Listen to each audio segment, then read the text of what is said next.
Hey guys. This is God Harry. How are you all? Please support to subscribe this channel for watching new interesting stories. So in this video, we will see second part, what if Harry became the hero who raised the villain. Here is short summary. An accidental trip through time lands Harry face to face with young Tom Riddle. To change the future, he takes the unthinkable path, raising the boy destined to become his worst enemy. But before we start, if you want more stuffs like this, then please support to subscribe this channel and share with your friends. Let's start the video. Last time, the silence between them was disturbed when the door to the drawing room. Harry turned his head and frowned when he saw who had arrived. It seemed like fate had not listened when he had begged to not see that man again. Now, not, and what, if I may ask, do you think you are doing here? Harry sat as frozen in the chair as he watched. He had not seen Lord Nott since Halloween and had hoped he would never have to deal with the man again. Suddenly he found himself wishing he had followed Ragnarok's advice. Frowning, Harry took a closer look at Lord Nott. The Lord had changed since the last time he had seen the man. Now Lord Nott looked tired and he had grown around his middle. He had lost some of his hair and the rest of it had turned into a dust gray nuance. To say it mild, the man looked awful. When something like this happened, it was not naturally. Luckily, there was a logically was to explain it. Magic. And he knew a certain Slytherin who thought he had a good reason for doing such a thing. And Harry knew he would do the same had he been in Tom's place. I know our meeting are tomorrow, but then I heard about Evan coming over and I thought. When you went to Hogwarts, were you not a Slytherin? Lord Malfoy interrupted Nott. Yes, we went to school together, although you graduated a few years before me. Then you should have learned that Slytherins never assumes anything. We know. And what we do not know we find out. With the feeling of glee, Harry watched as Nott's cheeks colored. Besides, our meeting was tomorrow because it was when I had time to deal with you. Right now I want to talk to my new wardmaker. So if you will please go back to what hole you came out of, then I will see if I still have time for you tomorrow. Lord Nott seemed shocked of being dismissed this way, and the man's face took a dark purple nuance Harry had seen his Uncle Vernon gain every time he got angry enough. Though it usually meant pain for him, Harry forced himself to be calm. He reminded himself of the fact that he was no longer the boy living with his Muggle relatives. Here he was, Evan James, wardmaker and Tom's boyfriend. He had no reason to fear the man. Nott took a step towards the door and then looked directly at him and grinned. You know, Evan, we never got to finish what we started at on Halloween. How about we go to my home and start over? I know you enjoyed it just as much as. A beam of red light cut off Lord Nott, whom fall and landed on his behind with a shocked look in his face. Harry stood and had his hand raised. He was ready to throw another cruise in case Nott would do or say anything. I do not know how your brain is working, and, to be honest, I doubt you actually have one, but one thing you will have to understand. When someone says no, they mean it. And if you do not hear their words, you will end regretting it. Harry let his eyes wander up and down of the fallen lord's body. But it seems like you do not need my advice, since it seems like it is already too late for you. Harry turned to continue his talk with Lord Malfoy when he heard a roar of anger from behind him. Without thinking about it, Harry reached out with his magic and let it wrap around the man midair. I thought you would know better. It is time for you to learn you do not mess with me or mine. Knowing he had audience, Harry knew he could not go all the way. But it did not mean he would not be able to teach the man a lesson he would not dare to forget anytime soon. Clenching high hands, Harry heard a muffled sound. It sounded like someone trying to scream while keeping their mouth closed. While Harry let his magic wrap closer around the man, he stared into the air. It would be so easy to kill the man, and it would not be the first time he ended someone's life. He had killed a vampire, and, though it had been in self-defense, it still counted. But Nott was from a pureblood family and a lord. It would only give him troubles should he decided to go through with this. A person like Lord Nott was not worth it. With a sigh, Harry let his magic let go of Lord Nott before it returned to him. He heard Nott's knees hit the floor and the man gasped for air. It sounded very much like when he had one of his coughing fits. Without glancing at the fallen lord, Harry returned to the seat he had abandoned. He crossed his legs and scowled angrily. Stupid idiotic lord. Should have castrated him, should I? Yes. I will just guess and say Not did something to deserve such a treatment. Harry froze and paled. In his anger he had forgotten all about Lord Malfoy being in the room together with them. He remained sitting. The memory of how Lord Malfoy had been in the library was still too fresh to he would try and run. The man would probably be able to curse him before he was halfway across the floor. Taking a deep breath, Harry met the Lord's gaze. He just hoped the man did not know legilimency, or he could be in deep troubles, well more than he already was in. He knew he should have studied occlumency, but perhaps he would do that when he got home. If he did not end in Azkaban instead. The atmosphere in the room was tense and Harry did nearly not dare to breathe. His muscles were tensed and ready to action. His eyes did not move from Lord Malfoy's. Both Harry was still aware of his surroundings. In his mind he silently wondered if he would be able to pull the same stunt as he had at Halloween. It felt like Lord Malfoy was looking directly into his soul, but what the man was looking for he had absolutely no idea about. Suddenly the room was filled with a loud, booming laughter. Harry blinked in surprise and tilted his head to the side. Perhaps the rumors about Lord Malfoy's madness were truer than he had thought. Whether it was a good thing or not he had yet to figure out. But Harry knew he would be wary of letting Tom visit Abraxas anytime in the near future. You have guts, little boy, and I like people like you. The young ones nowadays are way too grave and have no idea about how to have fun. It is nice to see that there is still hope for the future and not all walks around with a stick in their asses. The Lord's words made Harry blush, though he was somewhat glad for them. Honestly, tell me what he did to deserve such a thing, or I will look you in somewhere with a lot of spiders in there. Harry simply raised an eyebrow. Did that man think he was a girl or something like that? Harry had grown up in his cupboard where there had been lots of spiders. If I am to say anything, you will have to swear you will not tell anyone else about it. Lord Malfoy did something Harry never thought he would see any Malfoy do. He pouted. Like a little child who had been denied something it wanted. Fine. I, Tiberius Castor Malfoy, hereby swear on my magic not to pass the information Evan James is about to tell me. Now, open that damn mouth. Harry grimaced but decided to do as he was ordered. After all, the man had made an oath on his magic. He remembered having read somewhere that one would lose their magic if they ever tried to break the oath. Very well. Our dear Lord Not decided to cross the line and try and take something which did not belong to him. To put it blunt, he tried to beat me at the Halloween party, and though I wished I never had to see him again, I have to say it felt good to do this. Harry spoke so fast that he doubted anyone would be able to understand what he had said. Meanwhile, Lord Not had still to move from his spot at the floor. The man was glaring at him and panting loudly as if he had just been out on a long run. Lord Malfoy sat silently with his chin resting in his hand. They had broken the staring contest while Harry had been talking, and now the Lord's eyes were unfocused. Harry wondered if now would be a good time to leave. Just as he had been about to get up from the chair, Lord Malfoy snapped back in focus and straightened his back. He looked every bit as the head of the Malfoy family was supposed to look like. Now it was suddenly not to see the similarity between Lord Malfoy and his descendants. He watched Lord Malfoy slowly turned his attention towards the man on the floor. Suddenly he felt a little bit sorry for Not, though it was not much. No one should ever have to be under the glare from an angry Malfoy. You, Not, are a disgrace for us purebloods. Too long have I watched as you tainted your family's name by having with people, not only purebloods but also half-bloods and even some muggleborns. You should rather end in Azkaban than being allowed to walk among us normal people. Lord Malfoy stood from his seat and towered over the fallen lord.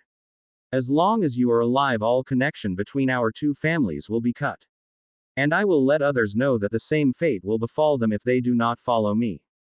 Though Harry did not know much about the purebloods, something told him that what Lord Malfoy was doing was definitely not a good thing. Not if Not's expression was anything to go by.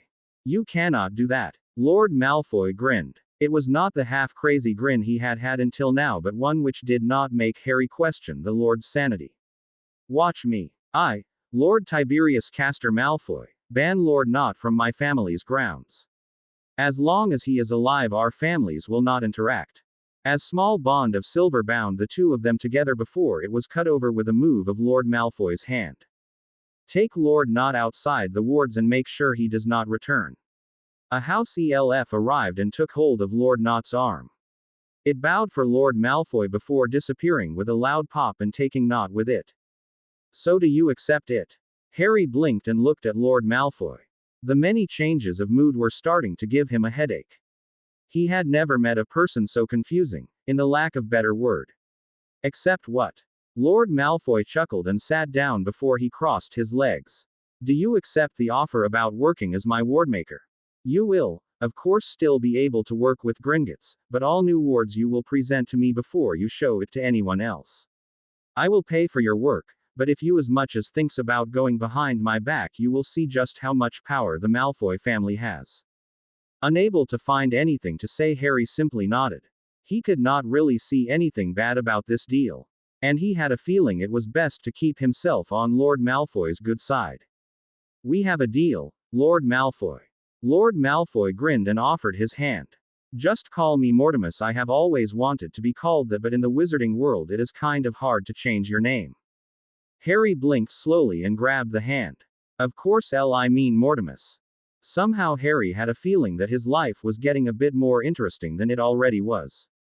Tom slowly made his way through the corridors. He had just escaped from the latest meeting with the Slughorn Club and felt more irritated than usually. Since it was Friday and therefore they did not have any lessons the next day, he had planned on using the night in the Chamber of Secrets. No one would be able to interrupt him while he was down there, and there he would be away from Professor Dumbledore's watchful gaze. That man seriously needed something else to do. Something needed to be done about the wizard, but it would have to wait for when he was out of school. Until then, he would just have to make sure that no one would see what he was on about. Soon Yule Holiday would be there and he would be able to leave school again.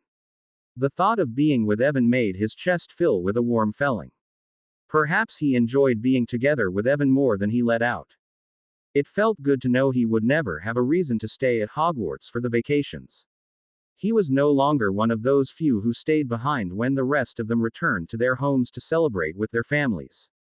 He no longer had to almost beg the headmaster to stay at Hogwarts for the summer, and he no longer had to feel the disappointment when he got yet another no and had to head for the train to take him to London. He was not afraid of being caught outside the Slytherin common room just because it was past curfew.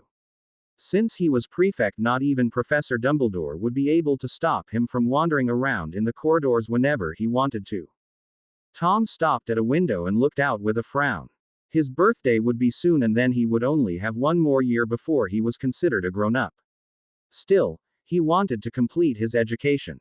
Much more doors would be open for him if he had both his OWL and NEWT exams. Would Evan let him live with him when he came of age? Though they were together, it did not mean the wizard would allow him to stay in the cottage. Perhaps he would kick him out as soon as his 17th birthday had been there. The prefect shook his head. That was something he would have thought of Evan, when he first had met the wizard. But Evan cared for him even though he could be a little crazy at some times. Besides, he knew Evan was more than happy to share bed with him. After all, Tom knew how few nights with full sleep Evan got. It was one more reason for him to go home on holidays. He smirked ever so slightly at the thought of Evan's latest prank, which, once again, had been delivered by Aries. This time it had been some kind of brown powder which had made the deputy headmaster lose all his facial hair. The eyebrows had remained, but they had been turned bright orange and grown several feet. It had made Transfiguration interesting, to say it at least. Even better was the fact that no one, besides himself and a selected few, knew who was behind this. And the professors seemed helpless in this. No matter how much or hard they tried, they were not able to change the deputy headmaster back to what he looked like before. It usually took a week or so before Professor Dumbledore to his old look, and then, a few days later, a new prank would be pulled on him. Several rumors run through Hogwarts students about this prankster. Though most of them loved Professor Dumbledore, for reasons that Tom could not understand, they found it humoring that someone dared to threat the great Albus Dumbledore this way. If not for the fact that he was worried what would happen if Evan's identity was revealed, Tom might have opened his mouth long ago and told the truth. At least that way no one else would be able to claim having done such brilliant things. Humming lowly, Tom continued down the corridor when a sound caught his attention. It was so low he did nearly not hear it, but he would still take a look. If he was lucky, it would be a Gryffindor whom had decided to play a prank on the Slytherins, and he would be able to stop them before they could do anything. Feeling slightly irritated of being interrupted, Tom walked towards where the sound had come from. It was the opposite direction of what he had been going, but he figured he could go to the chambers later on. As long as he got to the entrance before anyone, it be student or professor, saw him. He arrived to an empty classroom and stopped outside the door. Sounds of someone pacing on the other side of the door reached him. The steps were too light to belong to a teacher, which meant a student was out while they were supposed to be in their common room. Forcing himself to keep his irritation hidden, Tom placed a hand at the doorknob and opened the door. What met his eyes was not something he had thought he would see. Tom had seen Abraxas receive a letter just before he headed to meet with the rest from Professor Slughorn's club. Normally all members from Slytherin would have gone there together. That way they made a more impressive entrée, but Abraxas had asked to be excused and had promised he would arrive after them. Needless to say that the other boy had not shown up. As a pureblood, Abraxas understood the importance of keeping a distance and masking one's feelings. Especially when one was a Slytherin. Therefore it was the first time in all the time Tom had known Abraxas that he saw the other boy this angry. Abraxas' hair was a mess and his eyes were red as if he had cried for a long time. He snarled and was pacing back and forth on the floor. Whatever had been in the letter had obviously upset him. His hair was ruffled and several of the things in the room had been destroyed. Though Abraxas was strong, Tom knew most of the damage had been made by wand. There was no way a normal human being would ever be able to destroy a table until there was nothing else than dust left of it.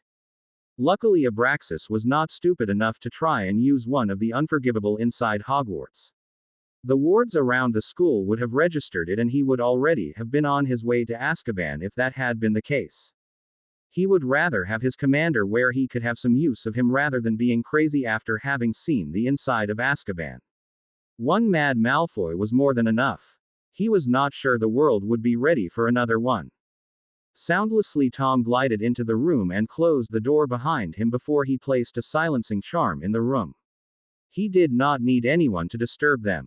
Besides, he knew Abraxas would be thankful if he made sure that no one saw the Malfoy like this. Do you care to tell me what has made you upset like this?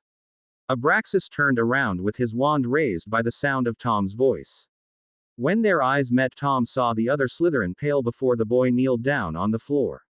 Sorry, my lord, I did not mean to. Why did you not come to the meeting? Tom saw Abraxas flinch and smirked. The Slytherin had, after all, broken a promise, something Tom would not forget anytime soon. What was your reason to leave, and it better be good? Abraxas sighed and seemed to fall down before he looked down at the letter in his hand. You do remember that Septimus Weasley was engaged with my cousin. Well, it seems like while he was supposed to be marrying her once they both get out of school, he has decided to channel the marriage contract. Instead, he is going to get married to Cedrella Black, a Ravenclaw whom is a first year. Tom raised an eyebrow. From what he had read, marriage contracts were important in the wizarding world. It was made when the children were young, which should give them enough time to get to know each other. Normally it was arranged between families whom wanted the connections between them to grow stronger. To break such a contract was quite serious and was frowned upon among the purebloods. The only way to escape such a contract was if the head of the family decided they would not allow their child to get married into the family. It meant the Weasley head knew all about what Septimus was doing. My father is angry. And he says my cousin's is heartbroken. That Weasley dared to hurt her, my lord. It was not a hard choice for Tom to make. After all, the Malfoys were a powerful pureblood family, far more important than the Weasley could ever dream about be. Standing close to the other boy, Tom smirked. It seems like we will have to make sure that the Weasel understands that it is important not to go against those whom holds the power over his life. I am not a seer, but even I can see that Septimus Weasley will not get a comfortable time in the rest of his school time. In his head, Tom was already starting to plan. It would be quite easy to make the redhead's assignment disappear. He knew Professor Slughorn would do nothing if they did something in potion. After all, the head of their house was too focused on power to be interested in one unimportant student. It was not like Weasley was that good in potion anyway.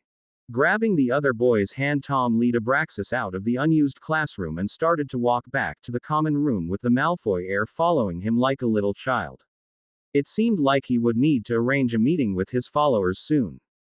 They would have to discuss how they best could punish the Weasley. Perhaps he should also contact Evan. One of the pranks the older wizard had used could be used against the Weasley heir. Septimus Weasley would never know what hit him. And if it was not because he was whom was Tom would think the redhead would be able to learn from this mistake. But then again, Weasleys had never been that smart. Tom was not aware of it. But for a short moment his eyes flared red before they turned back to their normally blue color. Long strides brought him closer to the big castle. Harry moved gracefully across the open field and closer to the big doors. He had to hurry up or else he would risk of being locked out. He would not take the risk of transforming back to his human self to open the door. Nor did spending the night outside sound good to him. He got inside just as the door was about to close behind the last third year, whom came back from what looked like a lesson of care of magical creatures. Even though Hagrid would not get to teach the subject in 50 years or so, it seemed like the students did not get easy off. Either that or it was suddenly in to be covered in mud from head to toe. Once he was inside, Harry followed a little group, which parted from the other students and headed down to the dungeons. Harry kept a distance between himself and the group of Slytherins and made sure to look over his shoulder. He held no wish about being ambushed by girls or giant spiders. Or anything else which might roam inside Hogwarts walls.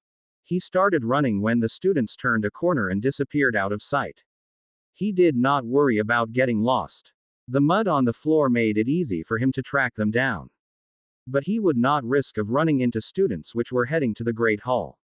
Not looking where he was running, Harry suddenly smacked straight into something hard and got knocked off of his feet.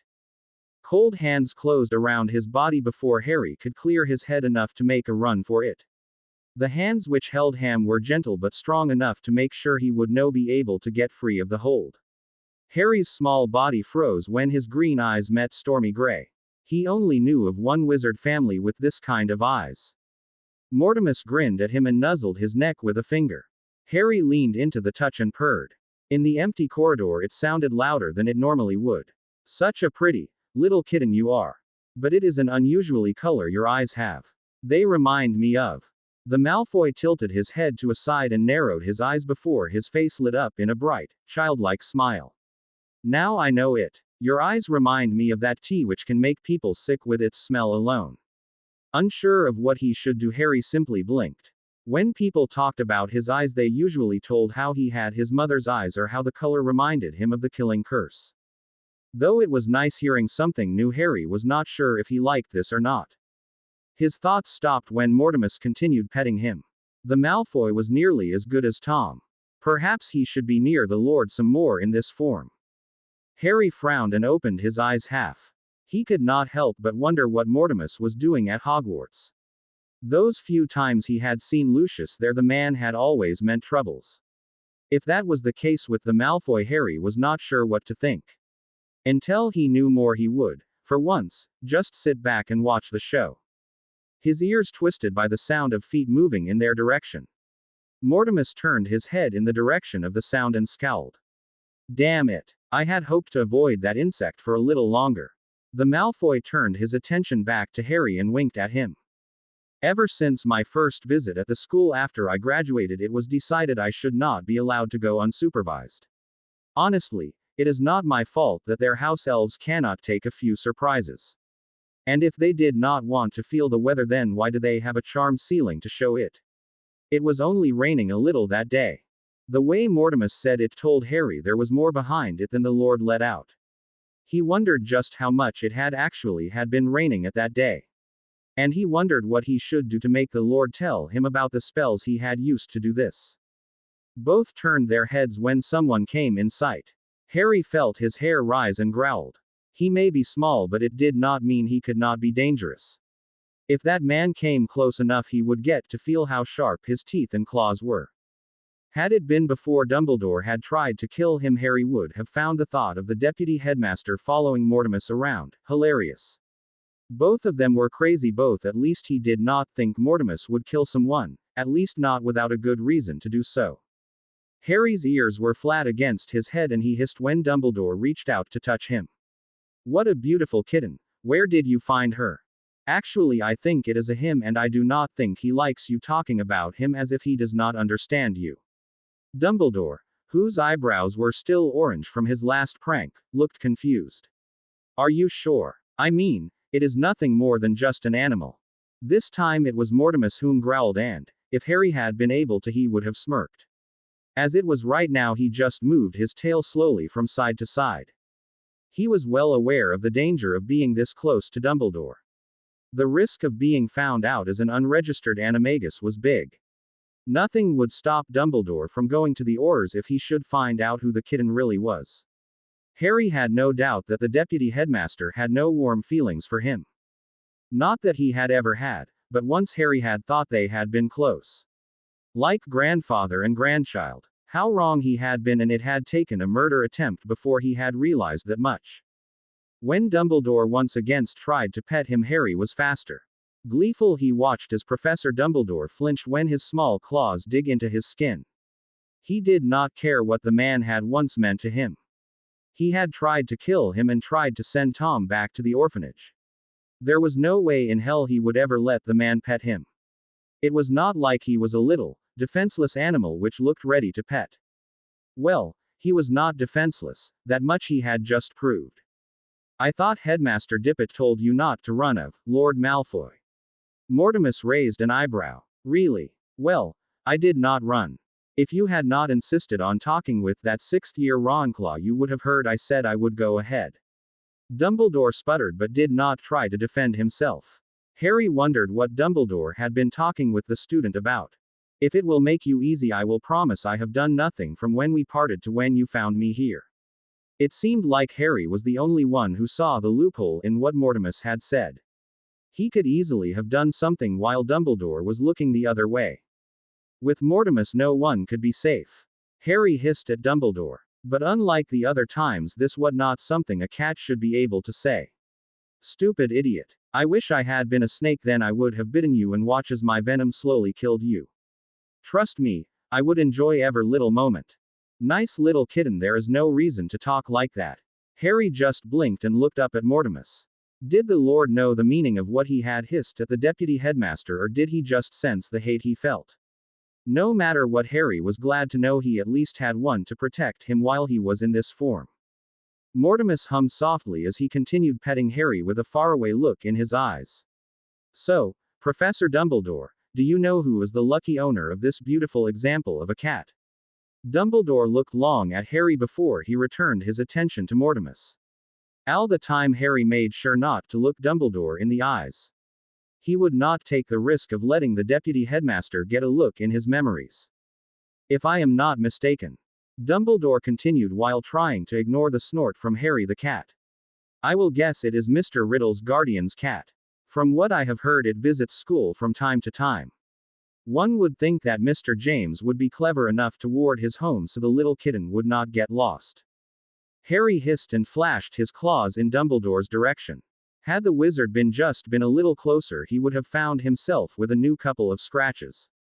As it was right now, he just had to be satisfied with what he already had achieved. I would be careful how I formed my words, if I was you, Deputy Headmaster. After all, it is my wardmaker you are talking about. You would do better if you did not forget about that. Dumbledore's eyes twinkled with the same energy as always. Harry wondered if it was because of those lemo drops the man always ate, and he grinned evilly as only a cat could do it. He knew just the right prank to pull on Dumbledore. Harry sat silent in Mortimus' hands and looked directly at Dumbledore without blinking. He did not care about the talk which was going on over his head. The plan, which had taken form in his head, took most of the concentration. He would not risk of a backslash because he did not concentrate enough. Slowly Dumbledore began to change. Harry watched as gray fur covered the man's body, at least there where his skin was not hidden by clothes. His ear grew and whiskers replaced his beard. Whatever Dumbledore had been about to say was interrupted when his tongue started to grow and soon became too big to be in his mouth. The deputy headmaster sputtered when the tongue slit down his chest like another snake. Where Dumbledore had been there now sat an overgrown rabbit with a long tongue. Had he been human right now, Harry would have been laughing. Instead, he settled down on purring loudly and looking utterly satisfied with himself. It was first when he heard a rumbling sound close to him that Harry realized who he was together with. Slowly he laid his head back and looked up at Mortimus, whom was watching him with an amused glint in his gray eyes. "It looks like you could need a little help, Professor Dumbledore. Do not worry, I will go and find someone to help you." Harry shuddered at the look in Mortimus' gray eyes. "But it is a big castle and it's easy to be lost when you are no longer a student here." Without listening to the noises Dumbledore made, Mortimus walked back the way he came from. When they were far enough away from Dumbledore, Mortimus placed Harry on the floor. "It was a nice prank, Mr. James." Harry, who had already been on his way to meet Tom, froze mid-step. Slowly he turned his head to meet the man's eyes. Do you want to know how I knew it was you?" Though it was not something cats were supposed to understand, Harry nodded. It was not like it mattered. Malfoy had already figured out who he was. The only thing he could do was to see what Mortimus would do with this knowledge. Not caring for the robes he was wearing, Mortimus sat down at the floor besides him. Harry had to move out of the way so he would not be pressed flat under the man's weight. "I do not know how it is in America, but here it is not normal that cats can do what you did." Harry growled lowly. He should have thought of that. If was he really lucky, Dumbledore would think Mortimus was the one whom had pulled the prank. Otherwise he would have to be more careful next time he decided to visit the school in this form. "Besides, I know you have a scar like the lighting mark on your forehead. You are lucky that no one have seen a connection before now." Harry nodded and stood. He was already late enough as it was and had no doubt that Tom was waiting for him. From his visions in his own time, Harry remembered how Voldemort had reacted when someone had let him wait. He had never been a patient person and had often used one of the unforgivable on whoever was unlucky enough to catch his eye. Mortimus stood and nodded to him. "You better get going. Whoever is waiting for you is probably worried for you. And do not worry, your secret will be safe with me. Now, if you will excuse me, I will see how lost I can get before I find some help to the poor professor. And I can look for Abraxas while I am looking for a professor. If I did not know better, I would say the boy was avoiding me. I do not understand why. Perhaps I should see if he is crazy or something like that." He knew if Abraxas heard this, the boy's reaction would be funny to watch. Harry grinned and turned around and ran down the corridor. He was already late enough as it was, and he knew Tom was not going to be happy with him. "Where have you been?" Harry's body shuddered by the sound of Tom's voice so close to his ear.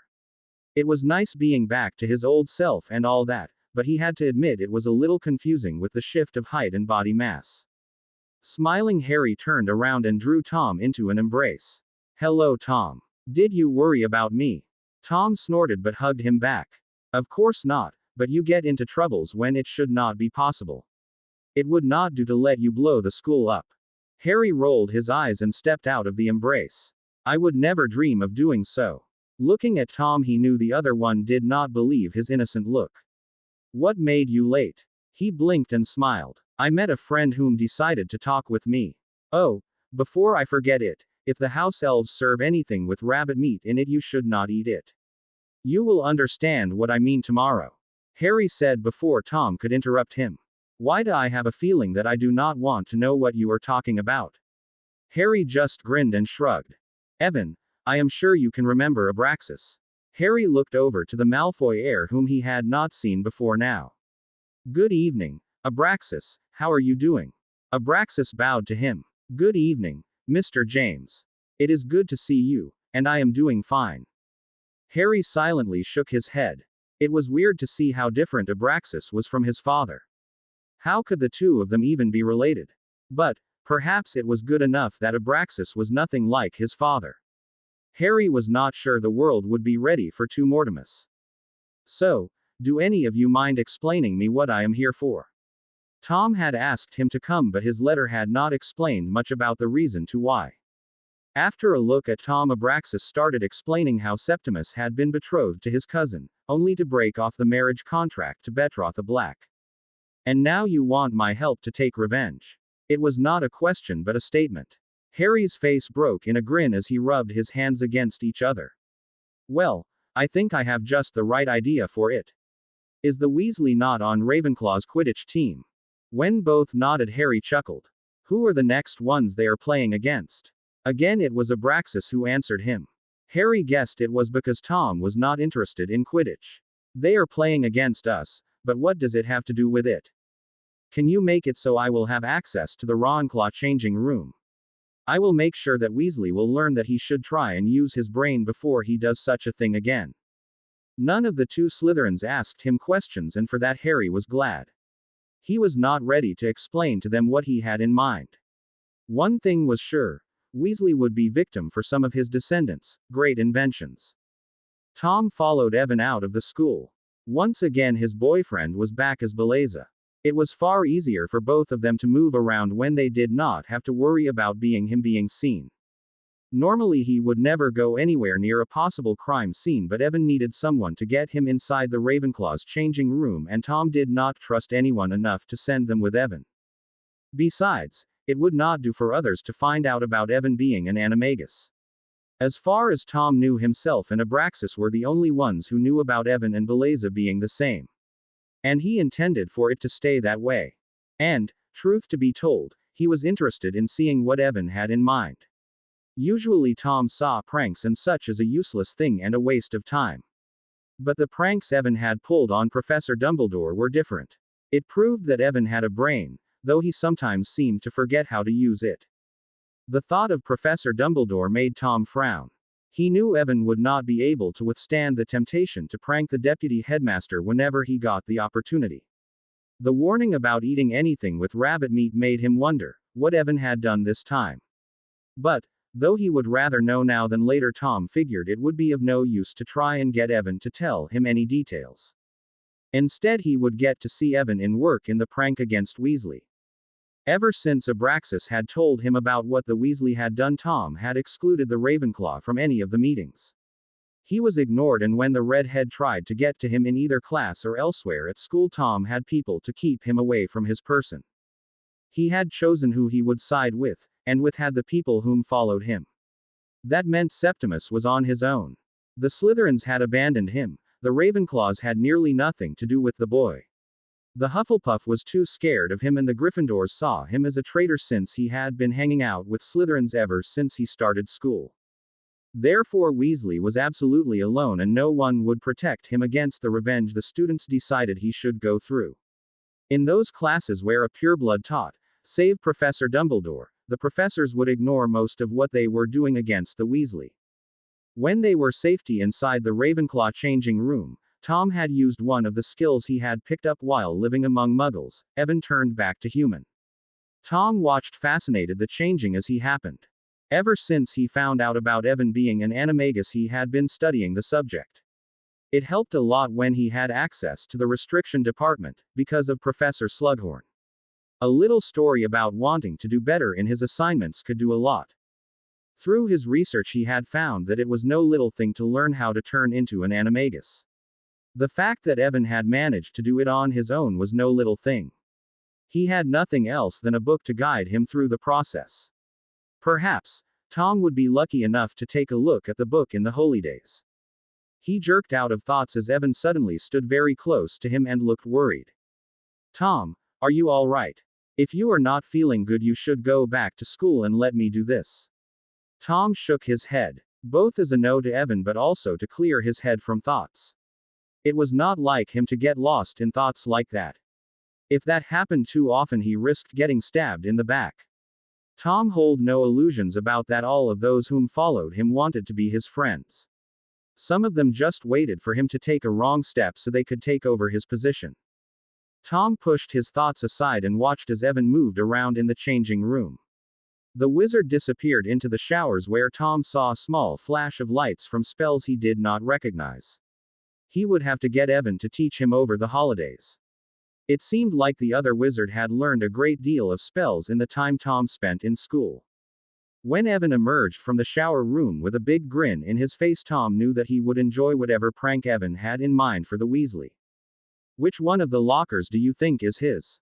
Tom looked around. All of them looked the same to him. How did the Quidditch players remember which one was theirs? Since it was not important, he decided to push the question aside and focus at more important things. When Evan moved past him, Tom's arm shot out and encircled the smaller wizard's waist before he pulled him closer to him.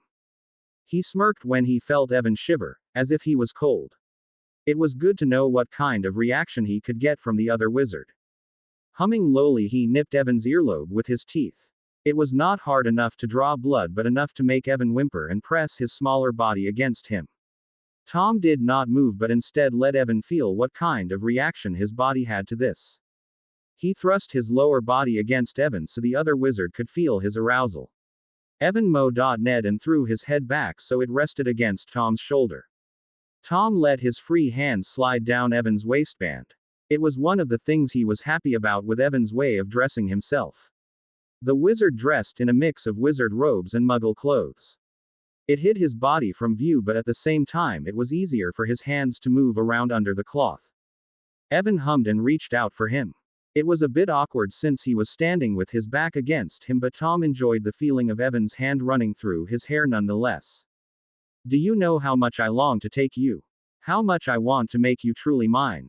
We could do it right now, where no one would see us. No one besides us would know about it. Evan spun around in his arms and placed his hands against his chest. The wizard tilted his head back so he was looking up at him. No. Tom blinked, surprised. No. Yes. So you will let me do it? No. But you said. I meant yes to the no. Knowing they would only start an argument if they continued like this, Tom shook his head. Do you mind telling me why we should not do it right here and now? Evan bit his lip and looked uncertain and vulnerable standing like that. It might sound stupid and like something a girl might say. But I want it to be special. It shall not just be a quick fuck in a changing room. If it shall be done, it should be done right. After all, there will be no second first time. And, I want you to be old enough before we go any further. Tom bit back a scowl. Evan was right, it sounded like something a girl would say. Though I would like to be together with you as soon as possible, I also want our first time to be special. To me, age does not matter. But, if it is what you want, then I will wait. Tom was rewarded with a quick key. Before Evan moved out of the embrace. Should we get going? We cannot have you missing dinner and I have to get another job done. Though he would rather stay together with Evan, Tom nodded and followed the other wizard out of the changing room, which door closed and locked behind them. Evan transformed back to Belleza and ran towards Hogsmeade. Tom stood silently and watched the cat run. It did not take long before Belleza had disappeared into the darkness. Feeling much better, Tom headed inside where he knew Abraxas would be waiting for him. Perhaps he would come and watch the next Quidditch game. He was certain that whatever prank Evan had made ready for the Ravenclaws would make it worth the wasted time. He had forgotten how nosy and unslytherin his housemates sometimes could be. Normally Tom would only stay for a short time before he retreated to the dorm to work on an assignment or read a book. But for tonight he would stay and take part in the party, or at least as much part as the heir of Slytherin would.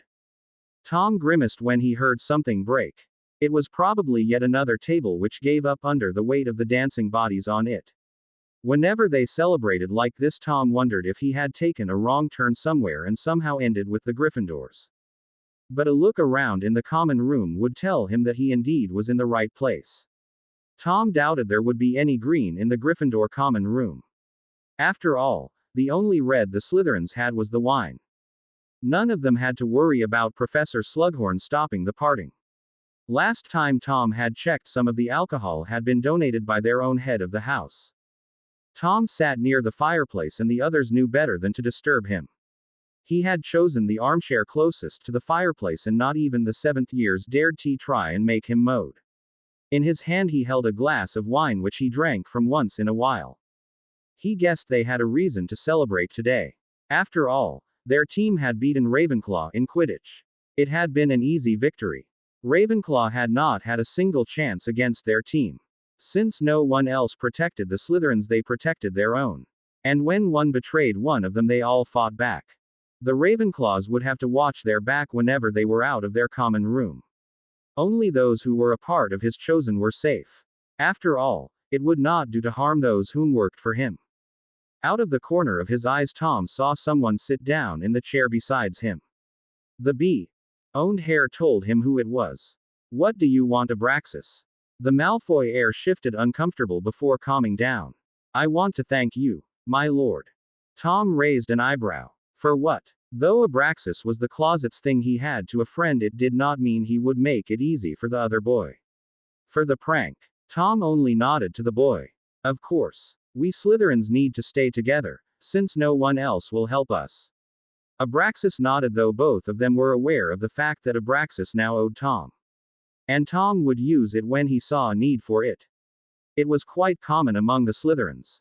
After all, no one ever did anything for free.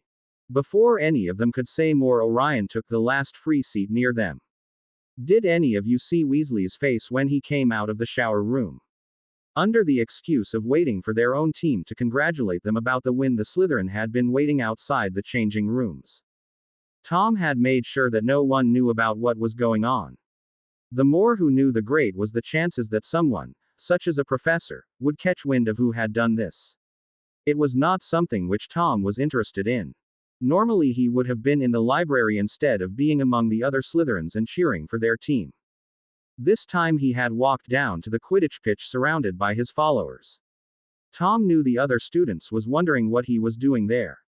But, had someone dared to ask, he would have told he was there to cheer on the team. It was no secret that someone from Ravenclaw had done something to anger him and the rest of the Snakes. Not even the teachers could overlook that fact. Abraxas nodded, but not even he could hold back a grin which did not look like an expression a Malfoy would ever use. It made him look slightly like his father, the famous, crazy Lord Malfoy. Yes, I have to say those Ravenclaw looked good with feathers and beaks. Even funnier was it when Weasley opened his beak and made that sound. I am so happy my cousin is not going to marry that idiot. Tom nodded. By humiliating Septimus they made him less attractive and moved the focus, at least at school, from the humiliating Abraxas had to go through by the cancelled marriage between their two families. I dare to say Weasley will not be a problem anytime in the near future. Here he met Abraxas' gaze and nodded to the other boy. All of them knew that this was not the end. From what Abraxas had told, his father, Lord Malfoy, planned on making it so the Weasleys would never be able to show their face without being a laughing stone. So Orion, what are you giving Walburga for Christmas? Tom asked. Truth to be told, he did not care about what the other would give his girlfriend. But the joy of seeing the other boy blush was reason enough for him to do it. Well, I was planning of taking her with me to Paris. You know, it is the city for lovers. Tom nodded and frowned. Christmas was just around the corner and he had yet to find any gift for Evan. He would have to find one either in next Hogsmeade weekend or when he went home for holiday. The discussion about what they had planned for Christmas continued. Nearly all of them had someone to return to and only a few ones decided to stay back at school. Harry walked slowly down Diagonal Alley. He had the week off like Ragnarok had ordered. Again. The goblin had made sure he had a break every once in a while and claimed it was because they did not want to lose him as long as they earned money on what he was doing.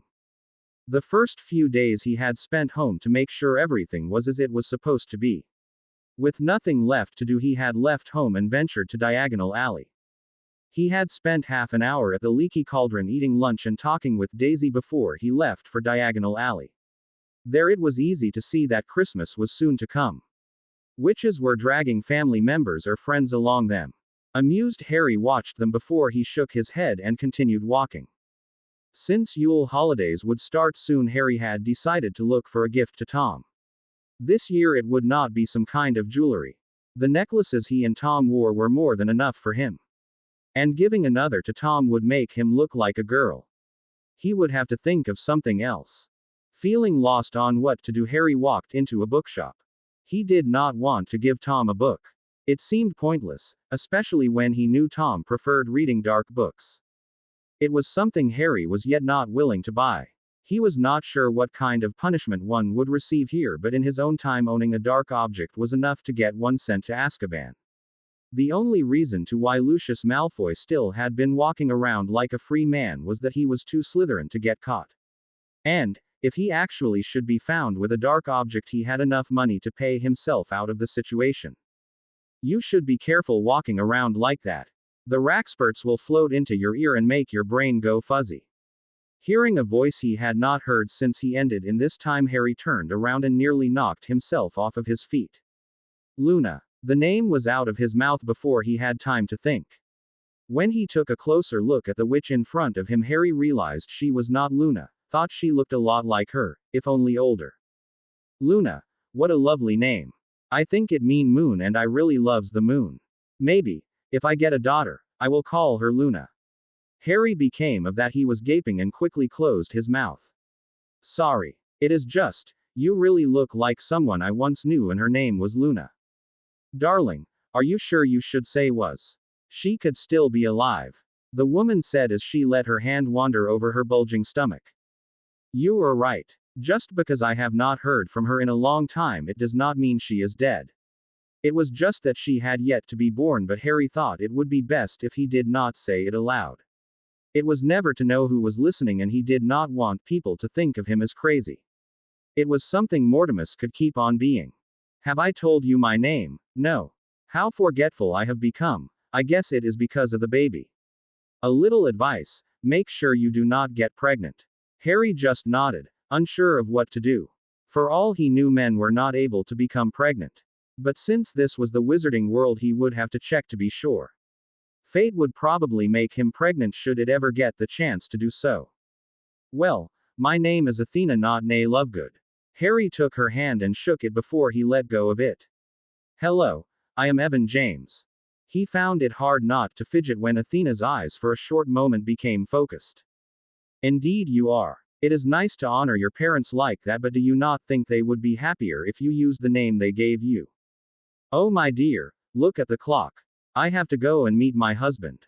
I cannot wait to tell him about all those beings I saw at my vacation. Say hello to Tom from me and tell him I am not mad about what he did to my husband. He tried to go too far and forgot he is married. What he tried to do to you was just wrong, and you can be sure I will talk with him about it. Before Harry could open his mouth, Athena had already disappeared out of the shop, and Harry was left gaping like some kind of a fish. Deciding to never mention this meeting to anyone, Harry left the shop, and there would go a long time before he stepped in there again. He had enough crazy people in his life as it was. Thank you very much. Still needing to find a gift for Tom, Harry ended at the start of Knockturn Alley. He did not know if it was a good idea to go there, but he needed a gift for Tom. As long as he made sure it would not harm anyone, it would not hurt him to take a look around. Breathing deeply, Harry left Diagonal Alley and stepped into Knockturn Alley. He had not been there since the day where he had followed Dumbledore and Grindelwald. He had just not had a reason until now, and, truth to be told, he feared that Grindelwald might be looking for him. Maybe not Grindelwald himself, but some of the man's follower. After all, Harry was not hard to find. Not with his green eyes and scar. The man had seen his face just as Harry had seen his. And Harry was responsible for Dumbledore being questioned by the Aurors. Harry stopped mid-step and cursed out loud without paying any mind to those around him. Until now, Harry had led a peaceful life, or at least as peaceful as it seemed to be possible for him. In his own time, he had Voldemort trying to kill him before he was born. He had thought he would be free for such a maniac out for his blood. Well, he did not know what Grindelwald wanted. If he was lucky, the man had forgotten all about him and Harry could just continue his life together with Tom. But since when had fate ever been on Harry's side? Looking through windows, Harry made sure he did not get near anyone. One hand rested on his wand all the time. Not because he really needed it should he be attacked, but he would not risk of losing it to a pickpocket. Starting to get frustrated about not being about to find a gift for Tom, Harry did not look where he was walking. For the second time that day, he walked into someone. This someone was built bigger than him and easily pushed Harry out of their way.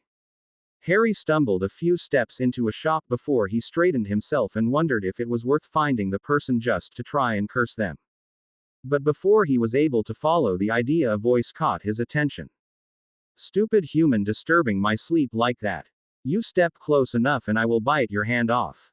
I might seem small, but it does not mean that I cannot be deathly." Harry frowned and followed the sound of the voice.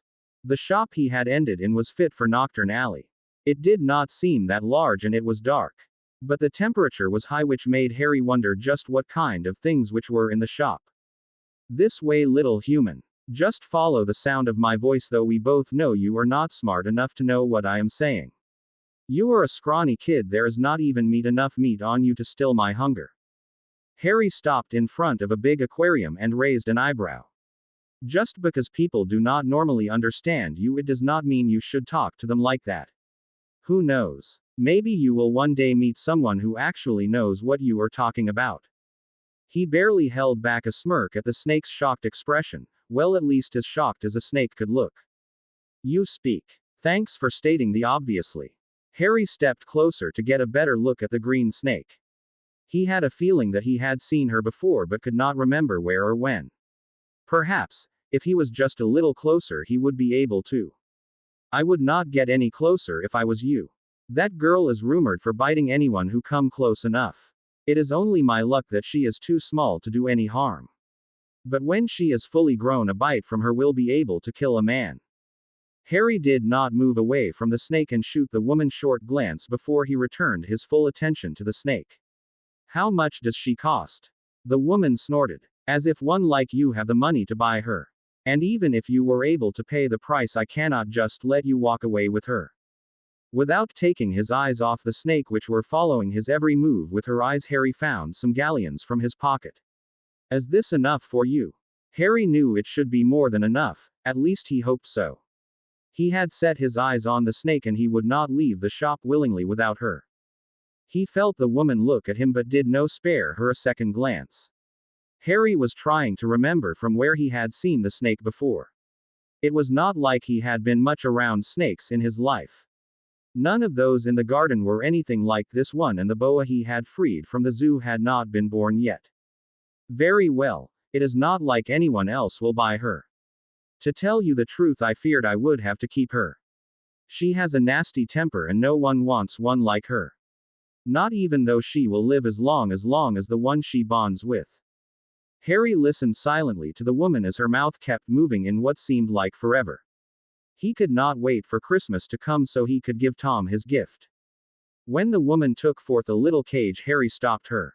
He lifted the lid and let the green snake, which was as long as his forearm, slid under his clothes and wrapped herself around his arm where it would be able to stay warm. Not interested in staying any longer, Harry stepped out of the little shop and hurried back to Diagonal Alley. While he walked, people heard him hiss to his arm but did not say or do anything about it.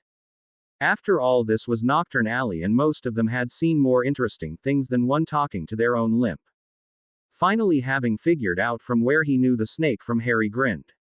Harry watched as the snow slowly fall. It had been snowing like this all day. The ground and everything was covered by a white carpet. He stood in the open door and watched Aries fly like a dark shadow at the sky. Harry was clutching his broom in his hand. In the last 15 minutes he had been debating whether or not he should take a tour round in the air. It was not like he had much else to do right now. A quick tempest told him he had half an hour before TM and Abraxas would arrive. It had been arranged so the Malfoy heir would stay the first 3 days at the cottage. That way Harry would not have to feel guilty about leaving Tom alone while he was at work. It also gave Harry an excuse to not let Tom into his room where Nagini currently was hiding.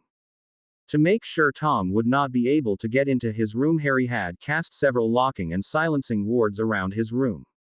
He had also left a few surprises which would make sure that neither Tom nor anybody else would try more than once to get into his room.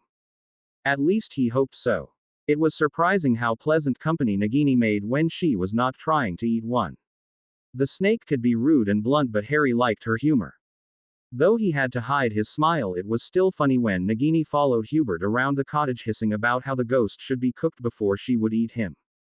Perhaps that would explain why he rarely saw Hubert. Shaking his head, Harry stepped out and closed the door behind him. His feet sunk down in the snow, and though only his face was free, Harry was already shaking from the cold. Having no desire to feel the cold longer than necessary, Harry jumped on his broom and set off. Barely in the air, and the wind was already trying to throw him off the broom. Harry pressed his lips together and strengthened his grip around the broom. There was no way he would let a little wind stop him from flying. After all, he had played Quidditch in storms and surrounded by Dementors. True, the last thing had not gone well, but he had done it, and that was what counted. Harry started slowly. He knew his firebolt and trusted it with his life, but he had no intention of breaking his neck in one of his stunts. At least not right now. The wind carried voices to him. Harry stopped where he was and turned his head in an attempt to find out who it was. There was more than one. Even with the distance between them, Harry could hear at least two persons moving towards him. As they came closer, Harry let his eyes glide over the ground, which was covered by snow. A grin nearly split his face as Harry moved his hand. After that, he could only lean back and watch the show. "So, do you think your guardian is prepared for us to come?" Abraxas asked as they watched the Hogwarts Express take their schoolmates back to London. "And why should Evan not be ready to greet us?" Out of the corner of his eyes, he watched as Abraxas shrugged. Both of them were heavily dressed to keep the cold at bay, but even then Abraxas managed to look every bit like the pureblood he was. Tom knew Evan did not earn enough to let them live as rich purebloods' families. Especially not like the Malfoy family. The only family Tom knew could rival the Malfoys' wealth was the Potter family. No one was sure who was leading. Not even the two families involved, but the Malfoys lived after the principle: if you have it, then show it. Let us get going. I do not know about you, but I prefer being inside in the warmth rather than being outside and freeze. Without waiting for an answer, Tom grabbed his trunk and started walking. Abraxas followed him closely behind. None of them were having troubles with dragging their trunks after them, since Tom had cast a feather-light charm on them before they left school. He would not risk letting people know he could do wandless magic. It was something which he would keep hidden. As long as only a selected few knew about what Evan taught him, he was able to do things without suspecting him. "My father told me to tell you and your guardian that both of you are invited to this year's Malfoy Yule Ball." Only years of training stopped Tom from showing any kind of surprise. Even before Abraxas became one of his followers, he had heard about the Malfoy Yule Ball. It was something everyone wanted to attend, since everyone of importance would be there. It was the place to make treaties and get contacts with power. If one managed to do things correct, they could come far in life. Tom was pretty sure that not even Slughorn had even attended the Malfoys' Yule Ball before. And why the sudden invitation? Tom watched as Abraxas froze shortly before he moved again. He knew they were not invited because Abraxas was his follower. It was Lord Malfoy whom decided who should be allowed to attend. And no one could make the man change his mind once he had made a decision. "It seems like my father has taken a liking in your guardian. He has already made Mr. James his ward maker, though your guardian is still working with Gringotts. He just has to show my father whatever new wards he comes up with before he sells them to anybody else." Though he did not like the attention Lord Malfoy was paying to Evan, he knew nothing like the incident at Halloween would happen. The Lord might be crazy, but he had honor, which was more than he could say about certain people. "I will see if we have time to come." When will it be? He already knew they would come. And Evan would have to come with him, since it was because of him they had been invited. If necessary, he would have to use cheap methods to ensure they would go. 6 p.m. They walked through Hogsmeade in silence. Though their trunks weighed nothing thanks to the charm he had used, both boys had started to feel warm and sweaty. Tom growled so low that only he would be able to hear it. What good did all this snow do? As far as he could see, it did nothing good. It was frozen water. Being out in the snow meant getting cold and wet, two things which he hated nearly as much as he hated Muggles and Muggle-born. As if sensing his bad mood, Abraxas did nothing to break the silence between them. Both of them concentrate on dragging their trunks after them in the snow. They got through the town without anyone trying to stop them. The people living in Hogsmeade knew Tom, and to them it did not seem weird that two Hogwarts students walked alone around, even though it was not Hogsmeade weekend. After all, Tom's home was just outside the town and it was normal for children to take their friends with them home. Normally Tom would not bring people to his home to stay for more than just a short visit. But Abraxas was his most trusted follower. Besides, the Malfoy heir already knew about Evan being an animagus and knew he should not ask questions, not if he knew what was best for him. And after watching Tom and Evan Key, the evening where Evan had set up the prank against the Ravenclaw, Abraxas also knew about the relationship between the two wizards. In the Muggle world such a relationship was not accepted, but in the Wizarding world most purebloods did not care.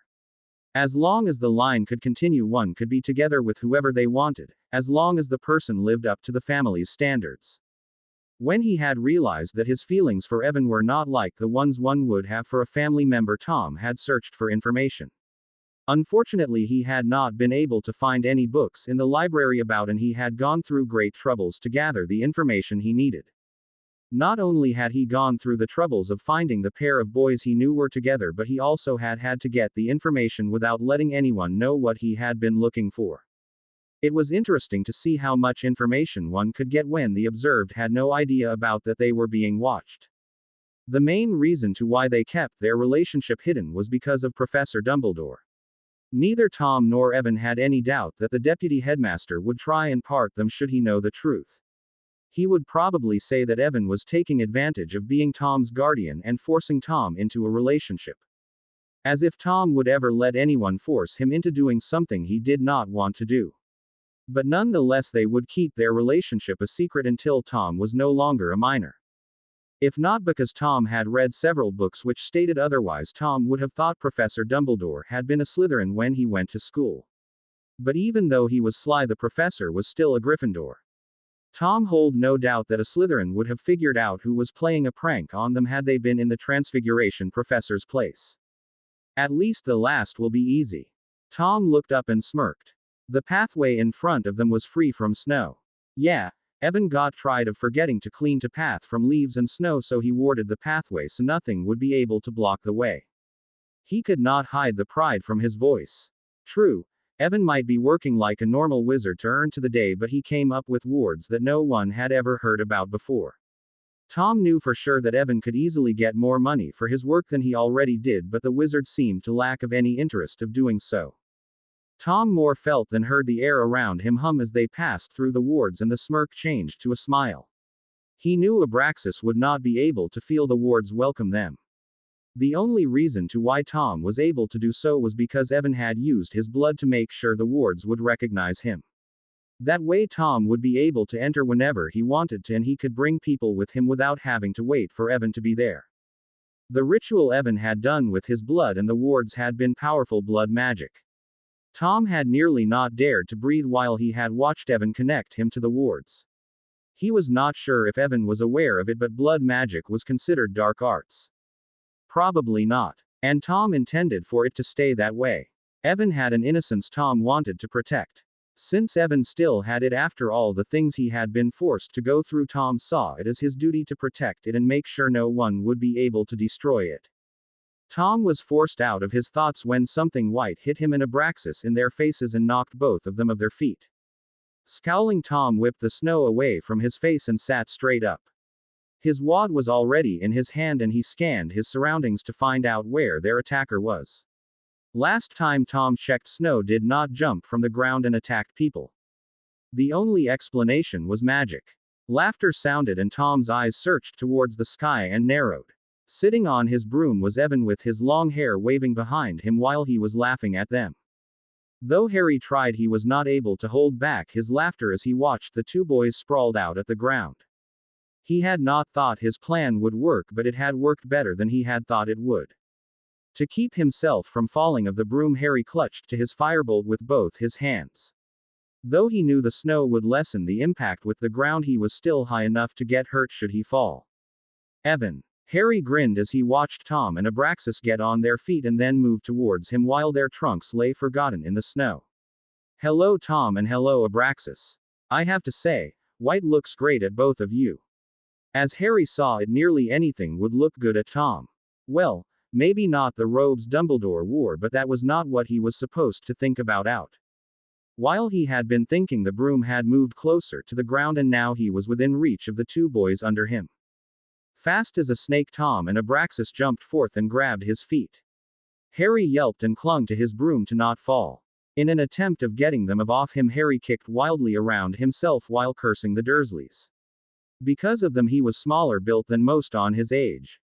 Even Tom and Abraxas were taller than him. Even Tom, who spent the most of his time with his nose in a book, was stronger than him. The firebolt was not built for such a weight and Harry's arms flayed when the broom tilted and gravity made itself known. Snow filled his mouth as Harry hit the ground and he felt one of the boys let go of his foot.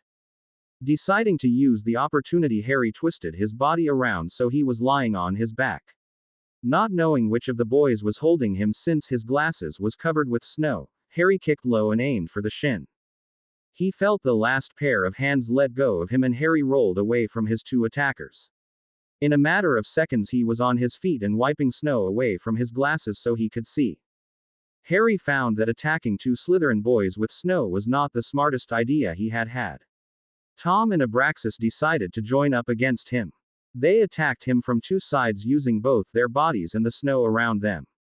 Harry danced around and used the tricks he had learned from his childhood, when Dudley and the gang would play Harry hunting, to avoid the attacks.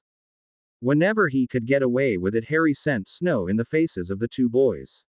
If they got too close to catch him, he made them stumble over their feet with a little push with his magic. It did not take long for Tom to figure out what he was doing. When the boy found out what he was doing, a smirk, which made Harry gulp several times, spread across his face.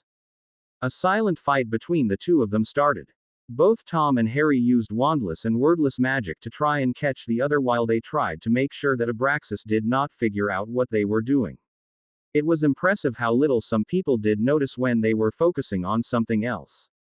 In his mind, Harry cursed Tom for figuring out what he was doing. Now he had lost his only advantage against the two boys. Laughter filled the air as they attacked each other.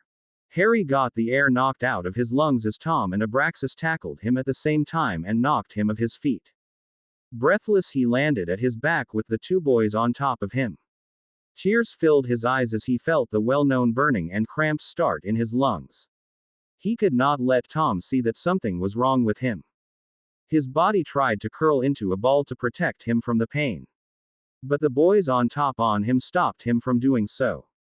Instead, Harry wrapped his arms around his body the best he could as he tried to take deep breaths and stops his body from shaking too much. Faintly, Harry felt hands grabbing his shoulders, trying to force his body to uncurl, and voices sounded over him though he was not able to hear what they were talking about. It was not hard to guess they were trying to figure out what they should do. Silently, he bit his tongue to hold back a scream and stop his body from thrashing around in pain. A metallic taste filled his mouth and he could not swallow to make it go away, and Harry knew better than to spit the blood out when there were others around him. He felt the two bodies move away from him and used the chance to curl fully into himself. Tears rolled down his cheeks without him being able to stop them. When the hands tried to get him to uncurl and sit up, Harry groaned and ignored them. He could only concentrate the task of fighting the pain. After what felt like years, the pain erased. It was still there, but at least he was able to uncurl himself and open his eyes enough to try a look around. While he had been twisting in pain, his glasses had been knocked off and his surroundings were blurred. He could see two dots move around over him and realized it was Tom and Abraxas, who were probably watching him worriedly. His hand was over his mouth and Harry did not have to look at the hand to know what was on it. Closing his eyes for a brief moment, Harry took a deep breath and filled his arching lungs with air. When he was sure that his body would no longer give after under him, Harry rolled onto his stomach. Without letting any of the boys see what he was doing, Harry used his magic to make any trace of the blood disappear from sight. Though he wanted nothing more than to stay down and go to sleep, Harry forced his body to start moving. He was all too aware that both Slytherins were watching him with worried minds. He got up on all fours and then kneeled on the ground. Someone handed him his glasses and Harry put them on with one hand. He let out a silent sigh when the world came back in focus. The first thing he saw was Tom's face, so close to his own that he could see every little detail. He stared straight into the boy's eyes and felt breathless. If it was not because he seemed so worried, Harry would probably have been able to focus on the red lips which were so close to his own. Instead, he had to focus on calming two distraught boys. Evan, what happened? Are you hurt? Should I call Sankt Mungo's? Stupid question. Abraxas, run inside and make a fire call. Tell the healers we are coming with a patient for them. Before Abraxas had the opportunity to do as Tom ordered, Harry grabbed the hem of the boy's robes and hold on so he would not be able to go to the cottage. Take it easy. There is absolutely nothing wrong with me. At the two Slytherin boys' doubtful looks, Harry knew he would have to continue. I just landed wrong when I fell. It was nothing else. Nothing you have to worry about. There is no need to contact the healers. He worried his lower lip between his lip, willingly Tom and Abraxas to believe him. He would not let any of them try and contact a healer or tell anybody about this. Harry knew he was not fragile and he did not need others to take care of him. Ever since he had ended in this time, he had been able to take care of himself and Tom, and he was not about to let it change. Finally, after waiting for what seemed forever, Tom nodded. Harry let out a breath he did not know he had been holding and smiled at the two boys. With Tom convinced, Harry knew that Abraxas would not act on his own. The boy was one of Tom's most trustworthy followers and would never go against his lord's orders. He could only hope that Abraxas would not let it slip around people who would care enough to take a closer look into the case. Feeling the cold, Harry started to shiver, and he knew the two boys were also starting to freeze. Now, where they were not moving around, they had no way to keep themselves warm. If they stayed out too long, they would risk getting sick. His arms shook slightly as Harry pushed himself on his feet and stood still. Silently, he waited for the world around him to stop tilting so he could inside together with Tom and Abraxas. So, what do you say to a cup of cacao? I think it will be the perfect thing to get us warmed up. He waved a hand, and the two trunks, which had lain forgotten in the snow, disappeared with a pop. Not wanting to stay outside any longer, Harry headed inside. He took his firebolt, which was where he had left it, and hurried back to the cottage. The sound of feet in the snow told him the two Slytherins were following him closely. He could feel Tom's eyes drill into his back and did his best to hide the signs that he was still in pain.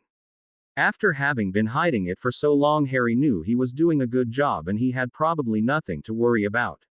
On the other hand, he knew Tom would see even the smallest things and remember them. How long he would be able to fool Tom, he had no idea about. Later that night, Harry lay in his bed with his hands under his head and with Nagini curled together on his chest.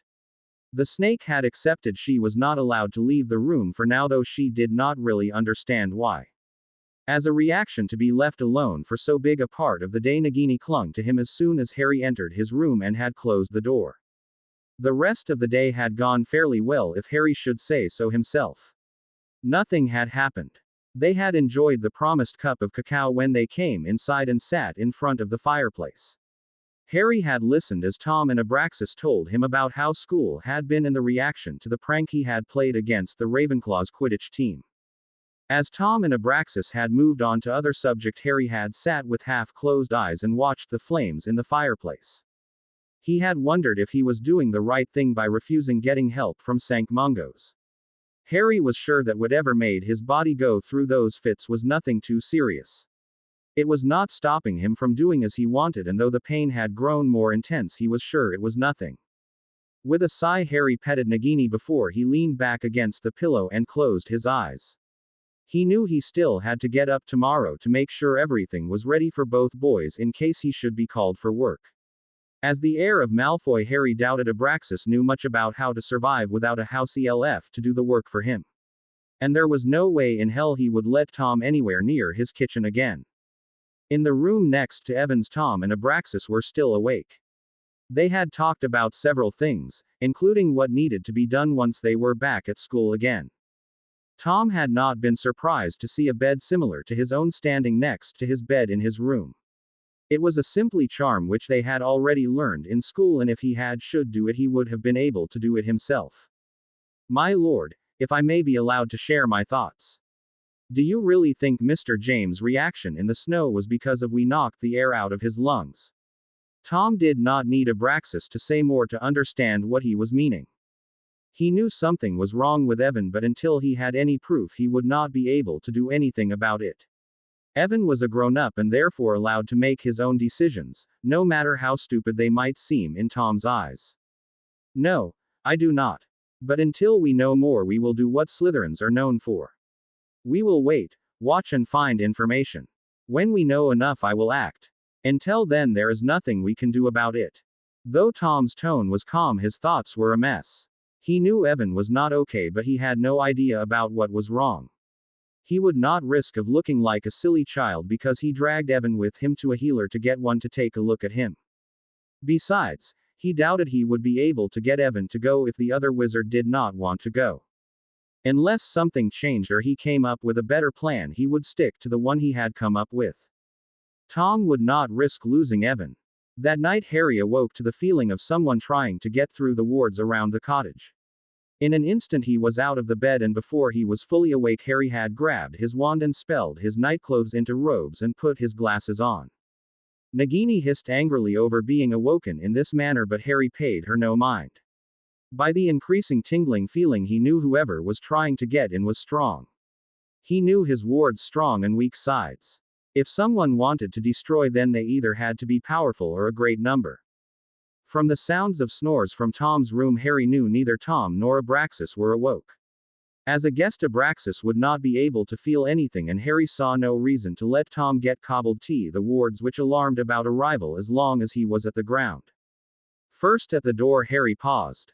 It was still dark outside and he knew no one who would visit him at this time of the night. Well, Mortimus could have been a possibility, if not because Harry knew that the Lord Malfoy wanted to be sure he got his beauty sleep. Feeling the tingling increase, Harry knew he had to hurry. Whoever was trying to get through the wards were attacking those.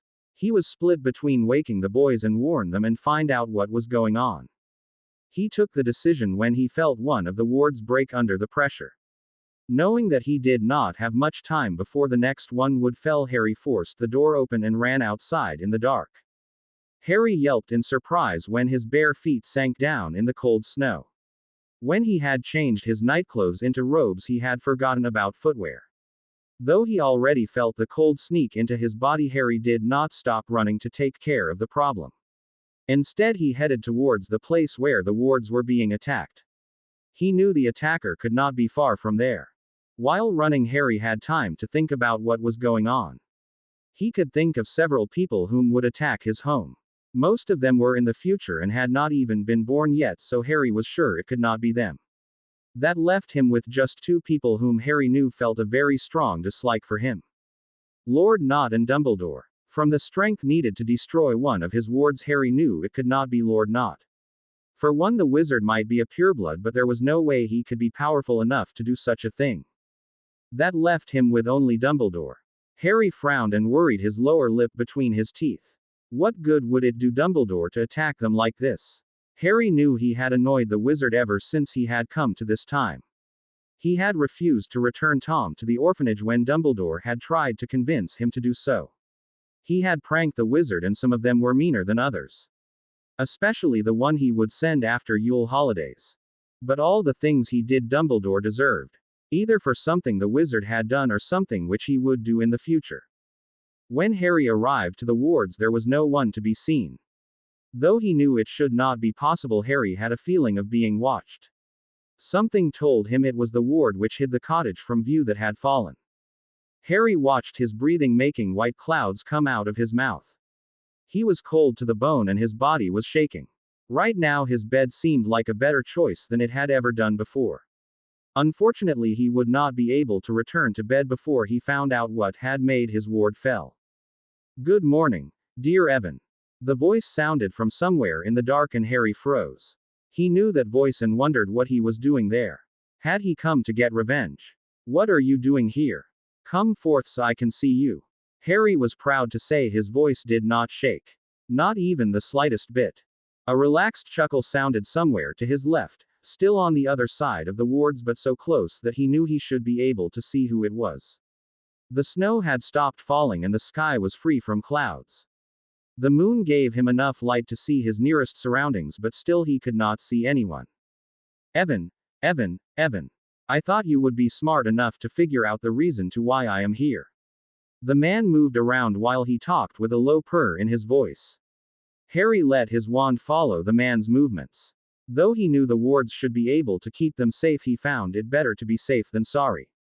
Are you here because I let the Aurors arrest your lover? It was pure reflex which made Harry dodge when he saw the curse head towards him.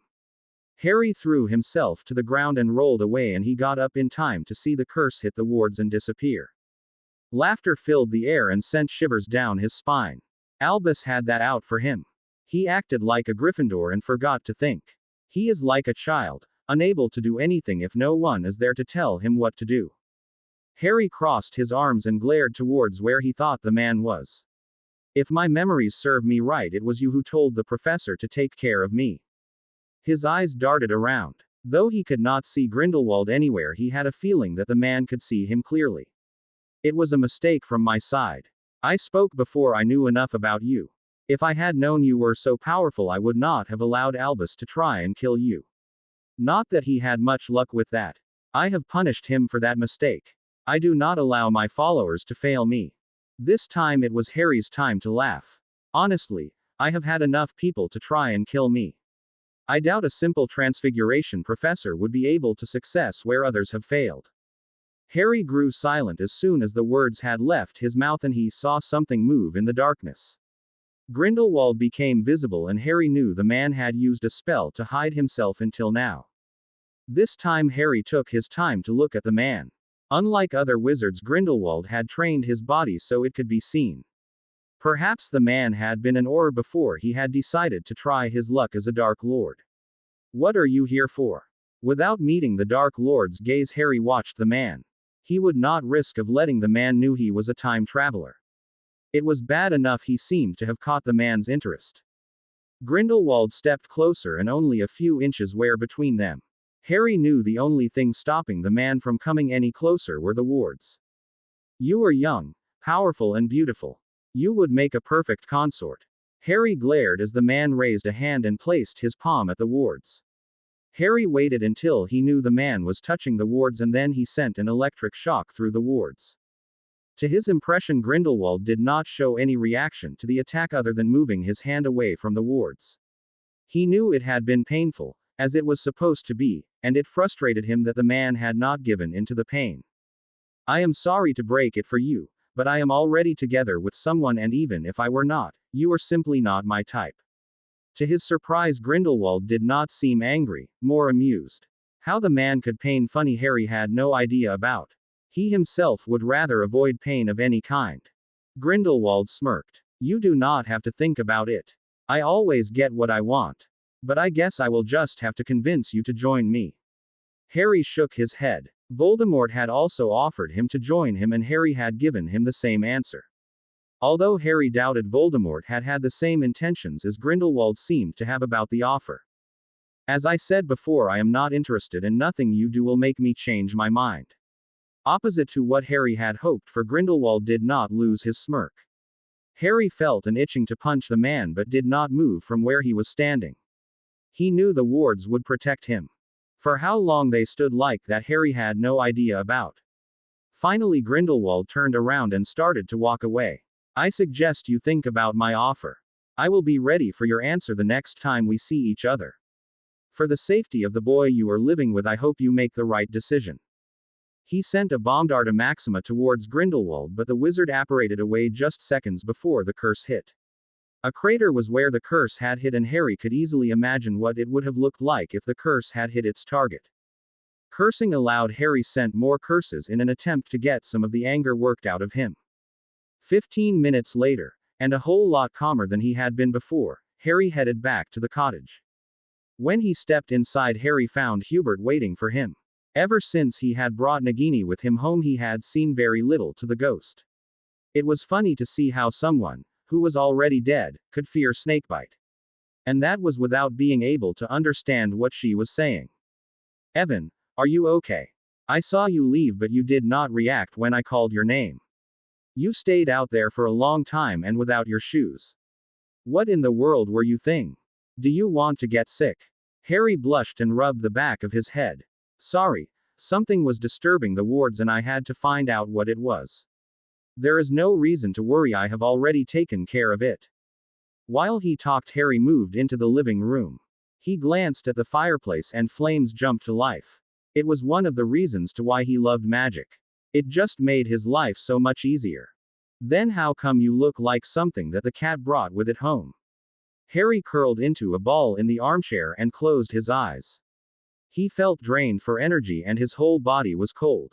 The slowly raising heat stopped the shivers and made his body relax. Harry leaned his head back against the chair and sighed. He would rest his eyes for a moment, just long enough to get some warmth back, and then he would head back to bed. Tom groaned loudly when something bright and warmth awoke him from his deep sleep.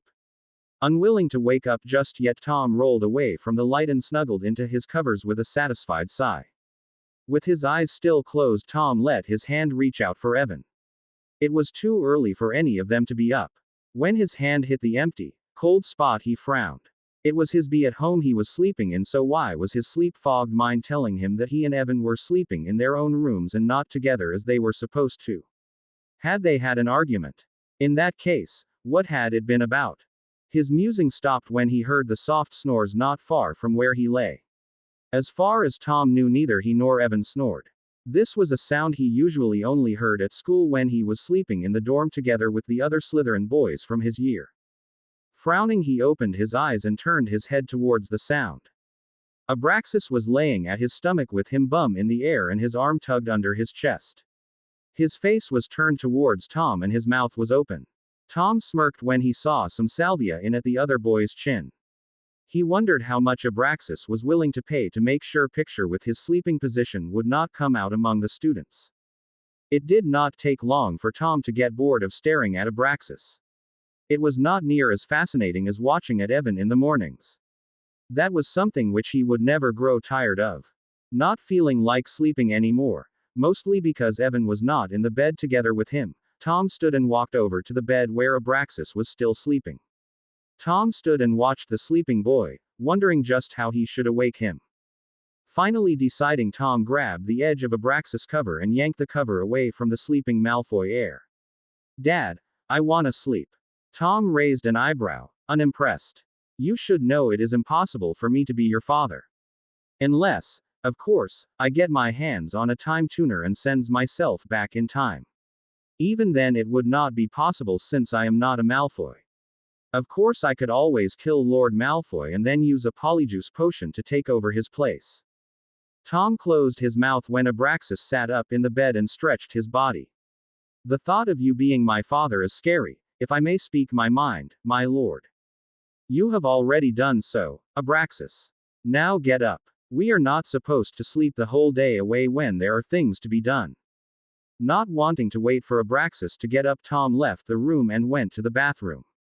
When the door was closed and locked, Tom undressed and turned on the water. He looked down himself and smirked. Though he and Evan had spent the night in their own beds, he was still hard. Tom stepped under the water and wrapped his hand around his cock. Imagining he was deeply buried in Evan, Tom slowly started stroking himself. He closed his eyes and saw Evan lying at his back in front of him. The green eyes were half closed and filled with lust. The long, black hair was spread over the pillow. Tom let his free hand run through the hair, enjoying the feeling of it. Evan had his legs wrapped around his waist and arched his back in an attempt to get him deeper inside him. Feeling the heat roll through his body and towards the limb in his hand, Tom threw his head back and Ned loudly while he emptied himself into his hand. Finishing the bath, Tom stopped the water and stepped out of the shower. With no privacy, there was no way he could do this at school. He was not like those vile mudbloods who did not understand the need for privacy. When he came out of the bathroom, he found Abraxas waiting for him. Tom stepped to the side and let the boy past him. Abraxas nodded curtly and hurried into the bathroom. Dressed in his everyday robes, Tom headed downstairs. He had tried to go into Evan's room to see if Evan was still sleeping, only to find the door to the room locked. Tom did not try any further to get inside. He knew the wards around Evan's room were too strong for him to get through without using his wand. Deciding that Evan was downstairs already, or had left for work, Tom decided to stop for now. He did not give up. Rather, he would say he had more important things to do than to see if he could catch a glimpse of his sleeping guardian. When Tom came downstairs, he could not smell, and neither was he able to neither see nor hear Evan in the cottage. When had Evan left? Perhaps he should find Hubert and get the ghost to answer him about Evan's whereabouts. Just as Tom opened his mouth to call for the ghost, Hubert came floating through the wall next to him. Tom was glad that no one alive, was there, and heard the surprised sound he let out. Glancing around to be sure that no one else was around, Tom turned his attention to the ghost in front of him. Hubert, where is Evan? Has he left for work? The ghost made sign for him to be quiet and follow him. Tom decided to do as Hubert was telling him to do and followed the ghost into the living room. In an armchair in front of the fireplace, Tom found Evan curled into a ball, fast asleep. The wizard was wearing robes, but for some reason or another he was wearing neither socks nor shoes. The hem of Evan's robes was wet as if he had been walking around in the snow. Evan was frowning in his sleep, and Tom wondered what the man could be dreaming about. He wanted to reach out and touch Evan in hope of smother his dreams, but thought better of it before he could actually do it. Evan looked like he needed sleep, and Tom would not risk of waking him. Nodding to the ghost, he stepped away from Evan and went out of the living room, where he found Abraxas waiting for him. Like him, Abraxas was dressed in his everyday robes. But the Malfoy heir's robes were in a better quality than Tom's. We will go to Hogsmeade and get something to eat. Evan is sleeping and there will be hell to pay if you awake him. Abraxas nodded and, after an unsure look towards the living room, they walked out of the cottage. Tom made sure to inform Hubert where they were heading. That way, if Evan awoke before they came back, he would know where they were. In Hogsmeade, people were already up and about. Tom was not surprised to see students from Hogwarts. After all, the older years were allowed to come to Hogsmeade as long as the professors were aware of where they were. Not many Slytherins stayed at Hogwarts for the Yule holidays, so Tom and Abraxas saw mostly people from the other houses. No one seemed to mind them, which were what Tom wanted. He had no need of his followers running right behind him while he was out shopping for gifts. Abraxas was allowed to come with him since he was his guest, and Tom hoped the boy would be able to help him with finding a gift for Evan. Their shoes sank down in the snow as they walked, and they had their robes wrapped closely around them in an attempt to keep themselves warm. After getting breakfast at the Three Brooms, Tom and Abraxas ventured through Hogsmeade on the hunt for Christmas gifts. Tom had the money Evan had given him in monthly allowance. It was enough to make sure he could buy something when he was out of school, and Tom had waited until now to use them to make sure that he had enough for Evan's gift. He kept wondering what he should give as he looked through different shops. After all, Evan had gotten each of them a necklace last year. Though it was pretty jewelry, it had also its own use. Tom walked into a small potion shop with Abraxas hot on his heels. He walked slowly past the shelves, looking at the potions and the ingredients. There was a potion for everything one could think of. Some of them looked like mud and smelled even worse. Some of them he had brewed at school, and not all of them had been in class. It was not always Professor Slughorn was willing to look the other way, though he fouled the head of his house most of the times. At the shelf with potions to use for cosmetics, Tom stopped and smirked. He walked over to the end of the shelf and took a vial with a midnight blue potion in it in his hand. Though Evan was mostly perfect, there was one little thing which Tom wanted to change about him, and he doubted Evan would have anything against it. Tom looked at the price and scowled.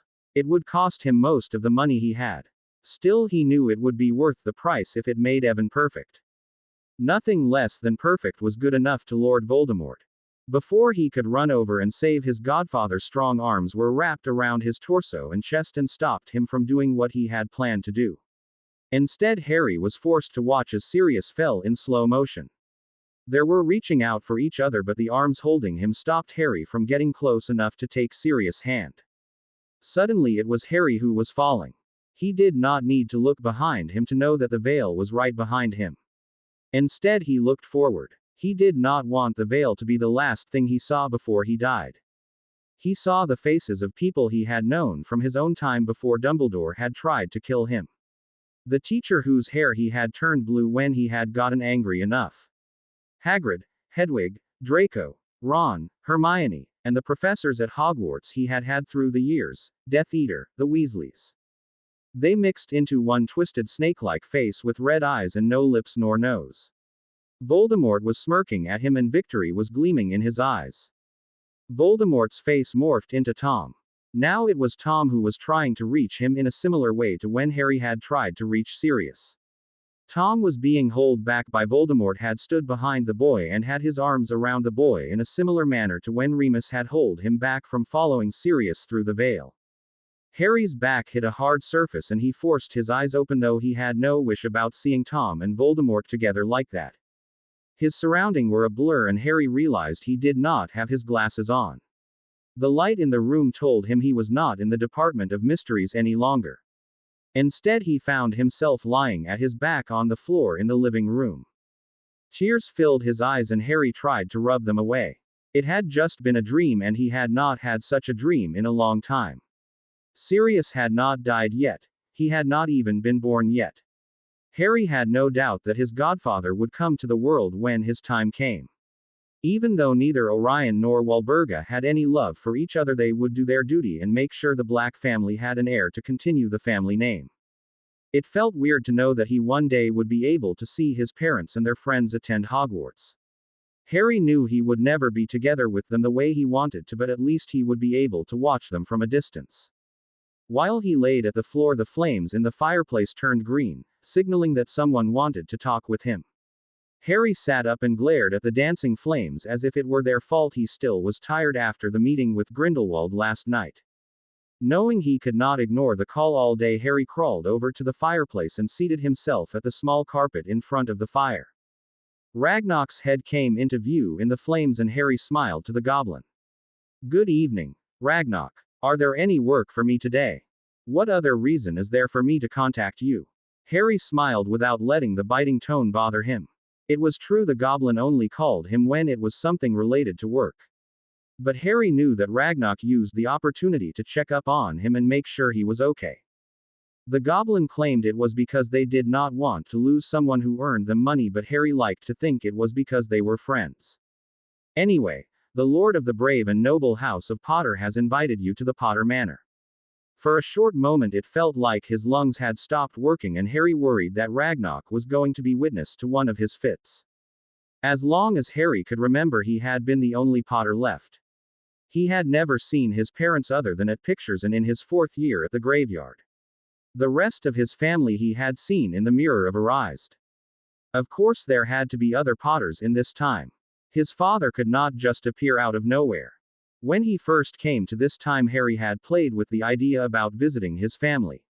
Since the Potters were a well-known pureblood family, they should not be hard to find. But he had had no excuse to meet them. It was not like he could just walk up and knock on their door and tell them he was their grandchild from the future. "Very well. Tell them I will be over in a moment. I just have to wake Tom and Abraxas and tell them I am heading out. It will not take long." Ragnarok's head disappeared and Harry rose from his spot at the floor. A glance at the clock told him it was indeed time for him to get the boys up. It would not do for them to sleep all day away even though they were free from school. Harry hurried up the stairs, taking 2 steps in a time. Outside Tom's door, Harry stopped. Normally he would not hesitate when he should wake Tom, but this was the first time Tom had anyone on visit. Harry doubted Tom wanted Abraxas to know what kind of methods Harry used when he woke the boy. Taking a deep breath, Harry raised a hand and knocked at the door. When no answer came, Harry frowned. Of course he knew Tom was a heavy sleeper. After living together with the other wizard for so long, he would have to be an idiot to not be aware of that. Opening the door, Harry looked inside and he was surprised to find the room empty for life. The beds were unmade, but Harry dared to say it was because Abraxas was there that Tom had refused to make his bed. A last glance at the room and both of the beds were made. Sometimes one just had to love wandless magic. Turning around, Harry let out a surprised yelp as he found himself face to face with the ghost. "Damn it, Hubert. How many times do I have to say this? Make some noise instead of scaring the life out of me." "Sorry." The ghost looked anything else than sorry, but Harry decided to ignore it and instead move on to something more important. "Anyway, have you seen Tom and Abraxas? I have been called to work and I cannot find them anywhere." Hubert nodded and moved away so Harry no longer had to stand with his back pressed against the door to Tom's room. Yeah, Tom told me to inform you that he and Abraxas would go to Hogsmeade, but he would not tell me why. Harry did not like the fact that the boys had left before he could inform them about Grindelwald. Harry had no doubt that the Dark Lord would do something to harm those he cared for. He had dealt enough with Grindelwald's kind to have an idea about what he was like. Tell them I am at the Potter Manor if they should need me. When they come home they must not leave the ground. I will explain why when I have finished my work. Harry used a refreshing charm at himself before he turned around and ran down the stairs. He was going to meet his grandparents. Harry stumbled out of the fireplace. Ash covered his glasses and made it impossible for him to see anything. Scowling, Harry trying to remove the ash with his sleeve. Here, my dear, let me take care of that. Harry stopped moving and turned his head towards the sound. Tergio. The ash disappeared and Harry blinked surprised when he finally was able to see again. He was in what looked to be the Potter entrance hall. While it was nowhere as big as the Malfoy Manor, Harry felt somewhat welcome. He felt as if he was finally home after having been away for a long time. He guessed it was because this was his ancestors' home. Harry turned around and looked at the only other person in the hall. After meeting Mortimus, Harry had learned he could not be too careful when he came to a new place. The woman was beautiful. There was no other way to describe her. Harry recognized her from the mirror of her eyes. Hello, Mrs. Potter. My name is Evan James and I am the wardmaker. The woman offered him her hand and Harry grabbed the fine-billed hand and key. Edit shortly before he let go of it. I am Doria Potter. My husband, Charles Potter, wanted to meet you, but being an Auror in this age is not an easy thing. Harry nodded but felt a pang of sadness that he would not be able to meet his grandfather. Doria's blue-gray eyes narrowed as she watched him. Are you related to the Potter family? You look a lot like my husband. Could you perhaps be a lovechild of his? Though she talked with a mild tone, Harry could feel the suspiciousness. It made him wonder just what kind of relationship his grandparents had shared. Harry was unsure about how to react. On one hand, he was happy that he looked as much as his family. After all, it was one of the few things he had from them. He could have been so unlucky that he would have looked like his Aunt Petunia. On the other hand, he wondered how Sirius had been able to speak so great about his grandparents when he had told Harry about them. If his grandmother thought his grandfather was cheating on her, how could the marriage last long enough for them to get his father? Hopefully they would be able to work out their problem before long. Harry would like to be born. Thank you very much. I can assure you that it is not possible. For all I know, none of my parents had any close relationship to the Potter family. Can you not ask them? Harry shook his head, smiling sadly. Not unless you have a way which makes it possible for me to speak to the dead. If that is not the case, I guess we will never get to know the truth. He was not prepared when Doria suddenly had her arms wrapped around his neck, hugging him closely. You poor little boy. Harry blinked, surprised at the woman's words. He had not thought it was possible for one to change so suddenly. You know, I am not that young. I have been working for years now and taking care of myself and Tom the last few years. Mrs. Potter let go of him and stepped away from him. Of course not. I hope you will forgive me my words. It is just that you look quite like a Potter. Only that your hair is black instead of brown, and I have never seen any Potter with such an eye color. I bet you can get any woman you want with those eyes. Unsure of what to say, Harry decided to stay silent. He watched the portraits in the entrance hall. As far as he could, what Doria had said had been true. None of the Potters had green eyes and only a few of them had the same hair color as him. It seemed like his father and he had gotten their hair color from his grandmother. And here I am talking. I guess you rather want to get your work done so you can return home. Perhaps there is someone special waiting for you. Harry felt himself blush at his grandmother's words. I guess you can say that. His thought wandered towards Tom. Had he and Abraxas returned home yet? If they were not back when he was finished here, Harry would go to Hogsmeade and seek them out. Doria led him into a long where a tray with small sandwiches and tea had already been prepared for them by the house elves. Harry, who had not gotten anything to eat yet, felt his stomach rumble and hoped that Doria not had heard anything. Sit down and let us talk. All we shall today is talk about what kind of wards you will do and the price for your work. And please make sure you taste the sandwiches or else the house elves will feel they have to punish themselves. Harry nodded and took one of the sandwiches. After all, Hermione would kill him if he was the reason to why the house elves punished themselves. Snow had started to fall when they left the potion shop. Tom wrapped his cloak closer around himself in an attempt to keep himself from getting too cold. The potion was safety inside his pocket. He wanted to get home with the potion before something happened to it. But he knew Evan had probably been called away to work or was still sleeping. He had looked like he needed the rest, and it made Tom wonder why the other wizard had been sleeping in the living room. Had Evan had yet another one of his nightmares? If that was the reason, Abraxas could be damned. Tom would not just stand at the side while someone whom belonged to him was hurting themselves. After all, he only kept was what perfect. And Evan needed a good night's sleep or else he would risk getting sick. Remembering the last time Evan had been sick, Tom smirked. Perhaps it would not be so bad if Evan became sick. At least Tom knew how to take care of him. There would not be much for them to do back at the cottage. Therefore they would stay in Hogsmeade for a little longer. It was not like much could happen there anyway. My lord, have you any plans about what you will do after graduation? Tom turned his head and looked at Abraxas, whom was walking next to him. I plan on teaching. But, my lord, would that not be wasting your... Abraxas cut himself off before he could say any more. Tom raised an eyebrow as if daring him to say any more. Even though I have no reason to explain you the reason behind my choice of future, I will explain it to you so we prevent any misunderstandings in the future. You see, children are formed by their parents. Magical children spend their adolescence at Hogwarts. It means they are under influence of their schoolmates and professors.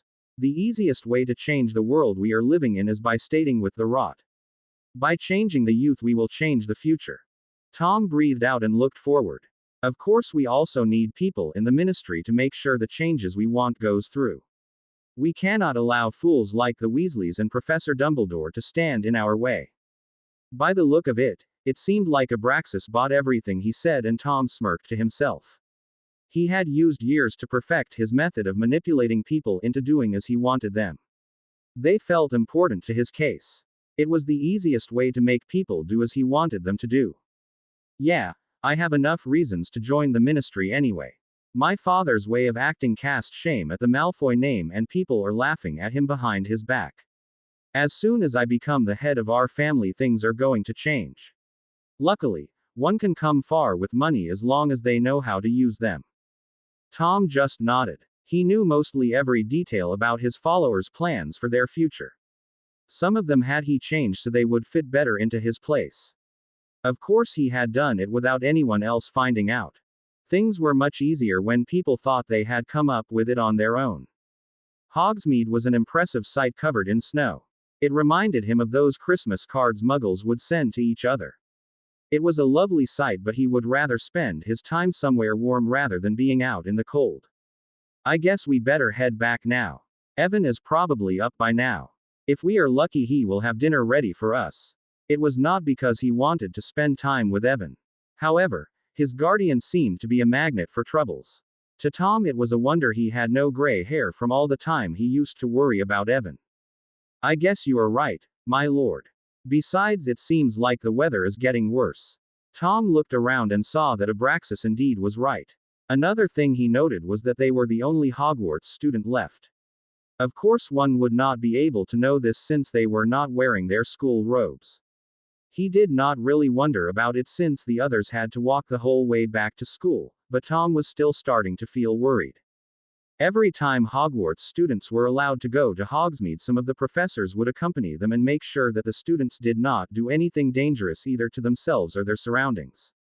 He remembered Professor Slughorn telling him that he had been assigned to watch the students today. The head of the Slytherin house had been mumbling something about missing an important party or something like that. But who was the other professor who was supposed to keep an eye at the students today? Hello, my dear boy. Harry rolled out of the fireplace, coughing a mixture of a fit and getting ash into his lungs. Harry knew this could not be good for his lungs but could not find the time or energy to care. All he could focus on was to make it stop, in one way or another. Gasping for air, Harry forced his body to uncurl and blink the tears away. He coughed one last time to clear his lungs from the ash. Harry summoned a glass with water to clear his mouth from the taste of blood. The cottage was silent and dark, and Harry knew neither Tom nor Abraxas was back. Even if they were studying in Tom's room, the cottage should not have been this quiet. Cursing, Harry stood and brushed the ash of his clothes. Hubert, where are you? The ghost came into the living room as if it just had been waiting for him to arrive. Oh, there you are, Evan. I have been so lonely since neither you nor the boys have been home all day. One would think it would not bother me after being alone for all those years, but I think you have grown on me. I take it that neither Abraxas nor Tom has returned. Hubert's shaking head was the only answer Harry needed. Without a second word to the ghost, Harry had grabbed his winter cloak and was out of the door. Though he had run out of the cottage in the middle of the night and only in light robes, Harry had no wish about getting any more sick. He had enough on his plate as it was already. Harry did not know why he was this worried. The chances that the two Slytherins were out for buying gifts were great. But Harry could not shake the feeling off that something was wrong.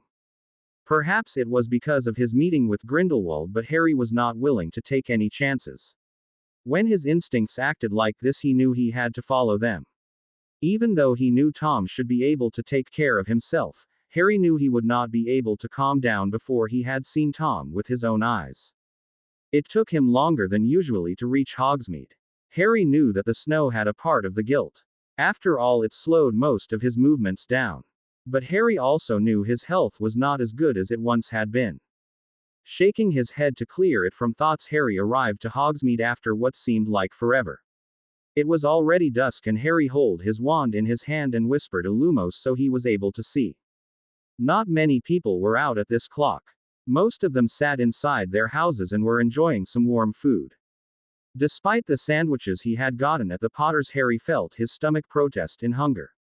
It wanted to be fed, and soon. Harry was cut out of his thoughts by a sight which made the hate flare to life inside him. With long strides he walked closer to the trio. None of them seemed to have noted him just yet. Tom and Abraxas were standing close side by side. Even though none of the boys had a wand in their hands, Harry knew it could soon change. His mind held no doubt that it was Tom and Abraxas, even in the growing darkness. And Harry doubted he would ever be able to doubt who the other person was. When Harry was close enough, he finally spoke, and his voice was filled with hate towards the man whom was facing the two Slytherins and therefore had his back to him. Hello, Dumbledore. He was tired after meeting his grandmother for the first time in his life. The fact that she had thought he was his grandfather's lovechild had destroyed his mood, which had already been bad as an effect of the meeting with Grindelwald last night. So seeing Dumbledore alone with his two charges did nothing to make his mood better. Nor did the fact that Harry knew that Dumbledore was one of Grindelwald's followers and would probably do anything the Dark Lord ordered him to help. Please tell me what you are doing, Professor Dumbledore. I would like to take the boys with me home. It is, after all, about time for dinner. Harry kept his voice as friendly as possible. Tom and Abraxas both knew about his feelings for the Transfiguration Professor. But it did not mean he would show it openly. It was never to know who would be watching them. Harry watched as the deputy headmaster's shoulders tensed before he turned around to face him. Harry stopped himself from smirking. It seemed like Dumbledore had deemed him to be a bigger threat than the two Slytherins. Perhaps the professor did not know his students as well as Dumbledore liked to claim. Mr. James, I did not think I would see you here. Of course not, you old goat. Or else you would not be talking to Tom and Abraxas. Harry muttered so low that none of the others were able to hear what he said. I just came back from work and I wanted to follow the boys home so we can have dinner together. Dumbledore nodded but did not make any sign of moving out of the way. So, you are working and leaving two children alone. Are you not aware of how many things which could happen to them when you are out there, unable to keep an eye on them? As you said yourself, they are only boys. The way Dumbledore twisted his words and the badly hidden threat made Harry's temper flare. The fact that the professor was doing it in front of Tom did not make it any better. He crossed his arms over his chest to stop himself from attacking Dumbledore the Muggle way. The fact that it made him unable to use his wand and therefore less a danger in the professor's eyes was just a bonus. Harry's eyes met Tom's and he nearly flinched from the rage in the boy's eyes. He knew Tom did not like to be talked about as if he was not there. A quick glance at Abraxas told him nothing. The Bee-owned was wearing the same mask he had seen Draco use whenever he would rather watch what happened than to take part of it. Tom will reach adulthood in a little over a year and I trust him fully to be able to make any necessary decisions should something happen. Unless what you teach at Hogwarts is not as useful in real life as anyone else says. If that is the case, I can always take Tom out of school and teach him myself. Tom seemed split about the possibility of being taken out of school. On one hand, he knew Harry would teach him much more useful and interesting stuff than the school would ever be able to. But at Hogwarts he had a better possibility to recruit people to his case. Of course he could let someone take over his duties, but Harry knew that Tom was not stupid. Both of them knew the risk of someone taking over the leader position should Tom be gone. Harry turned his attention away from the two Slytherins and back to Dumbledore. The old man was lucky that they seemed to be unharmed. If Harry had found even one scratch at either Tom or Abraxas, there would be hell to pay for Dumbledore. You have no need to take Mr. Riddle out of school, Mr. James. Hogwarts is one of the best magically school in the world. Harry could not help but snort at this. It seems hard to believe with what kind of professors which are hired. Harry thought about his own time at Hogwarts. The Dada professors had been a scandal. The only good ones had been Mad-Eye Moody, whom had been a Death Eater in disguise, and Lupin. Harry felt a pang of sadness and guilt by the thought of Lupin. Other than Wormtail, Moony was the only marauder left. Did Lupin blame him for the death of Sirius? Or did the old professor miss Harry? He shook his head to clear it from thoughts. Now was not the place or the time to think about such things. I can assure you that only the best are being allowed to teach at Hogwarts. Harry sent Professor Dumbledore a look that was a Malfoy worthy. Really? Then the British Wizarding World Standard is even worse than I originally thought.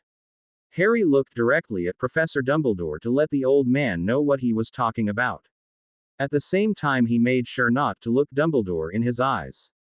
The last thing he needed was to give the professor free access to his thoughts and memories. As if sensing he was on dangerous ground, Dumbledore decided to change the subject. It reminds me, I have to say hello you from a friends of both of us. Harry frowned. As far as he knew, he and Dumbledore did not share any friends. He sincerely doubted they had much to do with the same kind of people. He also told me to say that he meant every word of what he said last night and he is looking forward to your next meeting. Dumbledore's tone indicated that he was not sure what the message meant, but he did not like the fact that Grindelwald was sending a message to him. In Dumbledore's eyes he was the only person worth the Dark Lord's time. Narrowing his eyes, Harry glared at Dumbledore. Mind you, but as far as I know we do not share any friends. So you can bring this message back to your so-called friend. I also meant every word I said last night and nothing he says or does will make me change my mind. He felt despair when Dumbledore's expression changed. Harry found himself standing in Professor Dumbledore's office. The old headmaster looked just as he had back in Harry's time. The blue eyes twinkled and he bread was white as new snow. Dumbledore looked as if Harry was yet again a student and had been called to the headmaster's office because of some stupid stunt he had pulled. Unpleasant shivers ran down his spine. Ever since he had entered the wizarding world, Professor Dumbledore had been like a grandfather to him. Though years had passed, it still hurt to think of his betrayal. Harry blinked and he was back in Hogsmeade with the two Slytherins and Dumbledore. Shaking his head to clear it from thoughts, Harry turned his full attention back to Dumbledore. It seemed like none of the three wizards had noted his lack of attention. You foolish boy. No one says no to him and gets away alive. You should consider yourself lucky that he would even consider letting a weakling like you join us. Harry snorted. As if. If I am that weak, then what about you? After all, I beat you the last time. Does that not make you weaker than me? He could see Dumbledore grit his teeth and wondered how far he could push the older wizard before Professor Dumbledore would explode. Why, you little. Ah, Professor Dumbledore, how nice to see you here. I thought you had already headed back to Hogwarts. The last students left long ago. All four wizards turned towards Slughorn, who seemed to come out of nowhere. Professor Slughorn, how nice it is to see you here. Professor Dumbledore here was just about to head back to Hogwarts, so perhaps the two of you can go together. I have to go home with the boys. Dinner will not make itself. Slughorn nodded so his double chins flopped up and down long after the movement stopped. Of course I will. Now enjoy yourselves and Merry Christmas to all of you. Harry nodded to Slughorn while the potion professor dragged Dumbledore with him.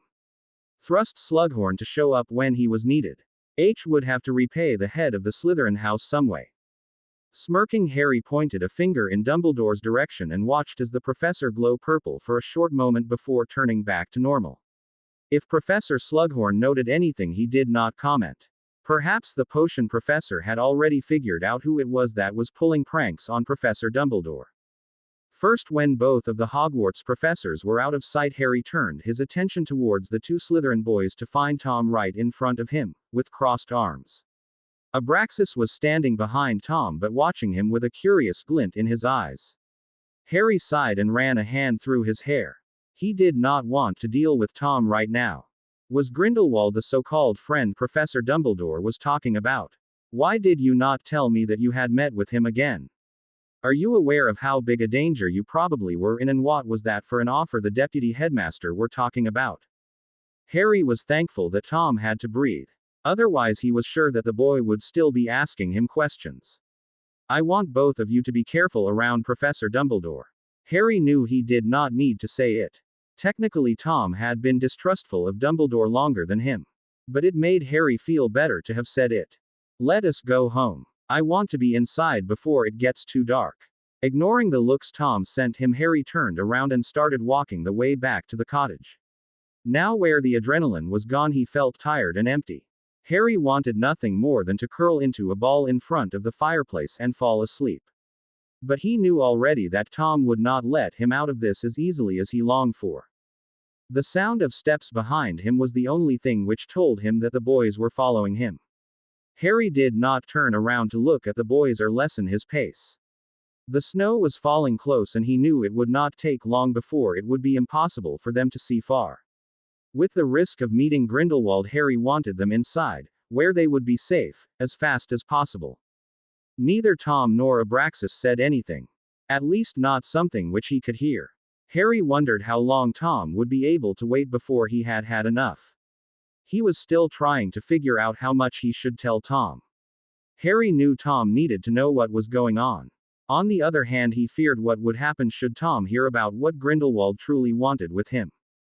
First, when they passed through the wards around the cottage, did Harry allow himself to breathe normally. He slowed down and let Tom and Abraxas catch up with him. The two Slytherins walked at either side of him. Harry did not have to look at them to know that he had their full attention. Knowing that they were watching, Harry kept looking forward while he worried his lower lip between his teeth. Hubert was there to greet them when the three of them stepped inside and closed the door behind them. Harry closed his eyes while he leaned against the wall. The fire was still lit in the fireplace and the whole cottage was cozy and warm. He felt his muscles relax, unaware that he had flexed them. Evan, are you okay? Harry flinched when a heavy hand landed on his shoulder.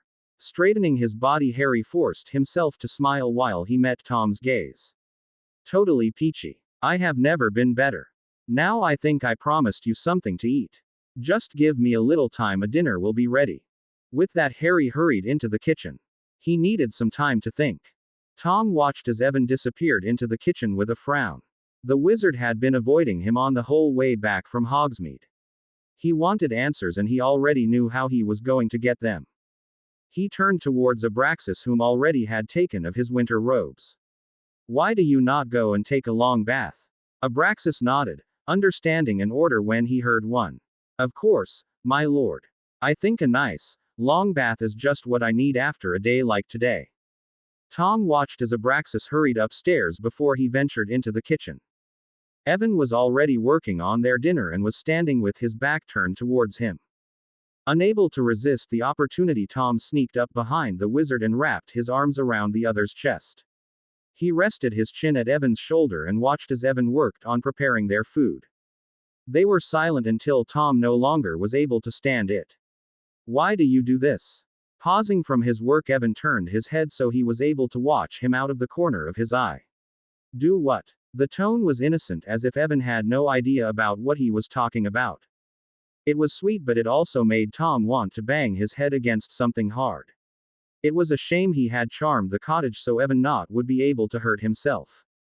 Why do you insist on cooking like you were a muggle? You have magic, so why not use it? Evan shrugged and went back to work while he was frowning.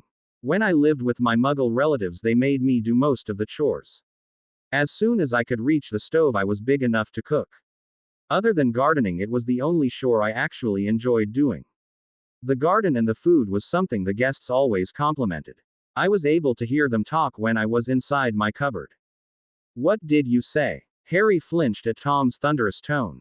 Something told Harry he would not be able to get out of this, but it did not mean he would not try. How about you go up and make sure that Abraxas has not drowned himself in the shower? Somehow I do not think Mortimus would be happy if his heir died. Harry tried to move away only to find Tom tightening his grip. Tell me what you said. The sound of Parseltongue sent pleasant shivers down his spine. Harry could easily think of many other things Tom could say on the language the two of them spoke. I like to cook like a muggle. The arms around him tightened so it became nearly painful. Harry fidgeted to get free, but Tom did not loose his grip. Knowing Tom would not let go before he had his answers, Harry sighed. Fine. I lived in a cupboard from the day I arrived on my relatives' doorstep to the day where I found out I was a wizard. Harry could not stop himself from flinching again when the carrots, which he had yet to prepare, exploded. It seemed like there would be a change in the menu. Those disgusting mud. Before Tom was able to say more, Harry used a wandless spell to fill the boy's mouth with soap. Tom spluttered and let go of him. Harry turned around to glare at him. Do not use such a word. One of my best friends was a Muggleborn witch. Tom glared at him and crossed his arm. He looked angry, but Harry was not sure if it was because of the cupboard or the soap. Harry waited until Tom nodded to show he understood, and then he banished the soap. He had only channeled the spell before Tom was right in his face. Harry wanted to step away but found himself caught in between Tom and the kitchen table. Before he could think of something to do, Tom had caught him in his arms. The wizard was hugging him closely, as if he feared Harry would disappear should he let go of him. If they were not already dead, I would take care of them myself. Not doubting Tom's words, Harry keyed the Slytherin on the mouth without minding the weak taste of soap. Do not even think about it, Tom. I do not need you in Azkaban. Besides, they are not able to bother us, so you do not have to worry about them. Harry relaxed into Tom's hug and rested his head against Tom's shoulder. He felt one of Tom's hands run through his hair, making him want to purr. Now, I think you were supposed to answer some of my questions I asked you before. I really think this is a bad idea. Harry was already starting to regret letting Tom talk him into this. He had not been wearing dress robes since his 4th year at Hogwarts. The Halloween ball did not count, sign it had been a costume ball. Tom walked into his room, dressed in midnight blue dress robes, which seemed to fit his body perfectly. Nonsense. You look absolutely lovely, he said as he stood behind him and rested his chin on top of his shoulder. Though Harry hated to admit it, he knew Tom was right. The dress robes were in the same bottle green nuance as the one he had been wearing at the Yule Ball. They make your eyes stand out. Harry smirked and turned around so he was facing Tom. Are you ready to go? Just a moment, please. Harry stood still while Tom took his hair in one hand and bound it. Since his hair had grown long, it was easier to manage than before. The only reason to why Harry had not done so before was that Aunt Petunia rather would kill him than let him grow his hair long. So, now you do not look like some kind of a girl. Harry swatted Tom's hand away and hissed at the other wizard. I do not look like some bloody girl. Tom laughed and held his hand up in defense. Easy there, Evan. Sometimes it is a little too easy to see why the cat is your animagus. Harry just huffed and stomped out of the bedroom. Halfway down the stairs he stopped and turned his head in Tom's direction. Are you coming or not? I doubt they will be waiting for us. Tom was ready to grip Evan when the older wizard stumbled out of the fireplace. How one could use the flow so much and still be so bad at it was a wonder for him. Evan just mumbled his thanks and straightened himself. Both of them had been in Malfoy's manor before, but none of them had been there at Christmas time. While Evan was regained his balance, Tom used the time to observe their surroundings. They were in the entrance hall where several guests already had arrived. Some one of them were catching up with each other while others already were moving further into the manor where the ball would be held. Taking hold of Evan's arm so he would not get lost, Tom started leading the way. He knew Evan had already been in the manor countless of times before, but remembering what had happened last time Evan was at a ball made him want to make sure he could keep an eye at Evan. They arrived to the ball hall where the other guests already were in. Moving like a pureblood, Tom led Evan down the stairs to the floor. He knew they looked like a pair, which was why he was doing this. He would make it clear for all those idiots that Evan was his and no one touched what was his. Not as they valued their lives. Tom smirked when he noted that several of the guests were looking in their direction. He was glad he had talked Evan into buying them new robes. He did not want to be dressed as if he was any less than those idiots. It did not take long for him to catch sight of other Slytherins. Tom knew most of them had been invited because of their parents' connections to the Malfoy family. This was a way to make sure that those connections did not end and for new to arise. With a strong hold at Evan, Tom led the other wizard over to where his followers were standing. They had already seen them come and stood from their seats. "My lord." They glanced at Evan, who had yet to say a word. Frowning, Tom looked at Evan, who was looking around in the dance hall and not taking note of their presence. "Good evening, Abraxas, Orion and Walburga." The three followers nodded to him in turn, and finally Evan decided to pay them attention. "Hello. Fancy seeing the lot of you here." Tom rolled his eyes. Only Evan would be so relaxed when being surrounded by high-class pureblood families. When Evan's face lit up in a grin, Tom could not help but shivered. Having a bad feeling, he followed Evan's line of gaze while he heard Abraxas mutter a curse behind them. "Oh, Evan, I was afraid you would not come. Of course Abraxas told me you had accepted the invitation, but you know it is not safe to thrust the youth." At this, Lord Malfoy, who had come forth from nowhere, sent Abraxas a pointed glare. Abraxas ignored his father and instead kept silent. Evan just grinned and returned the other man's greeting with a grin. "Of course I would come, Mortimus. And even if I would not, it is not like Tom would have let me get out of it." Tom kept his face free from emotions while he found himself under Lord Malfoy's gaze. Still, he could not help but wonder.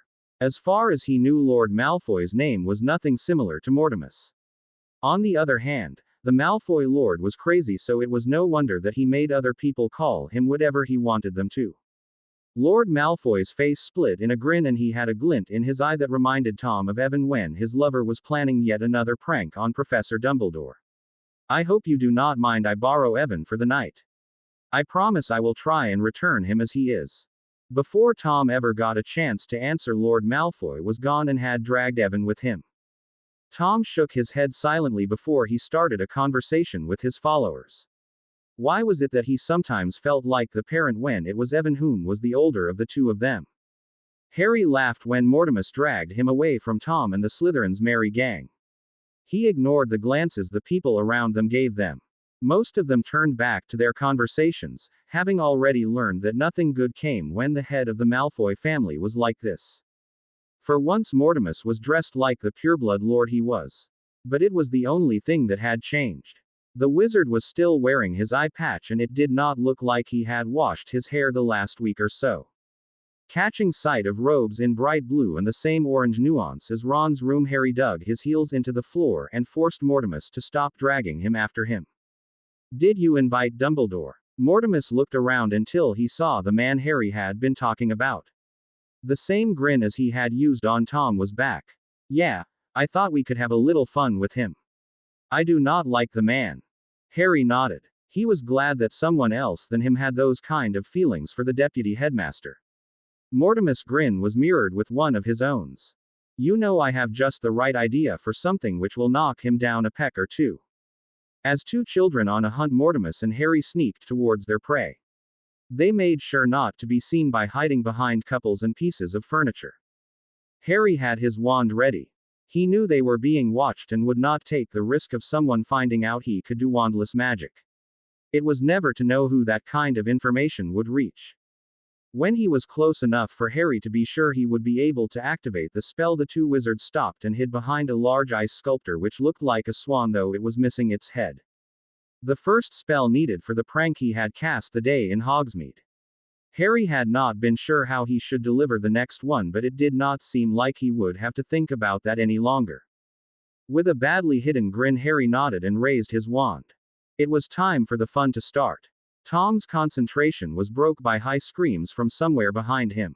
With his wand in his hand, he turned around and out of the corner of his eyes he saw that his followers were following his example. It did not take long for him to find out why there was someone whom had screamed. Standing on the middle of the floor was Professor Dumbledore. What the man was doing there Tom was not sure. As far as he knew, the professor was not important enough to be there, and he knew from Abraxas that Lord Malfoy did not like the deputy headmaster. Just as he was about to ask what was going on, someone called out for the professor. Tom's eyes widened when Professor Dumbledore's robes flew up, so his long, blue underpants with flying Quidditch players became visible to the world. He had never seen the professor blush like this, and suddenly the surrounding purebloods tried to say the professor name or title. Either Professor Dumbledore had become really popular or those purebloods were joining the fun. It did not take Tom more than a few seconds to figure out who were behind the prank. Neither Lord Malfoy nor Evan was anywhere to be seen. Feeling satisfied with the turn the ball seemed to take, Tom took a goblet and sipped. While Dumbledore hurriedly disappeared out of sight, Tom noted the guests' reactions. It was good to know where possible future followers could be found. Tom awoke to the sound of Evan humming and the scent of breakfast nearly finished. He sat up in his bed and stretched his arms, yawning. Tom looked at the diary which lay at his bedstand. It was a simple book which he had bought in a Muggle shop some years ago. Most people would never think about peeking into such a simple and an interesting-looking book, which was the reason to why he had bought it. In the book he wrote his plans. Plans about how he wanted to change the world. Plans for how the next meeting with his followers should go. Plans for his studies. Plans for everything. Of course he knew it was not safe to have a book like that. Tom shuddered by the thought of what would happen should Professor Dumbledore get his hands on the book. Therefore he had made sure it would not happen. He had spelled the pocket so no one but him would be able to take the book from there. In a world of wizards and witches, it was a wonder to see that pickpockets still were roaming the corridors in Hogwarts. As a last thing he had spelled the book so it would absorb any words he wrote, only to reply when he wrote to it in Parseltongue. Tom's eyes widened when he suddenly remembered just what day it was today.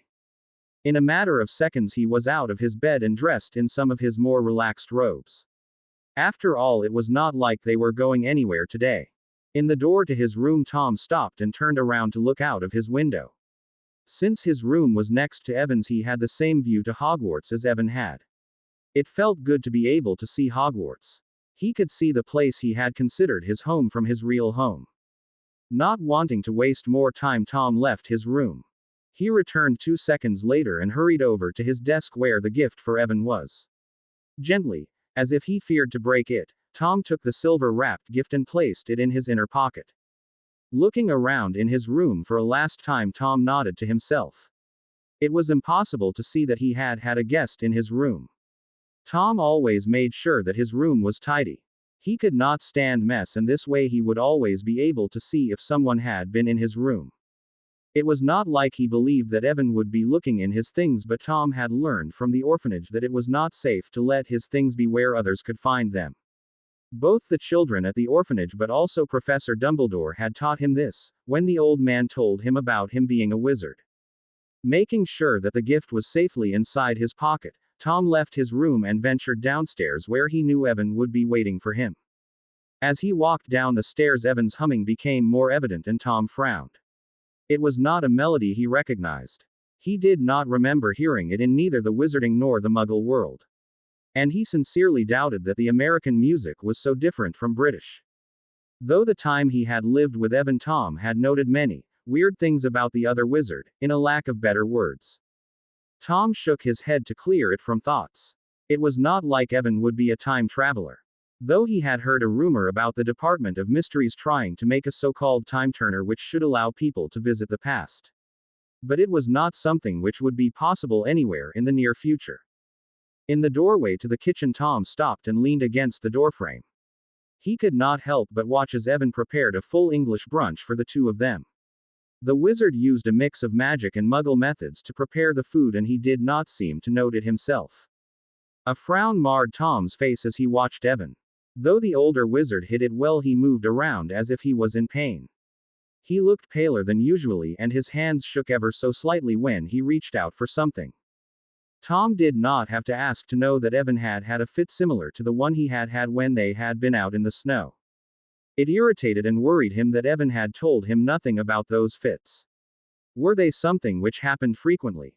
They seemed painful, so why did he not seek out a healer? He wondered how long Evan had had those fits without him noting anything. Tom swore to himself that he would do something about this. He knew that as long as he was still a minor, he would not be able to force Evan to see a healer. It did not mean he would just stand back and watch as Evan possibly killed himself. Instead, he would as a Slytherin. He had already set Walburga on the case. Though she was supposed to marry Orion, the pureblood witch had an idea about being a medic witch or perhaps a healer.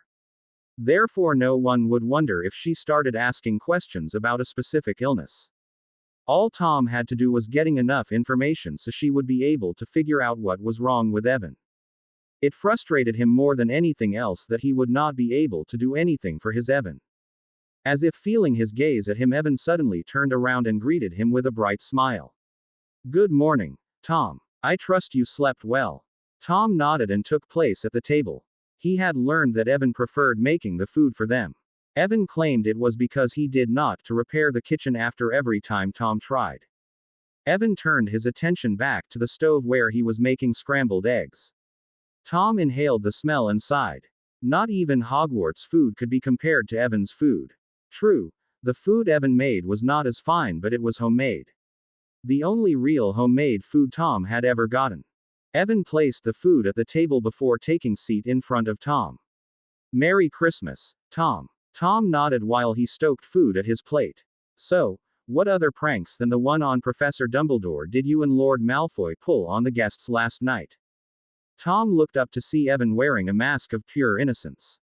"I have absolutely no idea of what you are talking about, Tom. After all, no one saw us do anything, so why would they ever think it was us?"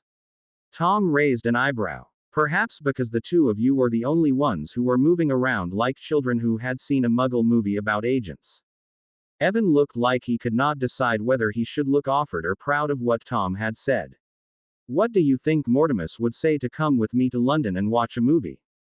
Tom coughed on his milk.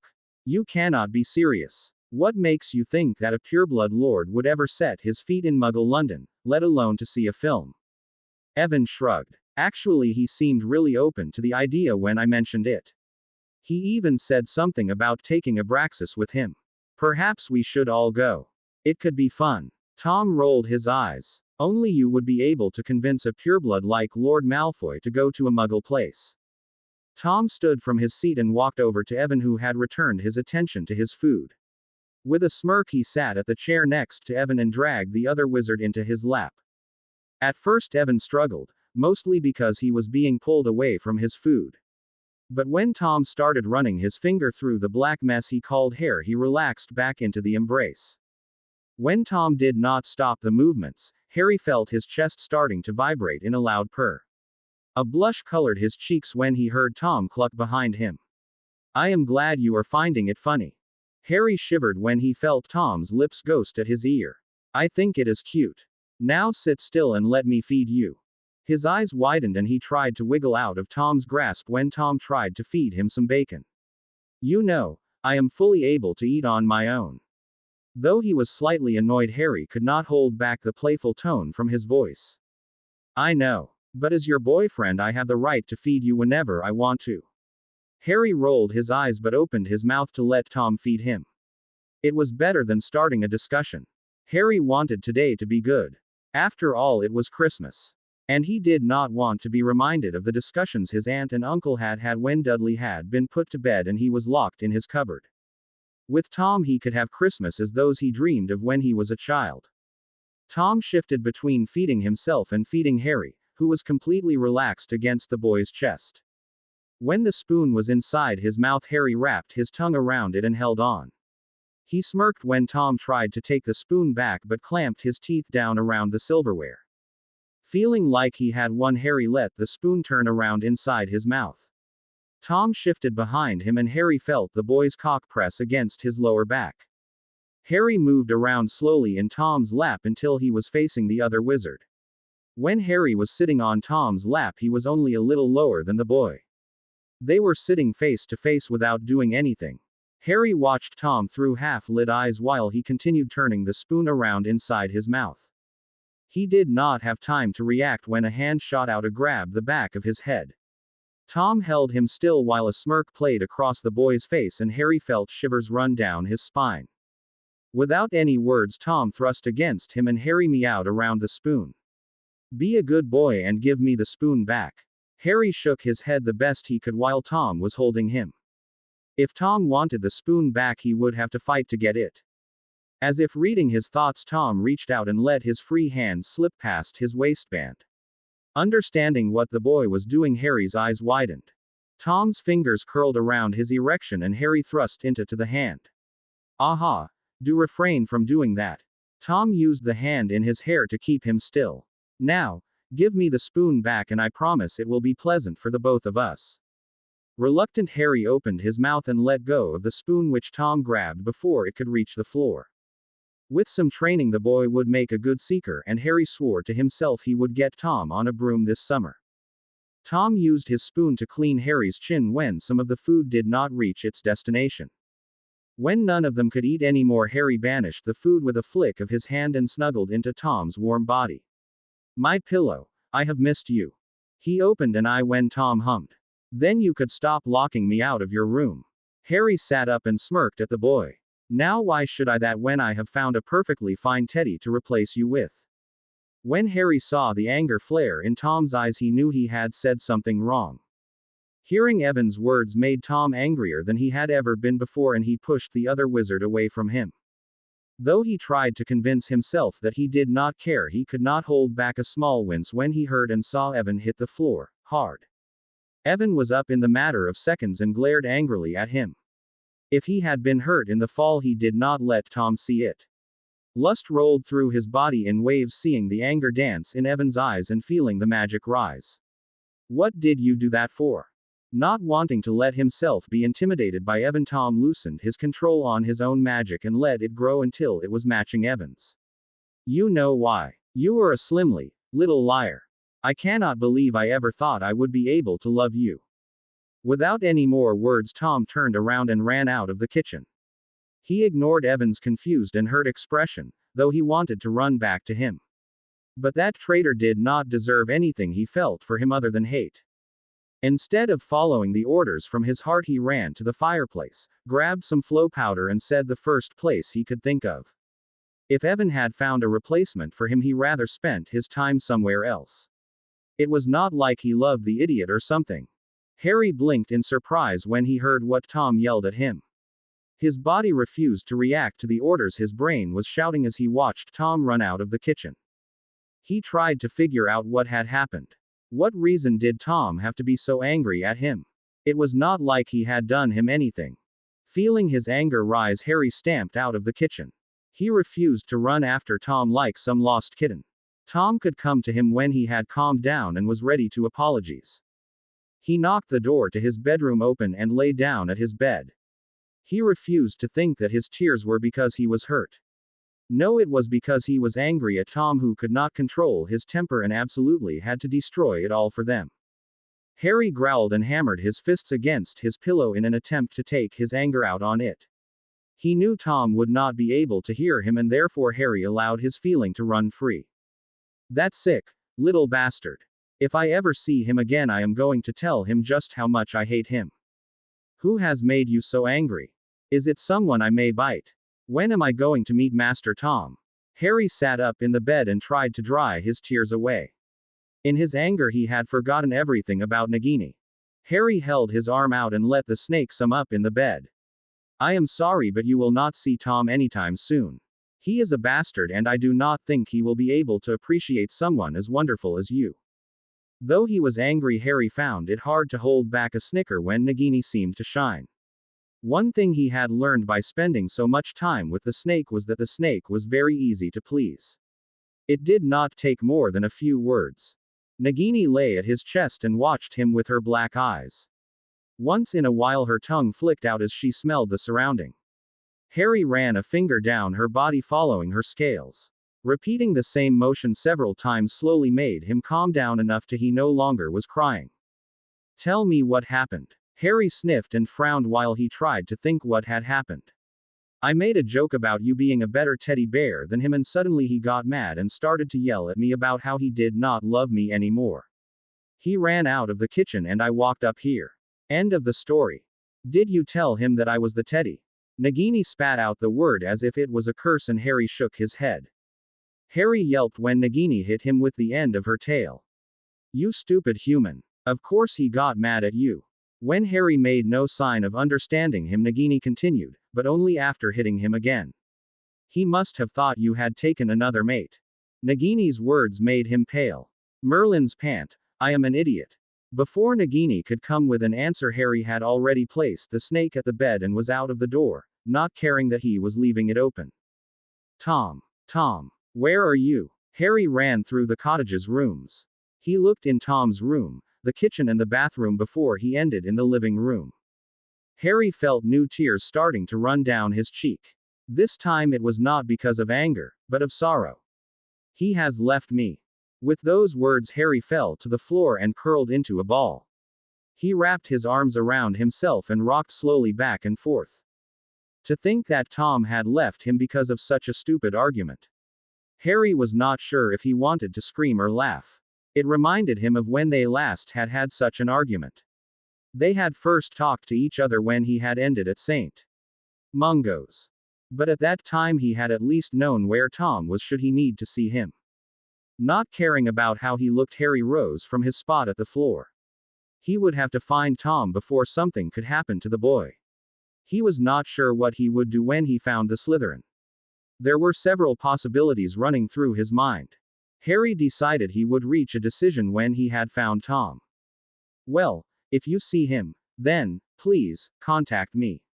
Harry took his head out of the fireplace and watched as the flames turned from green and back to their normal color. With a tired sigh, he ran a hand through his hair and rose from the floor. He caught Hubert's gaze and shook his head as an answer to the ghost's unasked question. Mortimus promised to keep an eye out for Tom. But, like all the others, he had no idea of new places to seek. Harry slumped into a chair as he felt tears gather in his eyes. It had been 3 days since their argument, which led to Tom running away, and up to now Harry had no clue about where he could be. He had tried the most obvious places, but Tom had been nowhere to be found. He had tried Hogwarts, where he had come in contact with Horace Slughorn. After getting confirmed that the potion professor had not seen Tom, Harry had made him promise not to say a word to anyone about Tom's disappearance. Harry knew he would probably be able to find Tom sooner should he make the boy's disappearance known. But with Grindelwald and Dumbledore around, Tom would be in danger. The deputy headmaster hated the both of them. And Harry had no doubt that Grindelwald would try and find Tom to use the boy against him. After a little time used to think, Harry started to take contact to Tom's friends, minions, followers, whatever he was supposed to call them. But like with Professor Slughorn, he got no positive result. Of course they could be hiding Tom for him, but somehow Harry doubted that. Just to be sure, he had made sure to talk with the parents. After all, Tom was not the big, dark lord here, and therefore they were not loyal to him. He started biting his thumb, not caring about the metallic taste which filled his mouth. He had bitten his thumb so many times that even a light bite would make the blood flow. Harry found that the blood and the pain cleared his head and made it easier for him to think. Tom would not like you doing this. Harry growled but removed the thumb from his mouth. It is not like he is here to say anything. Harry regretted his words when he saw Hubert's shoulders fall. Sorry, Hubert. It is just because I am worried about Tom. Who knows what could happen to him while he is gone? Harry let his hand fall to his chest and felt his necklace through his robes. Ever since he had given Tom the other necklace, neither he nor the boy had taken their necklaces of. I think I might just have the right thing for you. Without waiting for an answer from him, the shop manager took 2 necklaces which both were made of silver and showed a snake twisted around a new moon. Both of the necklaces have protective charms on them. And, if you choose a keyword, they will make it possible for the owners to locate the other as long as both are wearing them. Harry eyed the 2 necklaces. They were beautiful. No other words could describe them. Somehow he had no doubt that Tom would like them. Maybe they would be enough to make Tom open for him. I will take them. Harry jumped up with a yell of joy. At the same time he cursed himself for not thinking of this before now. Where are you going? Harry turned and made a salute to Hubert. I think I know how to find Tom. Do not wait up for me. It is kind of useless to say when I do not sleep at all. He just smirked when he dressed himself and hid his wand in his sleeve. Since he had no idea about where he would end, he would have to be prepared for a little of everything. As a last thing, Harry took his broom with him before he left the cottage. If the necklace really worked, he would need a way to transport himself. Somehow he doubted that the night bus would let him drive with them when he had no destination. Harry ran outside where it had begun to snow. He stared worriedly at the sky and hoped that Tom had found somewhere to stay. He did not like the thought of Tom staying outside in the cold. Passing through the wards, Harry tried to catch his breath. The snow covering the ground made it hard for him to move as fast and easy as he would normally. Staring down at the necklace in his hand, Harry wondered what he would have to do to activate the jewelry. Unsure of what to do, he raised the necklace to his mouth so it was touching his lips. Take me to Tom. Harry's eyes widened when the necklace glowed. It was not much but enough to be noticed. At the same time, the necklace started tugging him in a direction which seemed to lead away from the cottage and Hogwarts. Not wanting to waste any time, Harry jumped on his broom and setting off. It was harder to stay on his broom with only one hand to hold with. The wind and the snow made it hard for him to see where he was going, but Harry clenched his teeth and narrowed his eyes. There was no way in hell a little bad weather would be able to keep him away from Tom. Because of the wind, Harry decided to stay near the ground. He had no wish about risking falling and breaking his neck just because his was too high up. To Harry's surprise, the way direction the necklace led him was the same as the Hogwarts Express went. So Harry followed the rails. Hopefully nothing else than the Hogwarts Express drove on the rails. Harry did not want to risk his life just because he was currently able to see much around him. Silently, Harry watched as a group of children passed his hiding place. They laughed and yelled at each other as if they did not have a single care in the world. Each of them was dressed in hand-me-downs, but it did not seem to bother them. Their cheeks were red from the cold and their eyes were shining with the happiness they were feeling. As soon as he had arrived to the city, Harry had shrunk his broom. He had flew the whole night and his body was sore from the travel, and though he would rather use his broom than force his muscles to move, Harry knew it was not an opportunity. Therefore he had been forced to walk through London while he watched the necklace. It did not move, which meant Tom stayed at the same place. Harry was not sure what he should feel or think. On one hand, it seemed good that Tom stayed at one place. It could mean he had found a safe place to stay, and it would also make it easier for Harry to hunt the boy down.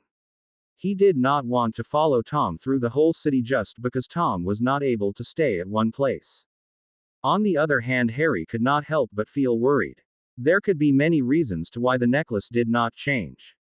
Perhaps Tom was laying somewhere, already dead, because he, Harry, had been too slow to find him.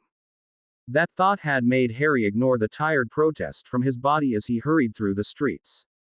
Looking across the street, Harry's eyes widened, realizing where the necklace had led him to. One question was on his mind as Harry crossed the street without caring for neither the people he passed nor the cars which were forced to stop so he would not be hit. He hid his shaking hands in his pockets. Harry was painfully aware of the stares he got from the Muggles. At least he knew the Ministry would not arrest him for being dressed like a wizard when he was among Muggles. Why had Tom decided to hide here of all places? 4 days. It had been 4 days since he had run away from what had once been his home. The matron had been surprised by his sudden arrival but had not said a word, but he had seen the gleeful glint in her eyes.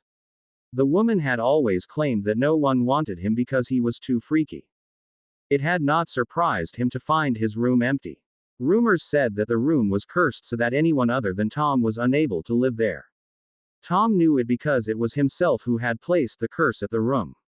He had not been interested in sharing his room with anybody else. There he had done what he deemed to be necessary. Tom held no doubt that Evan would not come for him. After all, the wizard had no idea about where he was, and Evan was probably not interested in ever seeing him again. It had taken him 1.5 days to cool down, and when he did so, Tom realized just how big an idiot he had been. He had acted as a Gryffindor and assumed things when Evan had talked about a teddy bear.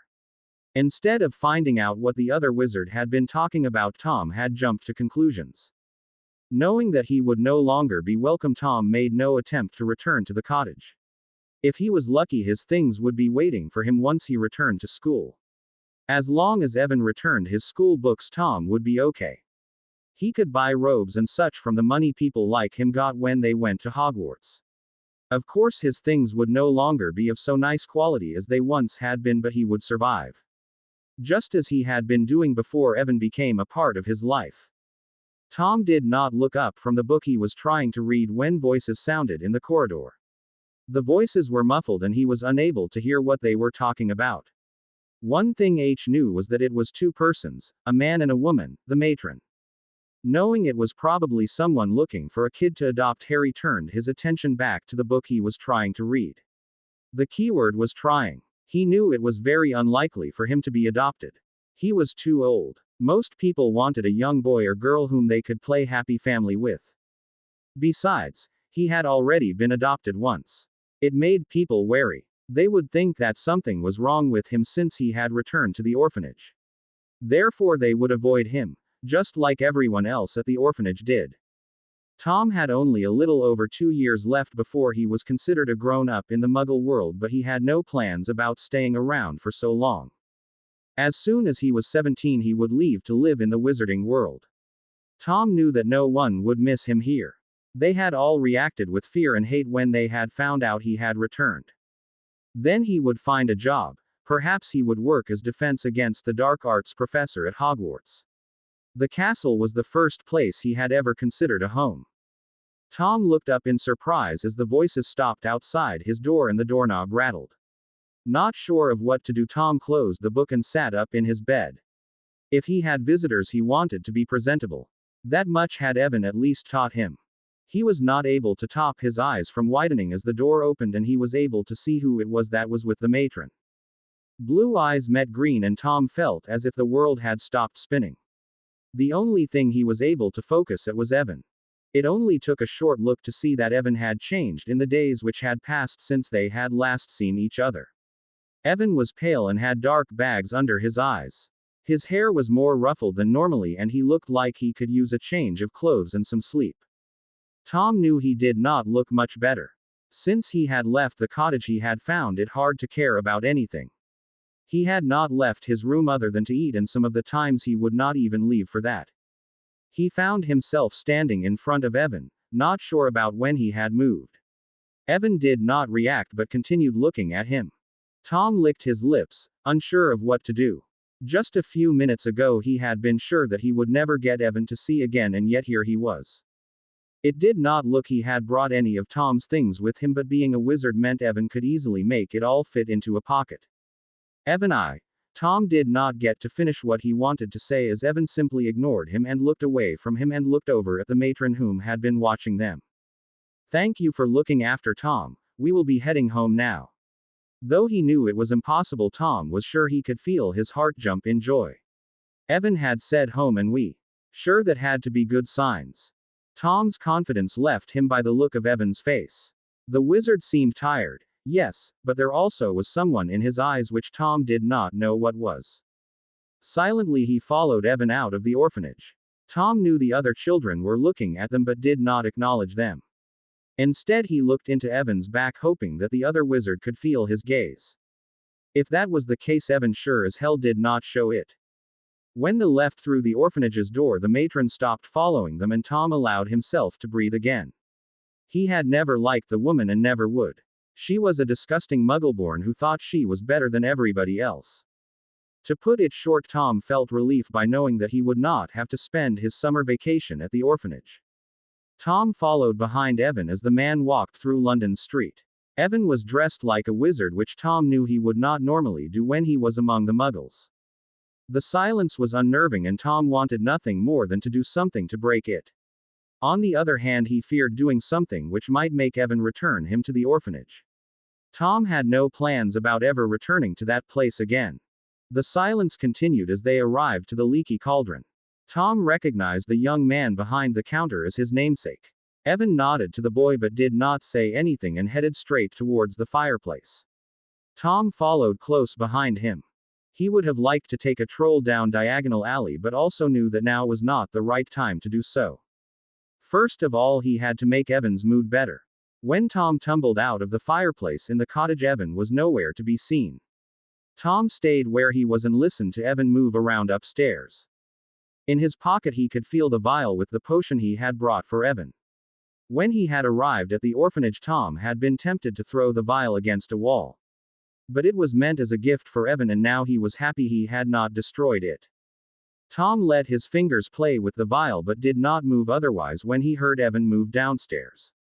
Neither Hubert nor Aries were anywhere to be seen and Tom guessed that Evan had ordered them to stay away. He gulped and wondered what would happen now. He was minor and Evan was his guardian. No one would stop Evan should he decide to punish him for what he had done. Thought Tom would deny it if anyone asked him. He was sweating when Evan entered the living room. Tom blamed it on the fire which he was standing close to, but he knew it was not true. Knowing that he would not get out of his punishment, Tom raised his chin and met Evan's eyes.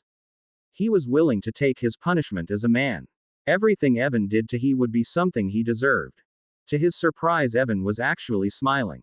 Tom hesitated. Many things he had been prepared for. An angry or perhaps even a sad Evan. But as far as he could see, Evan had no reason to be smiling. "Merry Christmas, Tom. I thought you would like to say hello to the teddy bear." Tom's eyes widened as Evan showed him what he had been hiding behind his back. It was a small female snake. Tom did not remember what its kind were called, but he remembered reading about it in some of the books in Hogwarts library. Realizing just what Evan had been saying, Tom met Evan's gaze.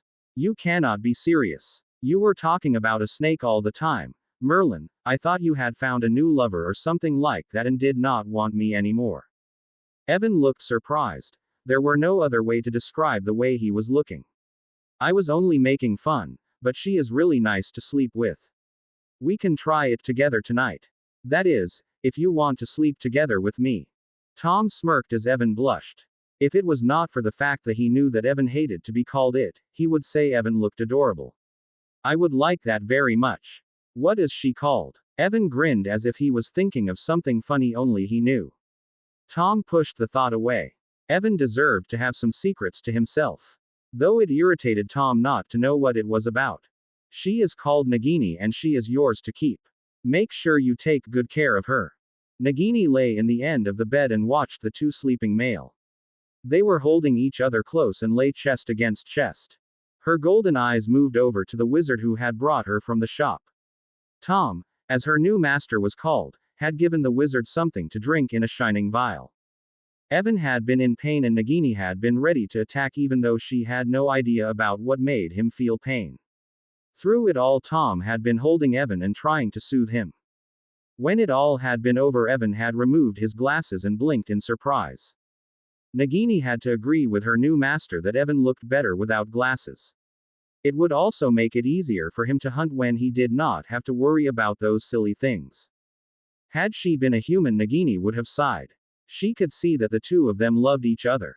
Though it was not the same as when snakes found together, Nagini guessed it was similar. They were mates and Nagini would do anything to protect her master and master's mate. As she watched Evan curl up against Tom, Nagini decided she would have to speed up their relationship. If Tom did not mate with Evan, he risked someone else would come and mate with Evan. It seemed like a snake was needed to make sure that it was the right ones which mated with other. She would not allow someone from the outside to destroy her family. Harry drifted awoke feeling Tom's arm around him and the boy's body pressed against his body while Nagini was lying on his feet. Feeling warm and content, Harry wanted nothing more than go back to sleep, but he already knew it would not be the case. Instead, he chose to just enjoy the feeling of having Tom with him again. It still felt weird to know that he no longer needed his glasses. When he woke in the morning, he would still reach out for them only to remember that they had been thrown out. For some reason, Tom seemed to find it funny. He had had those most of his life and he had never really thought about doing something so he no longer would have to deal with his glasses. He remembered Aunt Petunia had bought the glasses. One of the teachers had noted he had had trouble seeing what was on the blackboard and had taken him to the school nurse. When he had left school, it had been with a paper telling his guardians that he needed glasses. From his peek into Snape's pensieve, Harry had learned that his father had been wearing glasses similar to his own. Harry wondered if people would think he looked so much like his father without them. Since he would not be returning to his own time, Harry doubted he would ever find out. It certainly would stop his opponents from having an advantage on him at the battlefield. Harry wondered why no one had ever tried to summon his glasses. It was common knowledge that without his glasses he was blind as a bat. Feeling Tom move behind him made Harry aware of the pressure he felt against his bladder. Harry did not want to leave the warm bed, but it seemed like he would not get any choice in that matter. Harry looked at Tom's arms, which were holding him. It did not look like Tom was letting go of him anytime soon. Grinning, he turned around until he was facing Tom. An idea started taking form in his mind. He started trailing his finger down Tom's features. The younger wizard smiled and pressed his face against Harry's hand. He was still asleep but seemed to enjoy his touches. Harry smiled and leaned over to key Tom on the lips. Next, he trailed his finger down Tom's bare chest and let his mouth follow his hands. He let his tongue play with Tom's nipples before he moved down and gently fucked Tom's belly button with his tongue. By now, Tom's grip had loosened, so he was no longer unable to move around, and he started licking and sucking Tom's balls. Evan. Harry let go of Tom's sacs and looked up in surprise. But it seemed like Tom was still asleep. At least he seemed to be enjoying himself. When he was sure that Tom was fast asleep, Harry decided to go back to work. Harry leaned forward again and took Tom's cock in his mouth, sucking hard as he did so. Sweet Salazar. Tom's voice told him that the boy had finally awoken. He felt Tom let fully go of him and at the same time thrust it into his mouth. Harry grinned and moved away from Tom with a pop. You know, if you do this every time, I can nearly forgive you for waking me in the middle of the night. When Tom reached out for him to make him continue, Harry pulled away and out of reach. I need to go to the bathroom. Before Tom could react, Harry jumped out of the bed. I will see you again in a moment. Harry turned around on his heels and ran out of the bedroom. The sound of Tom and Nagini cursing followed him all the way to the bathroom. Tom was still awake when Harry returned from the bathroom. Before Harry could do anything, Tom grabbed his wrists and tugged him down, and Harry landed on the top of the boy. Tom, what are you? His question was cut short when he felt something hard press against his thigh. He knew that Tom did not have his wand with him in bed. Tom rolled around so Harry was captured under him. It seems like you left me with a not so little problem when you decided to run off like that. Tom thrusted forward so Harry could feel his erection. Are you not a little too full of yourself? Harry laughed, though he did not feel as sure as he hoped he sounded.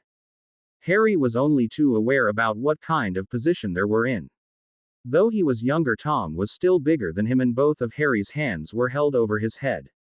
Harry tried to throw the boy off of him but mewed when Tom thrusted forward and grounded their groins against each other.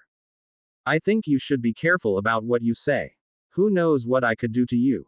Tom leaned forward and Harry could feel his lips ghost at his left ear. Think about it. There is no one around to save you from me. Harry did not try to hide the shivers which ran down his spine. Tom. Please, do not mind the snake. I will just go and hunt the ghost while the two of you are mating.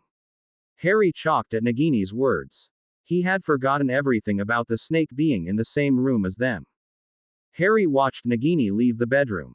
It did not take long before they heard Hubert yell downstairs. Apparently Nagini had found the ghost. Well, Harry looked back at Tom, who seemed to be waiting for an answer of some kind. What do you mean with well? Tom sighed. Sometimes, Evan, I swear you are a little too thick-headed for your own good. Harry hugged, and had he been able to, he would have crossed his arms. As it was, he settled down on glaring at Tom. I am not thick-headed. It is you who are not making any sense. Tom sighed again, as if he suddenly felt very tired, and started sucking his neck. Harry was sure the boy would leave the mark, and he did not doubt that it was his intention. I am asking you if we should do as Nagini said and mate. Blood rushed to his face and then turned around and headed in an entirely other direction. I have not, though, so far. I mean, I have never tried. There has never been. Tom silenced him with a deep key. Wish stole Harry's breath away. Feeling a tongue brush over his lips, Harry opened his mouth willingly to let Tom inside him. Tom was not late to take the invitation and started explore Harry's mouth. It seemed like something the other wizard would never be tired of doing. Tom pulled away and looked down at him for several seconds before he opened his mouth. Do you want to go any further, or do we stop now and go back to sleep? As an answer, Harry dragged Tom down and into another key. I will take that as a yes. Harry let his hands travel down Tom's body. Only now he realized that Tom was naked as the day he was born. Tom seemed to read his thought. To me, it seems like one of us is overdressed. Harry did not protest as Tom started to unbutton his nightshirt. Instead, he helped the boy with getting the nightshirt and soon after also his pants off. It did not take long before they were equally naked. He leaned forward and took one of Tom's nipples into his mouth while his hands played with the other. Over him, he heard Tom gasp, and the boy dragged his nails over Harry's back, leaving red marks on his skin. Letting go of the nipple, Harry tried to sit up, but Tom did not budge from where he sat, straddling Harry. Do you have any lube? Harry frowned, but then he shook his head. No, I have never had any need for it. Tom chuckled as he played with Evan's hair. It never stopped fascinating him how unruly it was. It almost seemed like it had a will on its own. You really should be careful how you say things, especially when you are around a Slytherin. An answer like that could mean that you like it rough. The look Evan gave him was too adorable to be legal. Tom was sure it had to be illegal to look so adorable. But I like knowing that I will be your first. That no one has touched you or been together with you as I will. Evan's face colored and he muttered something that Tom was unable to hear. Though he heard something about Slytherins and being too full of themselves. He cut of Evan's mutterings effectively by giving the other's cock a stroke. Whatever Evan had been about to say drowned in a loud moan. Harry heard Tom mutter a spell but did not have time to figure out what it was meant for when he suddenly felt empty. He recognized the spell as one Madame Pomfrey had used on him whenever she had not wanted him to leave his bed, not even so he could go to the bathroom. Tom said another spell and Harry soon felt something cold press against his entrance. Out of reflex, Harry tried to move away, but Tom let go of his wrists, only to place a hand at his chest to hold him in place. Do not move. I will make sure that this gets pleasant for both of us. Harry could only nod as he felt a finger enter him. It was an uncomfortable feeling, neither was it good nor was it painful. It just felt wrong to him. Soon Tom began to move the ginger in and out. It was slow and Harry started to get impatient. When Tom added another finger and started scissoring them, it was more painful, and again Harry tried to move away, but again Tom stopped him from doing so. I promise it will get better soon. Just trust me. If Harry did not know better, he would say it felt like Tom was searching for something. Harry guessed the boy had found it, when the fingers brushed against something and all Harry could see was white. What was that? He managed to gasp out and noted Tom's smirk, though he did not feel like doing anything about it. Your prostate, Evan. Every time I touch it you will feel like this. To make him understand what he meant, Tom moved again so his fingers brushed against the little bundle of nerves. When he was sure Evan was fully stretched, Tom removed his finger. He wanted to make sure this got as painless as possible. If all went well, Tom would later see how far he could push Evan. But the first time should be as enjoyable as possible. Evan made an irritated sound, but Tom took his sweet time and slowly pushed inside until he was buried balls deep. Evan wrapped his legs around his waist to give him a better access. Evan's eyes were clouded with lust, but he watched his every movement. Tom felt a strange happiness build inside him when he thought of what Evan had told him about him being his first. And Tom planned to make it so Evan would never seek out anyone else than him. Feeling Evan's tight heat around his cock, Tom had to use all of his control to not start moving again before Evan had had time to adjust. He saw Evan had closed his eyes and wore a pained expression. It was impressive that he had not made any sound of discomfort for Tom to hear. Luckily, Tom knew what to do to make it better. Pain. It felt like he was being ripped apart and split into two. Harry was afraid of moving in fear of making the pain worse than it already was. Tom started pushing in and out. The slow and gentle thrust turned into hard and fast ones, making him groan and moan. And at each, as well as mumbling incoherently. A hand wrapped around his cock and matched the pulls to Tom's rhythm. Harry opened his eyes and looked into Tom's eyes. The Slytherin was smiling to him and Harry found himself returning the smile. Harry came gasping his lover's name and it only took a few more thrusts before Tom came as well. After emptying himself into Evan, Tom's arms gave out under him and he fell and pinned Evan under him.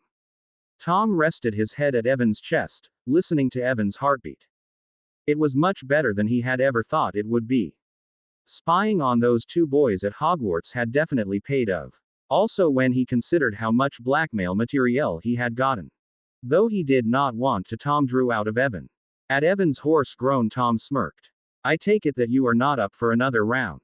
Evan opened one eye to glare at him but did otherwise not move. I do not think I will be able to move tomorrow. Tom lay down next to Evan and moved both of them around until he was spooning Evan. In the light from the moon, Tom watched the marks he had left at Evan's neck. Anyone who saw those would know that Evan had been claimed. If that did not hold them at bay, Tom would personally take care of them. You know, Evan, though this was a nice surprise, it does not mean you will get out of giving me a gift in the morning. After all, it is my birthday and if you do not go to sleep right now, the next prank I had planned for Dumbledore will be pulled on you at school. The way Evan spoke told Tom that the wizard was serious and he decided to follow the order. Tom had seen what Evan had in store for Professor Dumbledore and he had an wish about sharing the Transfiguration Professor's fate. Harry tried to ignore the looks Tom was giving him as he limped next to the boy. He had yet to decide whether he had forgiven Tom or not. After all, it was the boy's fault he was limping. Though Tom looked like he was a little worried, Harry had no doubt that he would do it all over again, should he get the chance. After their first night together where Tom had turned 16, they had had sex as many times as possible. Harry knew he would never be able to look at the kitchen table the same way without blushing. Tom and he were walking silently down the way from the cottage into Hogsmeade. Tom's suitcase was hovering behind them. It was a comfortable silence which none of them felt any need to break. They just walked closely together and held hands. Both of them knew that they would not be able to show of their relationship. Since Tom was still a minor, there was a risk of someone would remove him from Harry's care. Both of them were thinking of Dumbledore when they thought about that someone. So, it is back to school now. Tom nodded but did not look at him. Harry sighed and ran a hand through his hair. His lover had been like this all morning. Harry knew he was not happy about returning to school. Merlin, Harry would rather have Tom with him all the time so that he could make sure that the boy would be okay. On the other hand, he knew the education was important. Though Hermione had been annoying whenever she talked about how important it was for them to finish school, Harry knew she would be right. Harry was excused since he had been thrown back in time, but even he had managed to get his NE. It is necessary. None of the others can figure out what to do should they suddenly find themselves without their leader. All what I have worked for until now will be lost. Harry nodded. I know you have plenty of time to decide, but have you ever thought about what you want to do after school? I have seen your grades and they are good. Tom looked straight forward with a little frown as if he was debating with himself whether or not to tell him what he had planned. I want to teach at Hogwarts. I think defense against the dark arts will be my main choice. Harry nodded slowly. He could not remember hearing about Tom or Voldemort ever teaching at Hogwarts. Of course, it could have been information that Dumbledore had deemed unnecessary for him to know. Well, I see no problems with that. Think of all the pranks I will be able to pull at Dumbledore should you be a part of the staff. Harry got a dreamy look in his face and did not see the shivers which ran down Tom's spine.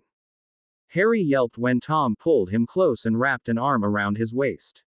You will have to visit me at Hogwarts sometimes. I am not sure I will be able to last without you around me. Harry rolled his eyes but hugged Tom with one arm.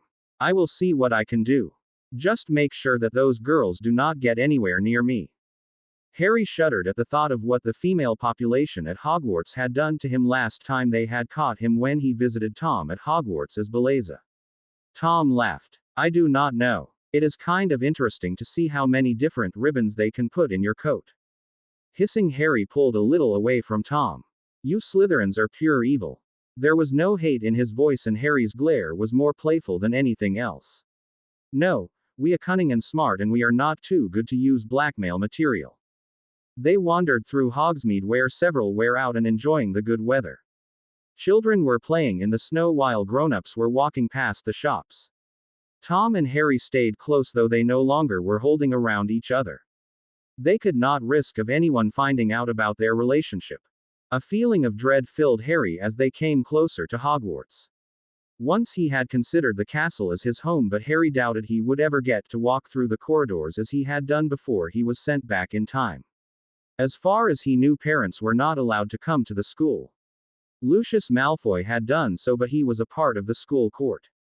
As Tom headed towards Hogwarts alone, Black Cat sat in the snow and watched the Slytherin making his way through the snow. Harry had turned into Belleza so fewer would note him.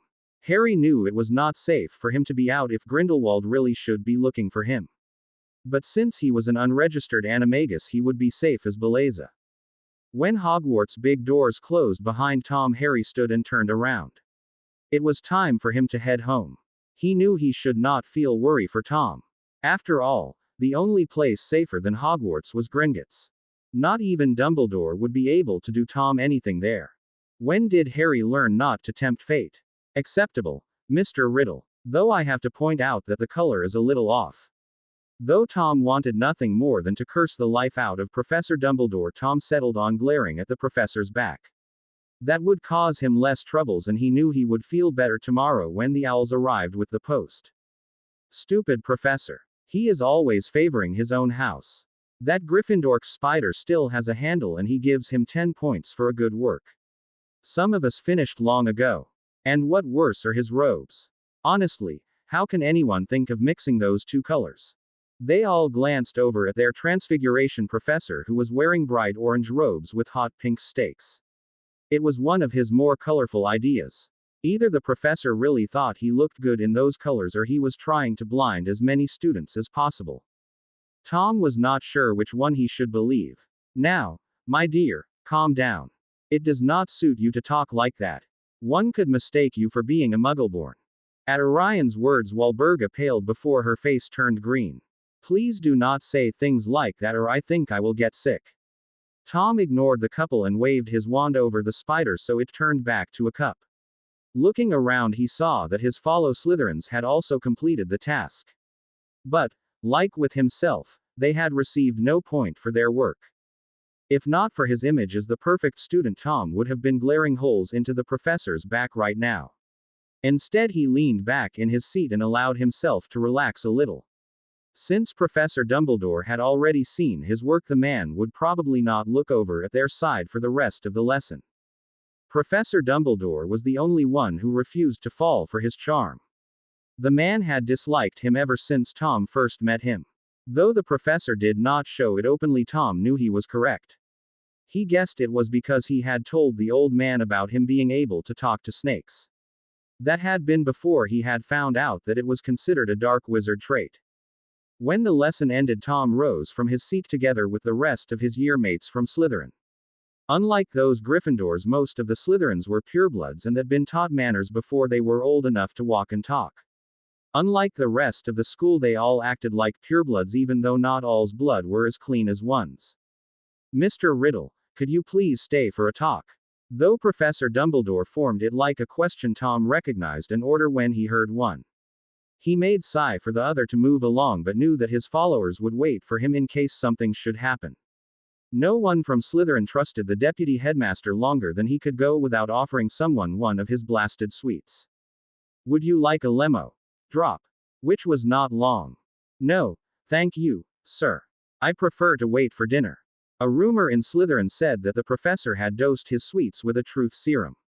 Tom felt no need to find out if it was true or not. Without being allowed to Tom took seat in front of the professor's desk. There was no reason for him to pretend when they both knew that the professor had seen through his mask.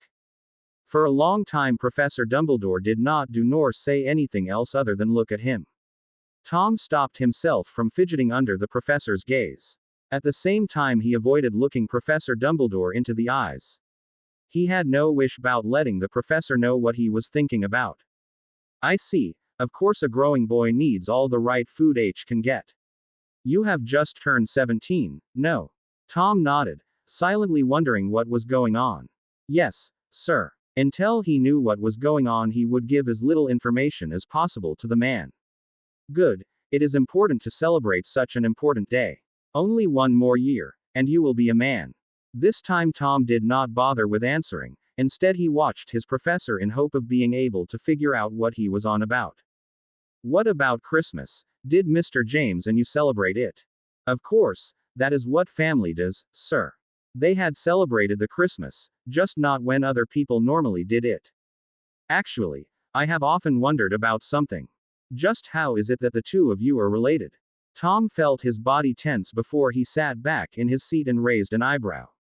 My mother and his father were related, though we are not sure about how. Perhaps they were distant cousins. To me it does not matter. Family is family and Evan is the only one I need. Tom did not like that the deputy headmaster was asking all those questions. As far as he knew the professors would not ask questions like that unless they thought that something was wrong at the student's home. Since Tom was sure that there were no such signs it seemed like Professor Dumbledore did not care about those rules. Something he had learned while being at school was that the professor never asked questions without having a reason to do so. What would you do if I told you that I have found some family of you? Let us say, your father and his family and your mother's family. Perhaps you would like to visit them to find out just how the two of you are related. The Slytherin watched his professor silently while he wondered what reasons the professor had to tell him this. He had known about his so-called family for some time by now. It was how he knew he was a half-blood. When Tom had been sorted into Slytherin he had seen how important one's blood purity was. Mud-bloods were the lowest of the lowest while the purebloods got the cream of the milk. Being in between Tom used his knowledge and power to climb the social ladder. He was not about to let anyone or anything hold him back. I will think about it, sir. Professor Dumbledore looked like he had just been told he would get a year of free use of limo drops and stood together with him. Of course, it is not something one should do without thinking it through. Let me hand you the addresses, that way you can contact them whenever you want to. Tom stared down at the paper Professor Dumbledore was offering him over the desk, like it would start burning at any second. Taking the paper would mean he was willing to think about what his professor had said. On the other hand he wanted to meet his family. Not only to find out how he and Evan were related but there were so many other questions he would like to ask them. Why had no one ever come for him? Was he family really descendants of Salazar Slytherin? Why had his mother given birth to him at the orphanage instead at her home, being surrounded by her family and friends? So many questions were running through his head and the only thing he needed to do to get the answers was to take the paper. Tom blinked when he felt his hand close around the parchment and he saw Professor Dumbledore smile at him. I am glad you decided to do this, Mr. Riddle. I am sure you will enjoy meeting your family. Now run along. I am sure your fellow snakes are waiting for you. It is soon dinner and it would be a shame for you to get a detention for being late. Yes, sir. He walked out of the classroom. Only when the door closed behind him and he was sure that no one was around him Tom grimaced. Looking down at the paper in his hand Tom put it in an inner pocket. He would decide what to do with this information later on. My lord, we were worried that we would have to go in and bring you out. Tom looked at his three followers who had been waiting for him. Are you implying that I am not able to take care of myself? Orion, who had been the one to open his mouth, bowed his head. Of course not, my lord. But we all know that Professor Dumbledore is dangerous and you yourself told us to be careful around the man. Tom nodded. At least he now knew that they were listening when he told them something. We better go to the Great Hall. There is a meeting in the Slug Club tonight and we would not want to be late. Albus glared after the door had closed behind the Riddle boy and he was left alone in the empty classroom. He could not believe the nerve of the boy. Here he was offering him a way to come in contact with his family and then he acted like he was wary of him. After all the time he had spent finding out just who he was related to. To say the truth, he was not surprised to learn that the brat was a descendant of Slytherin. He had had the feeling ever since he learned that the boy could speak with snakes. If that did not prove that the boy was evil, he was not sure what would. If only he could make others see the truth. Albus sat down and leaned back in his chair, frowning. It nagged him that the brat had declined his offer about Lemo drops. How was he supposed to ask the questions he wanted to when he could not be sure that the brat would answer them? Since Riddle had gotten his Parseltongue ability from his mother's side of the family and he and his guardian were related through her, there was a risk that Mr. James had the same ability. The Gounts had not married many outside their family in fear of spreading Slytherin's so-called gift to other families. This caused a severe case of inbreed and should make it easier to find out how the two wizards were related. The problem was those few who had left the family through time. Some of them had married into other pureblood families and would be easy enough to find. Then there were those who had left either the wizarding world or Britain, which seemed to be the case with Mr. James's father. What made Albus frown was Mr. James's father's choice of marriage. He had married a Muggleborn witch, which would be a scandal in the Gaunt family. Of course, all families had their black sheep. And usually they were hidden from view so they would not be able to put the family at shame. Or they were silenced. He started placing the assignments in front of him while he wondered what Gellert wanted with Mr. James. It was him who had ordered him to make sure Mr. Riddle was out of the way.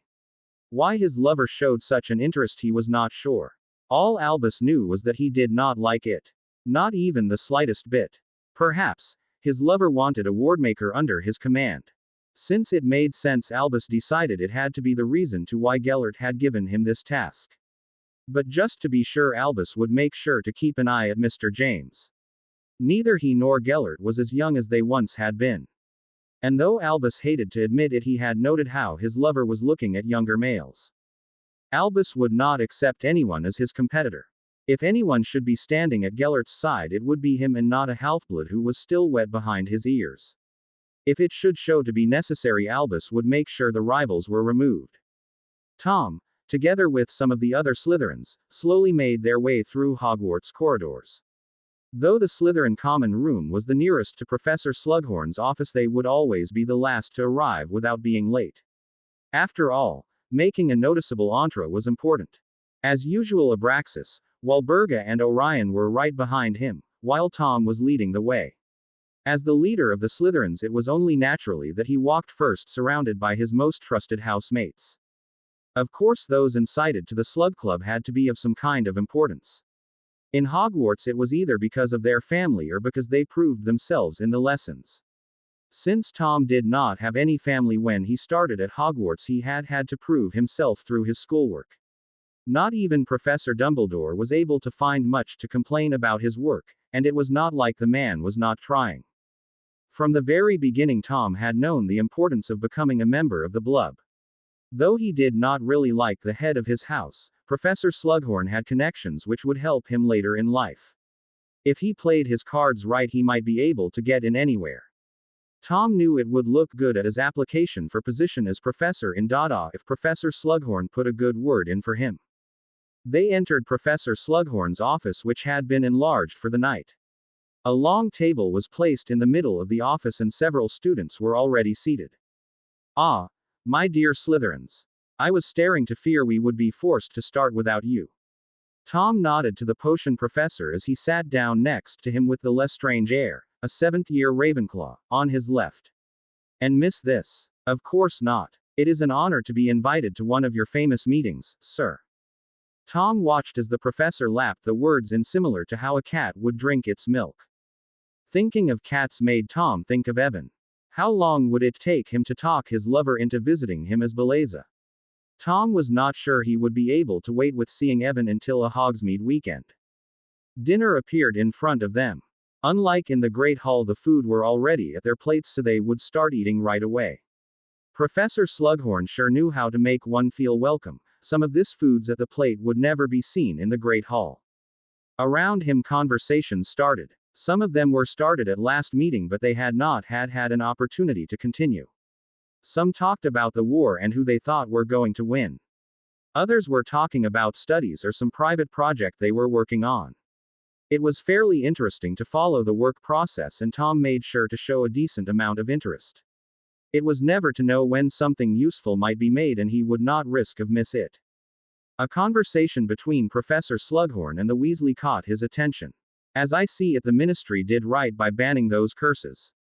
They are dangerous and we do not need more. Enough people are already being killed in this war. At the Ravenclaw's words, Tom could not hold back a snort which gave him the attention of everyone around him. Do you have something to say, Riddle? Septimus Weasley looked at him with narrowed eyes as if daring him to say anything. It is not like I am saying you are wrong, I just disagree with you. Then why do you not tell us what you think about dark magic, Mr. Riddle? Slughorn sounded interested in hearing what he had to say. From what you said, light spells are good and dark spells are bad. At the Ravenclaw's nod, Tom continued. But do any of you know why they are called dark and light spells? Looking around to see if anyone had a suggestion, Tom saw that he had most people's attention. The Ministry has decided that all those spells and curses used to hurt people are dangerous and therefore they should not be allowed to be used. That is just what I am saying. Tom cut off the boy's outburst with a glare. If you would please refrain from interrupting me, I would like to continue. He was pleased to see the Weasley sink back in his seat, blushing. As I was saying, those spells used to hurt others are deemed dark. Can anyone say me a light spell, and I will show you an example to why this is not right. The hover charm. Wingardium Leviosa. Since he was among other people, Tom had to use his wand. It would not do to let all these people know he could do wandless magic. He spelled a tomato and watched the others' reaction to the tomato as it moved upwards. When he deemed it was high enough up, Tom cancelled the charm and let the tomato fall. The tomato hit the table and Tom banished the mess with a quick spell after he was sure that everyone had gotten a look at the result. As you all can see, even the light spells can be used to cause serious harm. Imagine if the tomato had been a human being. The only reason to why dark spells are feared is because they are more used in fights. But a duel can be won by using light spells since the opponent will not expect it. Tom drank some pumpkin juice, hiding his smirk behind the goblet. And then there are the unforgivable. You cannot seriously think that there is anything good about those three. Now, Mr. Weasley, I am sure we all want to know what Mr. Riddle has to say. Tom nodded his thanks to the professor before he straightened his back. There are three unforgivable cruces. The Avada Kedavra, also known as the Killing Curse. Crucio, the Cruciatus Curse, and Imperio, the Imperious Curse. Using one of the three gives a life sentence in Azkaban or being keyed by Dementors. It was a subject Tom had studied when he first had heard about those curses. He did not like the thought of something so powerful and not knowing how to use them. All of them are rumored for being terrible. But, like every other spell, they can be used for something good. Tom ignored Weasley's snort and continued. Imagine that someone is in pain and there is no cure for it. The Killing Curse makes it possible to end the person's sufferings. Imperio gives one control over another person's body. But it can be used too, for example, teaching someone how to dance. Tom could see how they were thinking about his words until Septimus decided to open his mouth again. What about the Cruciatus Curse? Will you also claim that there is anything useful about that one? The Slytherin looked into the Ravenclaw's eyes and saw the fear in the other boy's eyes. It was good to know that he had not forgotten what happened to those who dared to question him. Still, Tom thought he would have to do something so that the Weasel would remember his place. The Cruciatus Curse is the perfect defense in case one should get attacked. Near to none can get up and continue attacking should they be hit by this one. So, as you see, it is not the curse itself which is dark or light, but the intention behind the curse which matter. Mr. Riddle, that is an interesting point of view. I dare to say we can await great things from you in the future. Tom bowed his head without letting go of Weasley with his eyes. Thank you, Professor. I just think that one should be able to think for themselves and not just go along with everything the ministry says. Looking at the Weasleys' flushed face, Tom decided that going to those meetings was not such a waste of his time as he had thought before. Tom could feel the librarian's gaze on him from time to time. It did not bother him since he was not in the library for any other reason than to do some of his homework. Normally he would do his homework in the common room, but he needed this book to make sure that he got the sources to his information right. Tom did not hand anything in that was less than perfect. Of course he could have asked the librarian, but Tom would rather do this himself. It often happened that he found something interesting while he was looking for what he needed. As he ventured deeper into the library, Tom could not let go of the feeling of being watched. It made him regret that he had decided to go alone instead of waiting for some of the others to be able to go with him, but he wanted to find the book now and not when the others were finished with whatever they were doing. Tom scowled as he left the area where the other students were studying. It was clear that the book was nowhere to be found near those idiots. He had already checked if one of them had the book, but had not been surprised when he found that it was not the case. After all, not many would think of using a Care for Magical Creatures book for potion. It was one of the reasons to why Tom kept having the position as Hogwarts' top student. He found the book farthest away from where it should have been and cursed the student population under his breath. If people just put the things back where they were supposed to be, he would not have lost so much time looking for the book. Deciding to get what he needed from the book, Tom started looking through the book. He just needed a piece of information and then he would put the book back where it belonged. Perhaps he should talk with the librarian about a spell that would stop the books from being misplaced.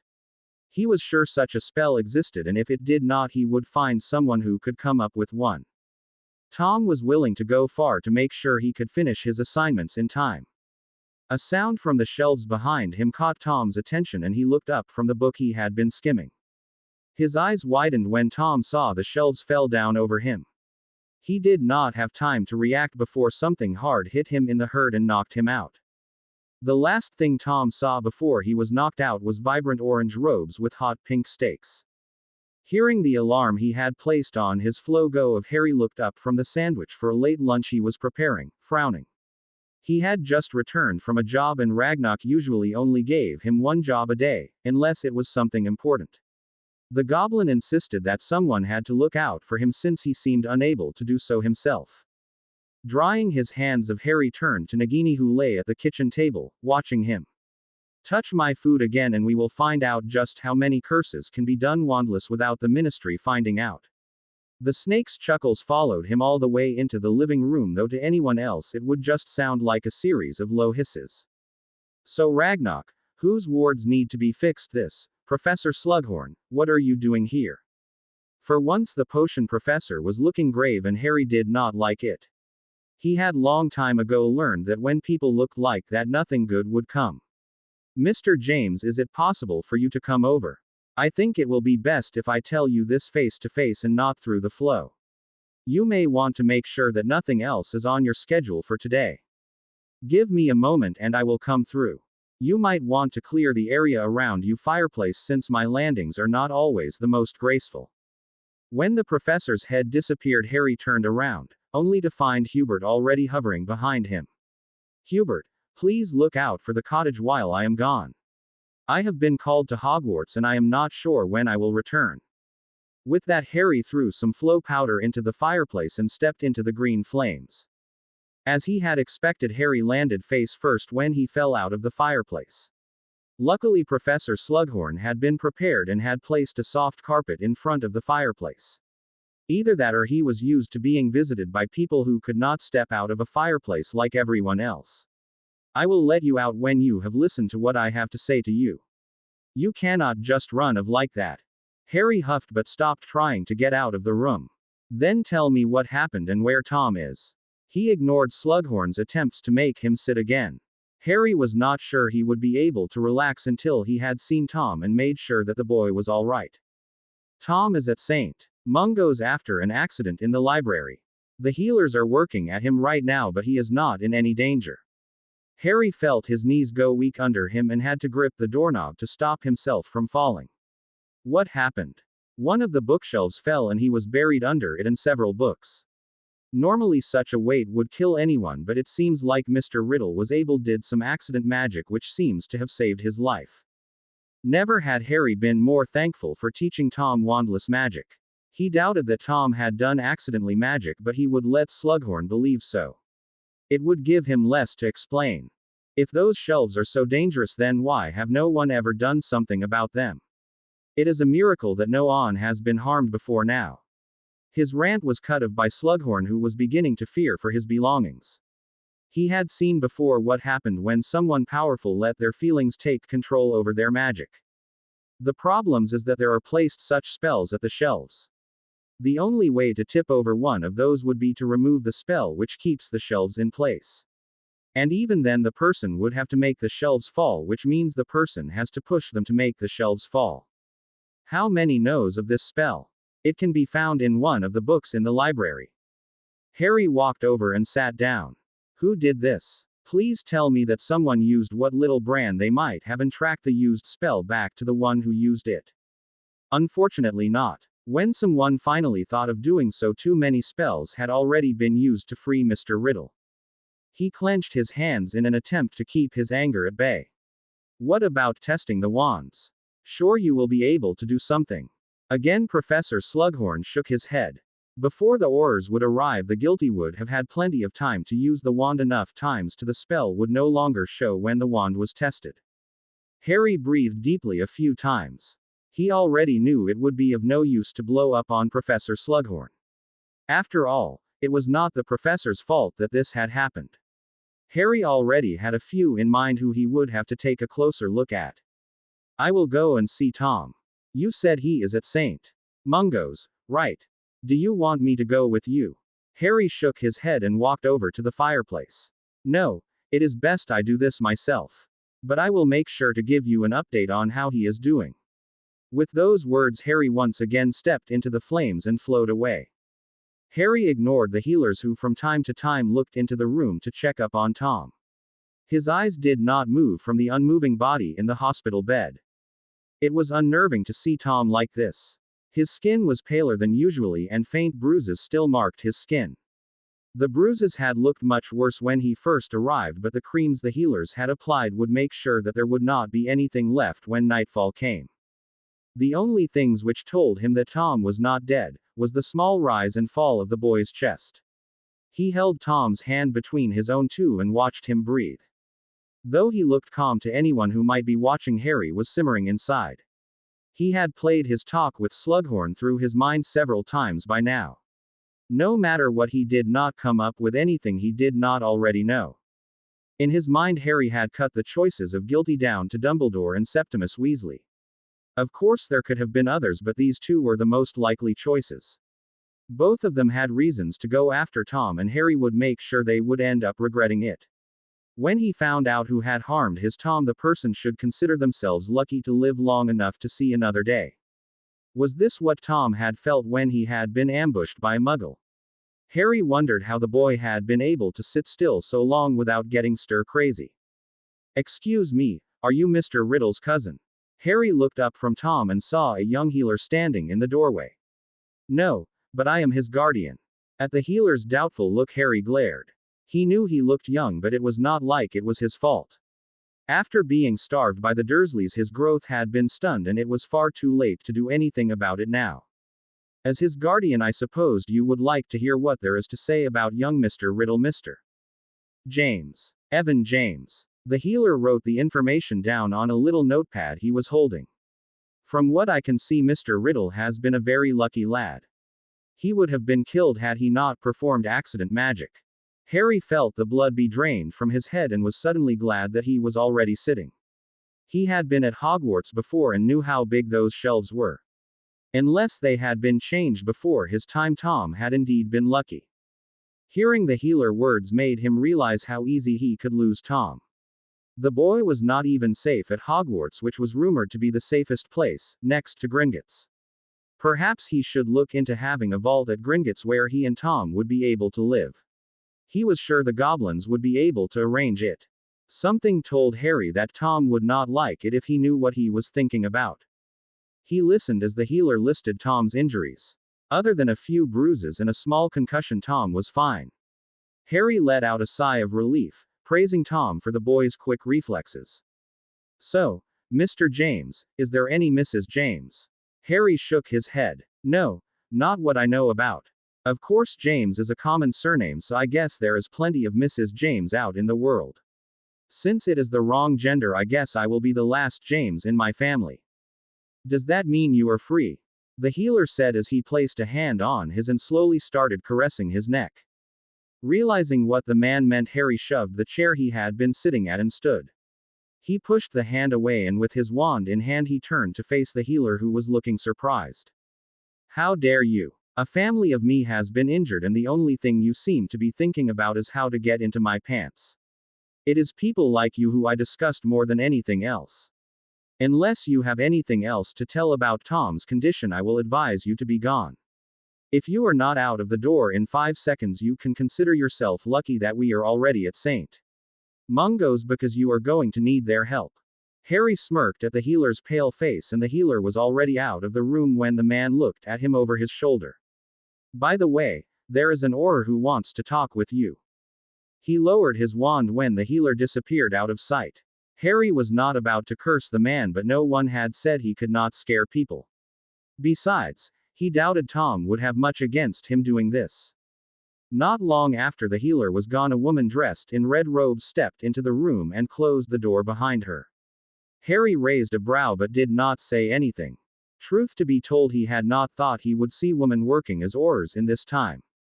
It seemed like he had the honor of meeting one of those few who had made it through the training.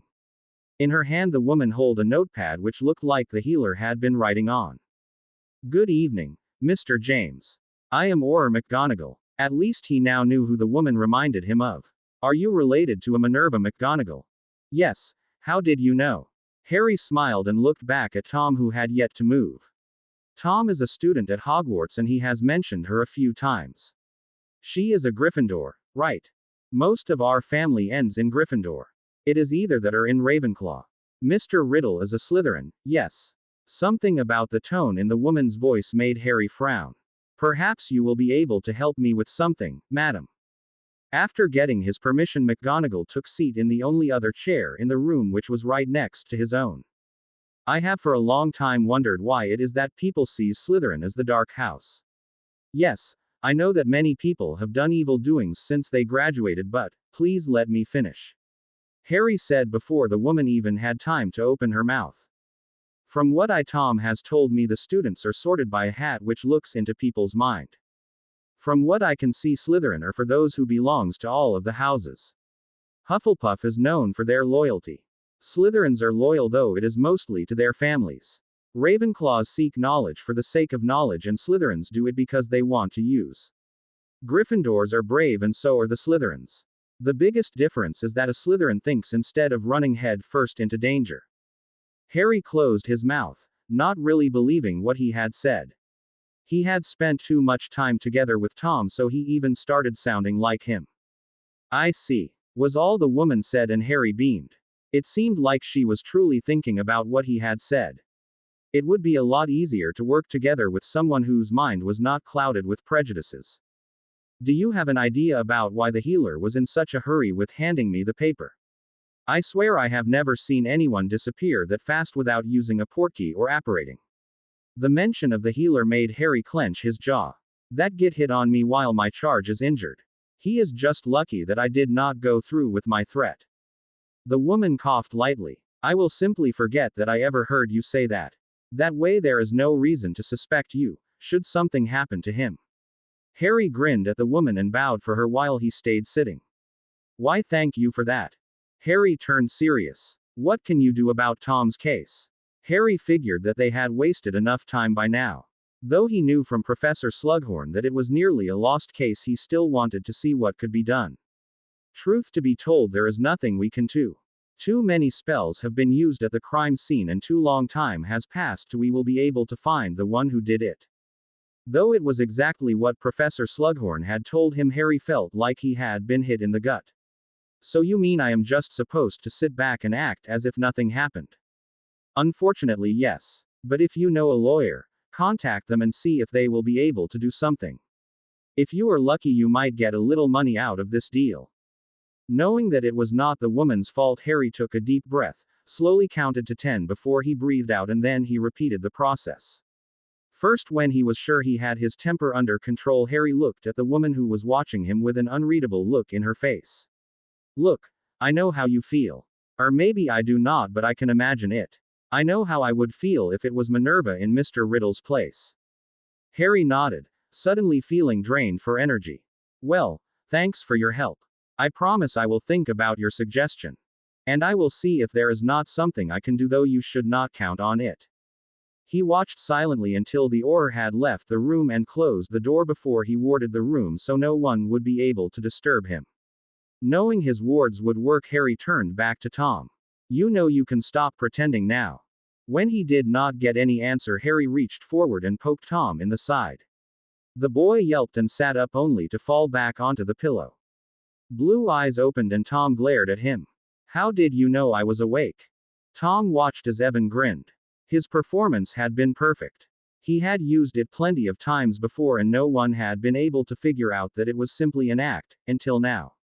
"First of all, after sleeping so much together with you as I have, one can tell the difference between real sleep and faked sleep. Secondly, your right hand twisted when the healer hit on me, as if you wanted to curse the man. It was actually what told me what he was doing." The look in Evan's face told him that the wizard indeed was telling the truth. "Honestly, Evan, sometimes you are too dense for your own good." Evan crossed his arms and actually pouted. "I think I have proved just fine that I am more than able to take care of whatever might come." Tom shook his head, amused by Evan's reaction. "How are you feeling?" Tom relaxed against the pillow behind him. "I am fine, a little sore, but it is not something I cannot take. It is probably because of those pain relievers they dosed you with. If they had not done so, you would have been in a lot more pain than what you are feeling right now." Something about the tone in Evan's voice told Tom that the wizard knew what he was talking about. "Do you have any idea about who did this to you?" Evan asked and leaned forward when Tom frowned. "Before I was knocked unconscious, I remember seeing something orange and pink. It was the colors Professor Dumbledore was wearing when he was teaching."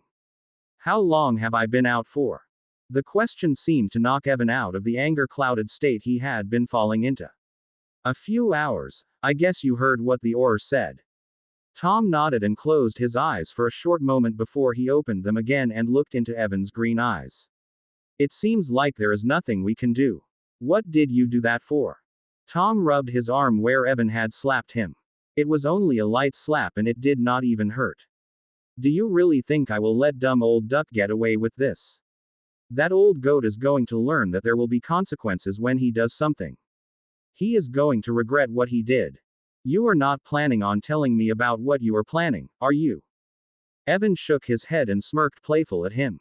"Nope. You will have to wait and see. But I promise it is not something people will forget anytime soon." The look at Evan's face told Tom how serious he was. Tom was glad that he was not in Professor Dumbledore's shoes. As Belleza, he was free to move around as he wanted to. Only a few knew he was an animagus, and just as few, if not fewer, knew it was in form of a cat. That ensured him it was safe for him to move around at Hogwarts at night time. Tom had been allowed to leave Street Mungo's after only spending one night at the place. Harry had wanted to take him with him home, but Tom had wanted to go to Hogwarts.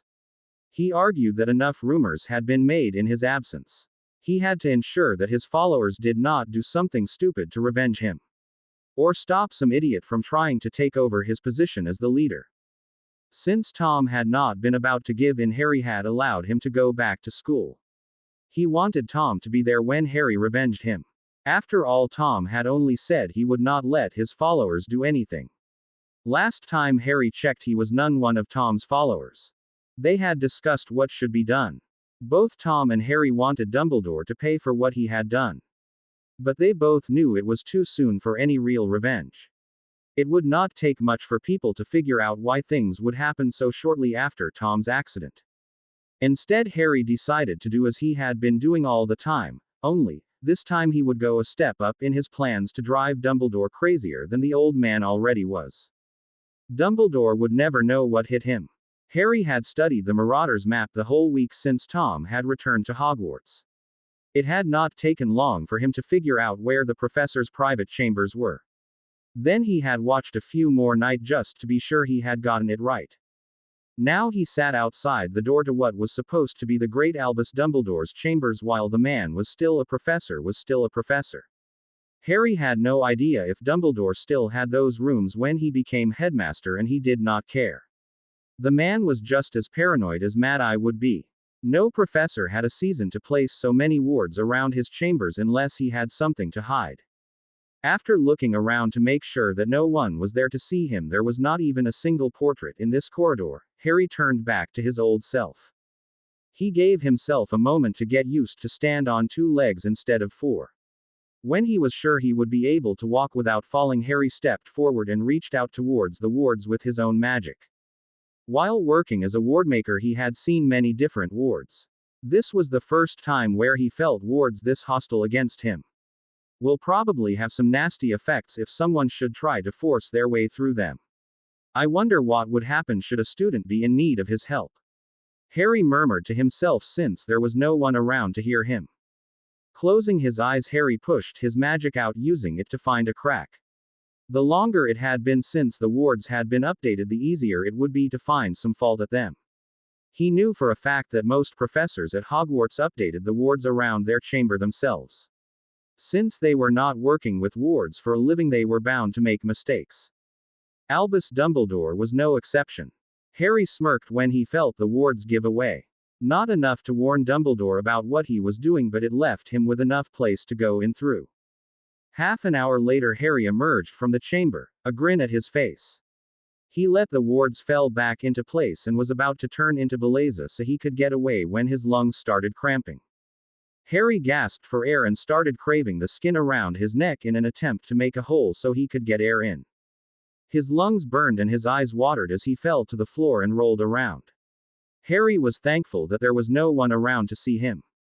The thought of someone finding him in the middle of one of his fits sent cold shivers down his spine. Harry curled into a ball as if to protect himself from the pain which was coming from inside of him. Tears rolled down his cheek and the cramp in his lungs grew worse, forcing him to cough. With a horrid expression, Harry felt blood work its way up through his throat. He kept a hand to his mouth to make sure he would not leave any trace. Harry remembered reading about how many different things a little blood could be used to in the wizarding world. Slowly the pain stopped and Harry was once again able to breathe normally. He waited for a few minutes until he was sure that no new attack would happen before he forced himself on his feet and dragged his feet towards the exit.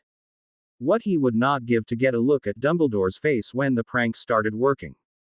Albus, with too many middle names to remember, Dumbledore would learn to never mess with him or his beloved.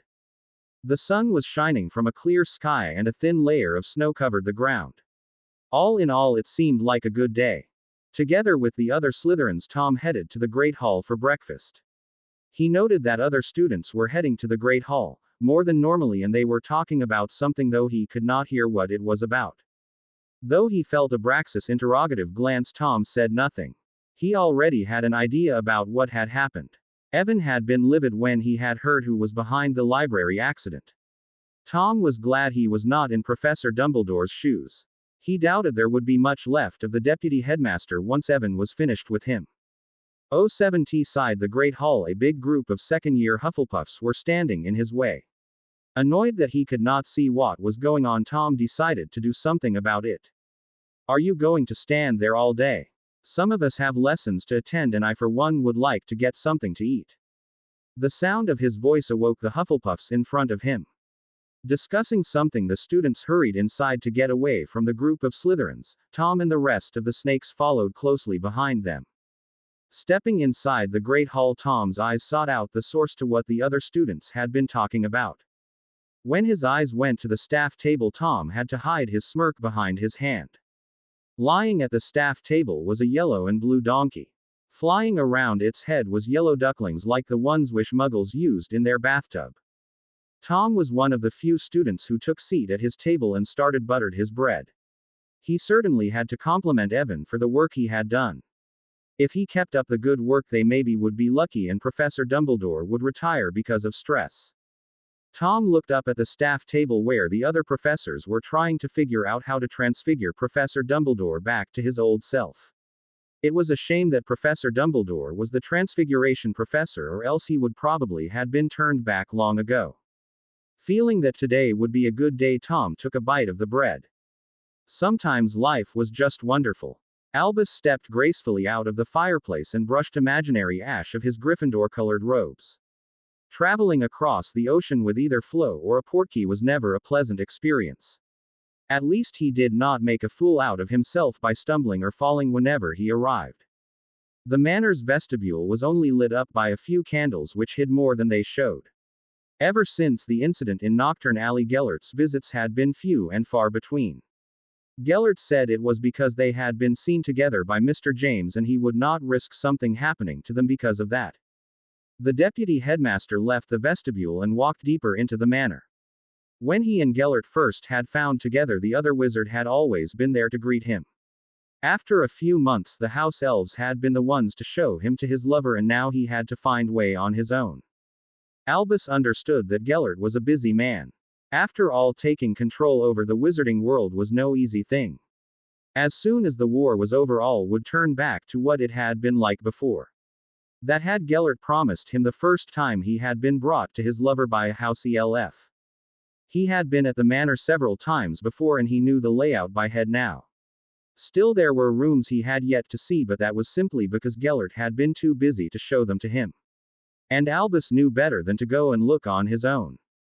It did not take long before Albus found himself standing outside the closed doors to Gellert's study. He straightened his robes and used a spell to remove what dirt which may be on his person. Perhaps he should talk with Gellert about getting the house elves to clean the place. It certainly seemed to need a good cleaning. Come in. Why he needed to knock on the door, Albus did not understand. Lovers were supposed to be able to visit their other half whenever they wanted to. But Gellert had always been a very private person and Albus wanted to respect that. Without waiting any further, Albus opened the door and stepped inside the study. Gellert, my dear, have you missed me? What do you have to report? Deciding that his lover was just having a bad day, Albus decided to get over with the rapport so they could get to the more fun part of their meetings. I did as you ordered and told the brat about his family. And he did nothing. He dared to act as if he did not care about the information when he should be thanking me on his new for all the hard work I had with finding some relatives to him. Riddle is a child. There is no doubt he would want to meet his family. Since he is a half-blood, neither of the families will accept him. As a Slytherin, he would react in the worst way and then the Aurors would ready to ship him off to Azkaban. And since that has not happened, I assume that there is a reason to why Mr. Riddle has not been following my plan. Albus started fidgeting under Gellert's gaze. He knew his lover would not like what he was about to tell him. I might have been a little angry about his lack of response and I might have decided to take the matters into my own hands. I made it so one of the shelves in the library would fell on him. Did he die? Unfortunately not. The brat did some accidentally magic and survived with only a few injuries. If he should say it himself, the plan had been God. If not, the brat had used accidentally magic, he would have been killed. Albus frowned at the thought. When a child started at a school as Hogwarts, their accidentally magic would slowly stop as they learned how to make their magic follow their demands. Doing accidentally magic at Mr. Riddle's age was very unusual. If not because he knew it was not possible, he would have thought Mr. Riddle had used wandless magic. But that would mean that someone would have taught him about it. Since doing wandless was no little task, only a few people could do this, and Albus knew for a fact that none of them had been in contact with Mr. Riddle. You can leave now. Albus blinked. Wah, but I thought that we would. Gellert, who had already turned his attention back to the papers on the table in front of him, did not look up when he answered him. It does not matter what you thought we would be doing. Now run along. I am too busy to be with you. One of the house elves will show to the nearest fireplace so that you can flow away. Gellert leaned back in his chair after a house ELF had confirmed that Albus had indeed left the manor. He looked down at the papers in front of him. Had Albus seen what he was working on, he knew for sure the wizard would never leave him alone. Since his meeting with Evan James, he had used many sources in hope of finding some information on the wizard. It had taken time and money, but at least he had gotten what seemed to be a final result. And what an interesting result he had gotten. The first time Evan seemed to show up in any register was when he had ended at St. Mungo's after being attacked by a muggle. About a year after that, he had both his OWL and NEWT results and had started working for Gringotts. Since then, he had been warding people's homes and let the goblins handling the economic. Gellert had heard about Evan's work.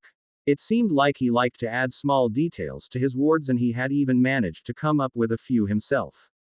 It was impressive for one as young as him. One of the first Evan had been hired by was the head of the Knott family. Gellert knew of the man and knew what kind of rumor the man had. The thought of his future consort being alone together with this kind of man made his blood boil. But it seemed like Evan knew how to take care of himself and stop people from taking advantage on him. Another thing which surprised him was the connection between Evan and the head of the Malfoy family, which was one of the most powerful purebloods families next to the Potters. Lord Malfoy was rumored of being a crazy old man who despised all without clean bloodlines. For Evan to become allies with such a powerful family spoke of the wizard's abilities. It just made him want the wizard even more than he already did. What made him frown was Evan's past or the lack of it. Other than he was from the States, his parents' names and a few other things, he knew next to nothing about the man. Gellert pinched his nose and licked his lips. Evan would be his, though he held no doubt that the other wizard would put up a fight. Perhaps he would have to take him to the manor and continue persuading him. Gellert knew that with time Evan would realize what was best for him. He just needed a push in the right direction.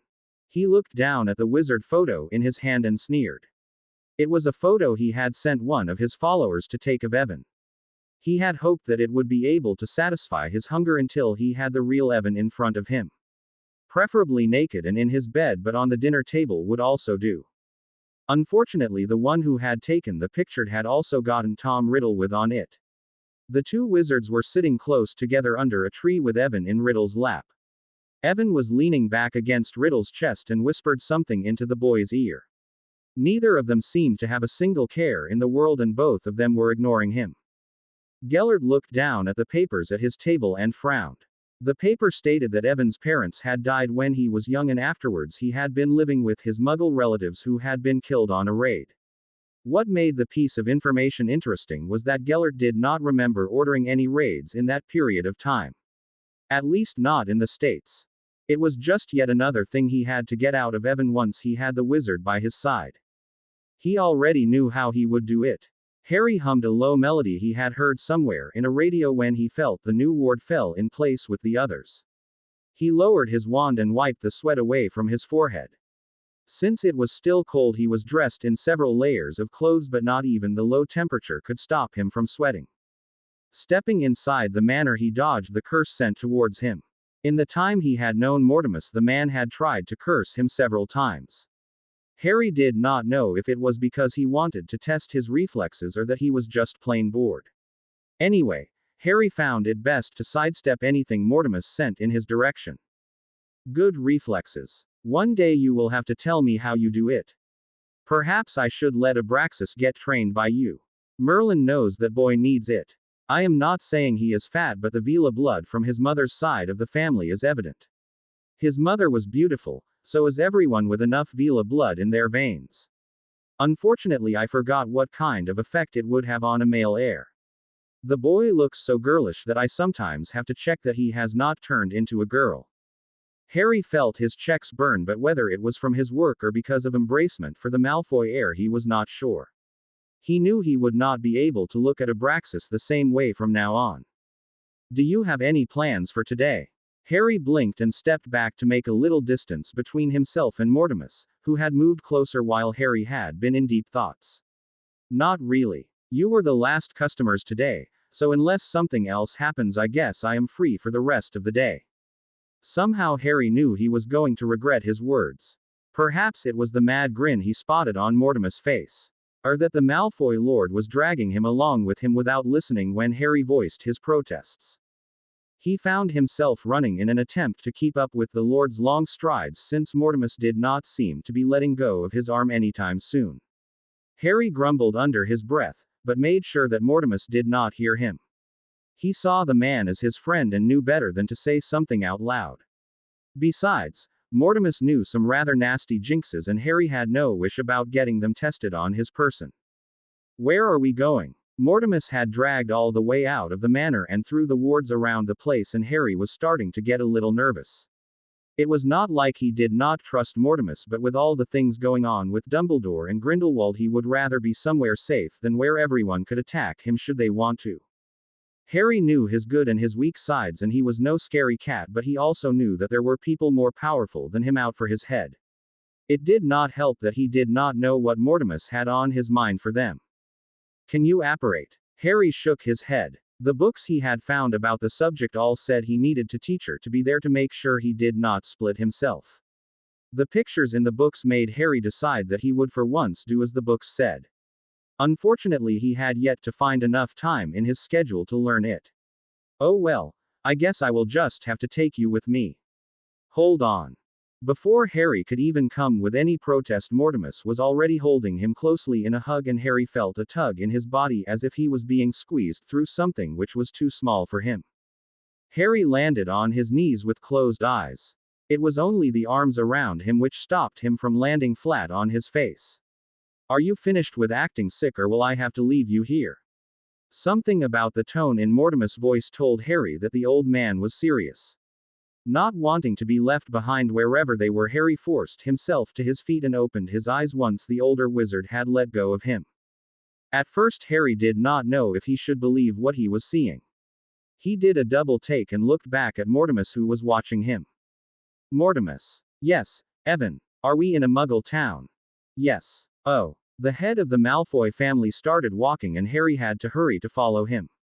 Mortimus. Yes. Why are we in a Muggle town? Now you are asking the right question. They continued walking and Harry started to wonder if he should ask again when Mortimus opened his mouth and started talking. Right now we are in Little Hangleton. The name was something he had heard before and Harry knew it was important. The only problem was that he could not remember when he had heard it. He knew for sure that he had not been there for work. In fact, he was pretty sure he had not placed a feet in the town in this time. Which meant he knew it from before he had been thrown back in time. Tom's father lives here with his family and Tom's mother's side of the family also lives in this town. Harry halted his steps and stared at Mortimus with wide eyes. Now he knew why he was supposed to remember the town. It was at the graveyard Voldemort had been brought back and Cedric had been killed by the rat. He blinked when he realized it did not hurt to think about the Hufflepuff champion and neither did it when he thought about Sirius. Harry guessed it was because it was a natural thing. After all, he could not go around and grieve her forever. Even though it somewhat felt like he was betraying them by moving on. Evan. Earth to Evan. Snap out of it or I will curse you. You know me well enough to know I will do it. Harry grinned and rubbed his head. Sorry.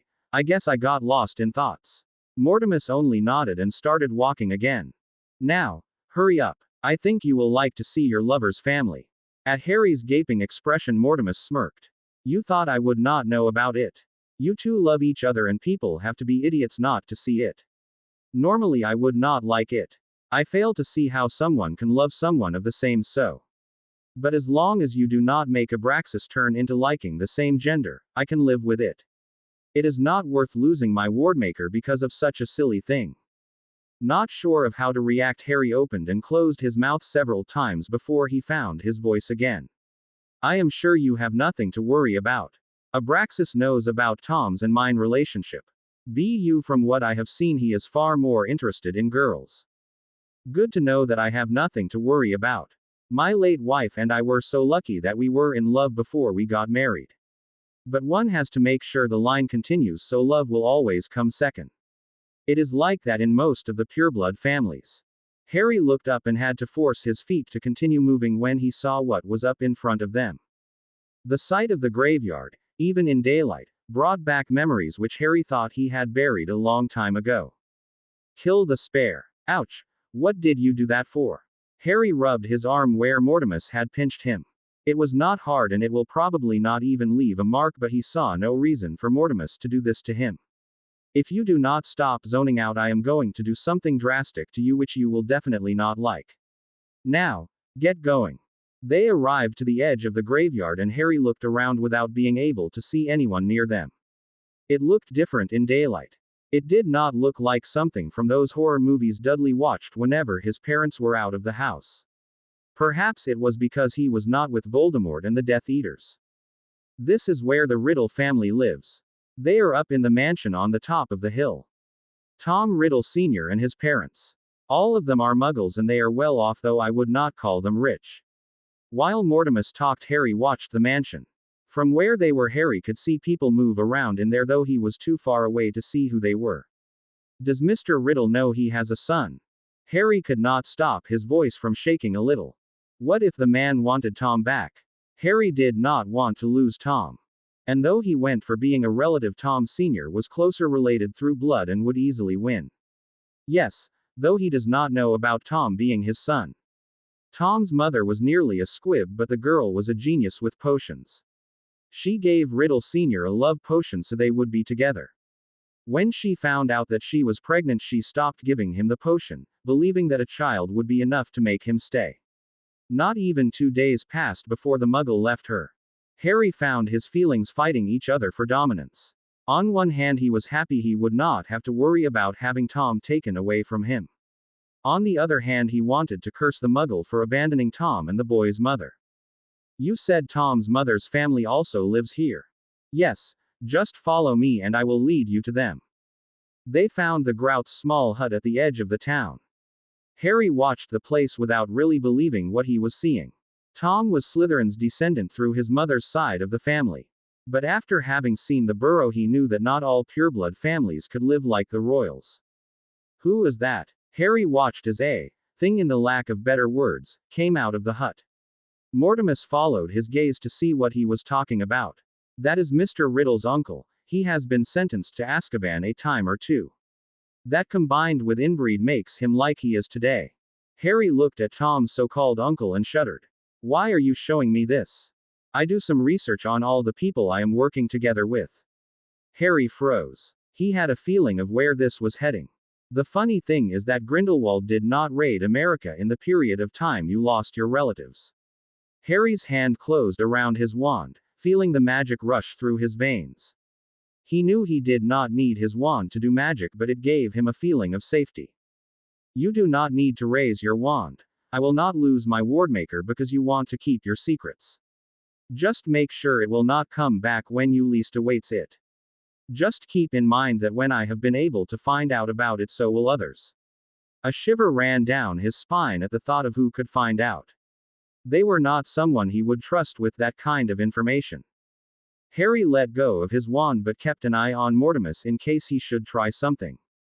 And what will you do with that information? The Malfoy Lord shrugged but kept looking him in the eyes. Nothing. Actually. I just thought it would help with your story if you knew something about Tom's family. Please tell me, are the two of you really related? All purebloods are related in some way or another. And Tom and I share a special connection. His hand touched his lighting-formed scar. He was no longer sure what he thought of it. I will not ask you any questions about it as long as you promise to tell me your story one day. When I understand it myself, I will tell you it all. Mortimus nodded and took hold of his arm. Very well, I will keep you to your promise. Let us get go. I have some house elves I shall have scared the life out of before the day is over. Moving from shadow to shadow, Tom moved through the castle in the middle of the night. Several times he had wondered what had made Salazar place the entrance to the chamber where it was. Had the room been used for something else at the founder's time? Or perhaps Salazar had known that no one would think of looking for the entrance in the girls' bathroom. If not for Evan, he would probably still be looking for the entrance. Hearing footsteps coming towards him, Tom stepped into alcove. He was far away from the Slytherin common room, and Professor Slughorn was the only one who would let him go with only a warning the few times he actually caught Tom. It was not like he often got caught, but with the head of his house, Tom saw no reason to hide. Seeing Professor Dumbledore come around the corner, Tom found himself glad that he had hidden before he had been seen. Lately the professor had been in a fool mood, but no one knew why. Tom had his own theories, but he saw no reason to share them with the others. It was not like they would believe him anyway. The Transfiguration professor had been watching him a lot lately, even more than he normally would. Whenever Tom had Transfiguration, was in the Great Hall or any other place in the castle, he felt the professor's eyes on him. The only safe place he had was the Slytherin common room and the Chamber of Secrets. Ever since he had first visited the chamber, he often found himself down there. It was a place for him to think and work out some stress. Today he needed to use some spells which most people would not teach their students. Luckily he had other means to get the knowledge he wanted. Tom did nearly not dare to breathe as the deputy headmaster passed him. The professor was rumored of finding students after the curfew, and Tom had no explanation to why he was at this floor. Professor Dumbledore looked older than he normally did. On the other hand, Tom had no idea about how old the other wizard really was. If his sources were right, Professor Dumbledore and Grindelwald should be about the same age. Tom would guess his professor was at least a few years older than the Dark Lord. While he had been in deep thoughts, Professor Dumbledore had already walked past him, and Tom was once again alone in the dark corridor. Instead of continuing, Tom waited a few more minutes before he moved out from his hiding place. He did not want to be caught by someone just because he was in a too big hurry to be careful. He arrived to the bathroom without any further delays. Tom shipped inside the girls' bathroom and closed the door behind him. Some students found the castle scary at night time. To Tom it was a mystery that just waited for him. He had only a little more than 2 years left, so he doubted he would be able to find all of the old school's secrets. But it did not stop him from trying. After all, nothing would be able to stand in the way of Lord Voldemort and what he wanted. As he walked down the corridor to the Chamber of Secrets, Tom thought back to the last meeting he had held for his followers. Flashback. As you all know, our education is set back because of mudbloods and halfbloods. Students from pureblood families are taught the most basic things in their early childhood. Once someone joins our world, they have to learn everything from point zero. It means we have to sit in lessons and watch as the mudbloods work to get up on our level. My lord, I understand what you want, but would it not be easier to just shut them out of our world? Tom looked at the Lestrange heir whose name he could not remember. Because we need those magic children from the Muggle world to ensure that inbreed in the wizarding families does not get too bad.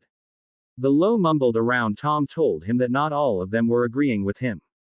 It is actually just long-lost family member who you will be welcoming home. What do you mean, my lord, if I am allowed to ask? Normally he would not allow his followers to interrupt him, but in this case Lestrange's questions were working for him. He stepped closer to Lestrange, who suddenly looked nervous. Perhaps that would stop him from opening his mouth another time. My dear Lestrange, can you tell me, what happens to squibs born into your family? The boy looked disgusted at the thought of having a squib born into his family. We kill it. And in case someone does not have the heart to kill it, what happens to the child? It is set out in the Muggle world. The disgust in Lestrange's voice was hard to ignore, but Tom could not stop himself from smiling. Exactly. Those squibs get children and so on. My studies have proven that Muggleborn are descendants of those squibs. Those Muggleborns actually belongs to our world. He could see he had caught their interest by now. The problem is that many of them go back to the Muggle world once they have learned what we have to teach them. What he said were facts. Tom had spent many hours digging forth information which he could use. It will take too much to ensure that they stay after having graduated from school. We will work on removing any magical children from the Muggle families as soon as they show any sign on magic. By letting them be adopted by pureblood families, they will no longer have a reason to return to the Muggle world. Flashback ends. He had ended the meeting soon after that, knowing that the others needed time to return to their common room before curfew. Tom had not walked with them. He knew no one of them would dare to rat him out to any of the professors. They knew there would be consequences if they did so, and none of them would be pleasant. It had been one of the biggest changes in his plan he had done until now. But one thing was sure, it would not be the last one he made. He knew he had to do it all slowly. The wizarding world was an old society, and it would not be easy for them to accept changes. That Muggle would regret he had ever harmed what was his. My, what a sweet-looking kitten. Harry jumped in surprise when he felt soft hands close around his small body and left him up from the ground. He growled and lashed out after the hands holding him only to hear the person chuckle. I knew from the first time I saw you that you had a temperament, Evan James. Harry, who had been about to lash out after the woman again, froze his movements. Knott's hands hold him against her Easton swollen stomach. Had he been a human he would have been blushing. Right now he was thankful that cats were unable to do so. As it was right now he could only purr as a finger scratched him just the right place. If you had continued this way you would have run straight into a group of Hufflepuff girls. That is what a Nargle told me. Just say where you are heading and I will take you to the person you want to see. The thought of meeting more girls from Hogwarts while he was in this form made Harry shudder. He had no wish of a repeat of the last time he had had a run-in with them. He was already starting to return turning into his animagus form though it had seemed to be necessary. Lately he had had a feeling of being watched. Whenever he left the cottage to visit Tom or go to Hogsmeade he could feel prying eyes on his person. Until now he had been unable to find anyone watching him but still the feeling did not leave. Through there was nothing to see Harry had learned to trust his feelings. And for the time being that told him that someone was keeping an eye on him, and with his luck it was not a good thing. As Beleza he was free to leave and come as he wanted to without having to worry about anyone following him. It was one of the good things about being an unregistered animagus. Only a few people knew about him and he knew that they would not rat about him. He had tried to search for his watcher, but not even with a cat's senses had he been able to find something. Sometimes Harry thought it was just his imagery, but he found it better to be safe rather than sorry. Let us find Tom. I am sure he will be waiting for you. We better not let the boy get too worried. How the witch knew that he was heading towards the place where he was supposed to see Tom Harry had no idea about. Hell, he did not even understand how she knew that he was going to see Tom. Perhaps he would ask her next time he was in human shape and met her. On the other hand, Luna had also known things without having anyone to tell her about them. Perhaps it was a family thing. It did not take long before he caught the scent of Tom. Harry stood at the woman's arm and looked forward. If just all those people would move so he would be able to see his Tom. Had his animagus form been something more impressive, like a lion, he knew none of them would have dared to stand in his way. Still, his inner Slytherin was pleased with this form. It gave him the opportunity to move around without being noted by people. A lot of secrets could be learned and people would be none the wiser. He wiggled around to be let down so he could go and look for Tom, but Lady Knott did not let go of him. I know you want to see Tom, but take it easy. We will be there soon, so be patient. Harry huffed but kept still. He already knew that there was no use of trying to argue with the woman. He was not sure how much she would be able to understand and it seemed like a waste of energy to him. Tom looked up when he heard something meow close by, but the many people around them made it impossible for him to see anything. Then his eyes landed at a witch he recognized as Lady Knott and narrowed. The woman had a swollen stomach which proved the rumor about her being pregnant. She looked to be far along enough for the child to have been made before the cast the curse at Lord Knott. It was either that or she had made a child with another man. Somehow Tom found himself doubting that very much. She just did not seem to be that kind of woman who would sleep with any man on her way. In her eyes she held a black kitten with a white lighting on its forehead. Beleza. Abraxas, the only one of his followers who knew about Evan's animagus form, looked around. What did you say, my lord? He ignored the question and trotted over to the woman who stood still and seemed to be waiting for him to come to her. Tom Riddle, it is good to finally meet you. I believe this one belongs to you, she said and handed him Evan, who was looking up at him with big, green eyes. We can await great things from you in the future. Before Tom had a chance of asking her what she was talking about, Lady Knott had already disappeared into the crowd. Do you know what she meant with that? The cat in his arms shook its head without stopping purring and licked one of his fingers. You wrote in your last letter that you would meet in Hogsmeade, so why are you here as Beleza? The cat meowed but offered him no other answer. Tom sighed and scratched him behind one ear as he headed back to the Slytherins who were watching him coming over to them. My lord, it that Beleza? Walburga asked when they came close enough for her to see the kitten. Yes, I guess he ran away from Evan, again. He is lucky that lady not found him. With all those girls around here, who knows what could have happened to him. I still remember when Walburga got her hands on him. Poor little creature did not stand a chance, even though I have to say then. Orion cut himself of when he was both Tom and Walburga's glares. Anyway, what are you going to do with him? Tom looked down at Evan, who seemed content with playing with his green and silver-colored tie. If he did not know better, he would have thought Evan was a real kitten. Next time he was home, he would have to ask Nagini about how much time Evan spent in his cat form. In one of the books from the school's library, he had read about the dangers of the animagus form. Sometimes people stayed in them for too long and forget how they were supposed to turn back again. He would not risk losing his lover just because Evan spent too much time as a cat. I guess we will have to take Beleza with us today. It is too dangerous for a little kitten to walk around on its own. Later I will return him home and have a talk with Evan about letting him run away like this all the time. Tom felt several people look at him while they went from shop to shop. He guessed it was because none of the students were used to see him walk around with a pet. Most of them knew he had Aries since the owl had delivered post to him in the mornings. Though several people had seen Beleza before, it was only a few of them who knew who the cat belonged to. He wondered what people would do if they knew about Nagini. Not even the Slytherins knew about the snake. He planned for her to be a surprise for when he once brought someone with him home. Nagini had a certain humor which most people did not understand. He doubted they would find it fun in being attacked by a snake whose only intention was to give a hug. Of course no one could know it, but it was rather fun. It had been amusing to watch how Nagini attacked Evan, especially when he was not paying any attention. How Evan had been able to hide the snake inside his bedroom, Tom had no idea about.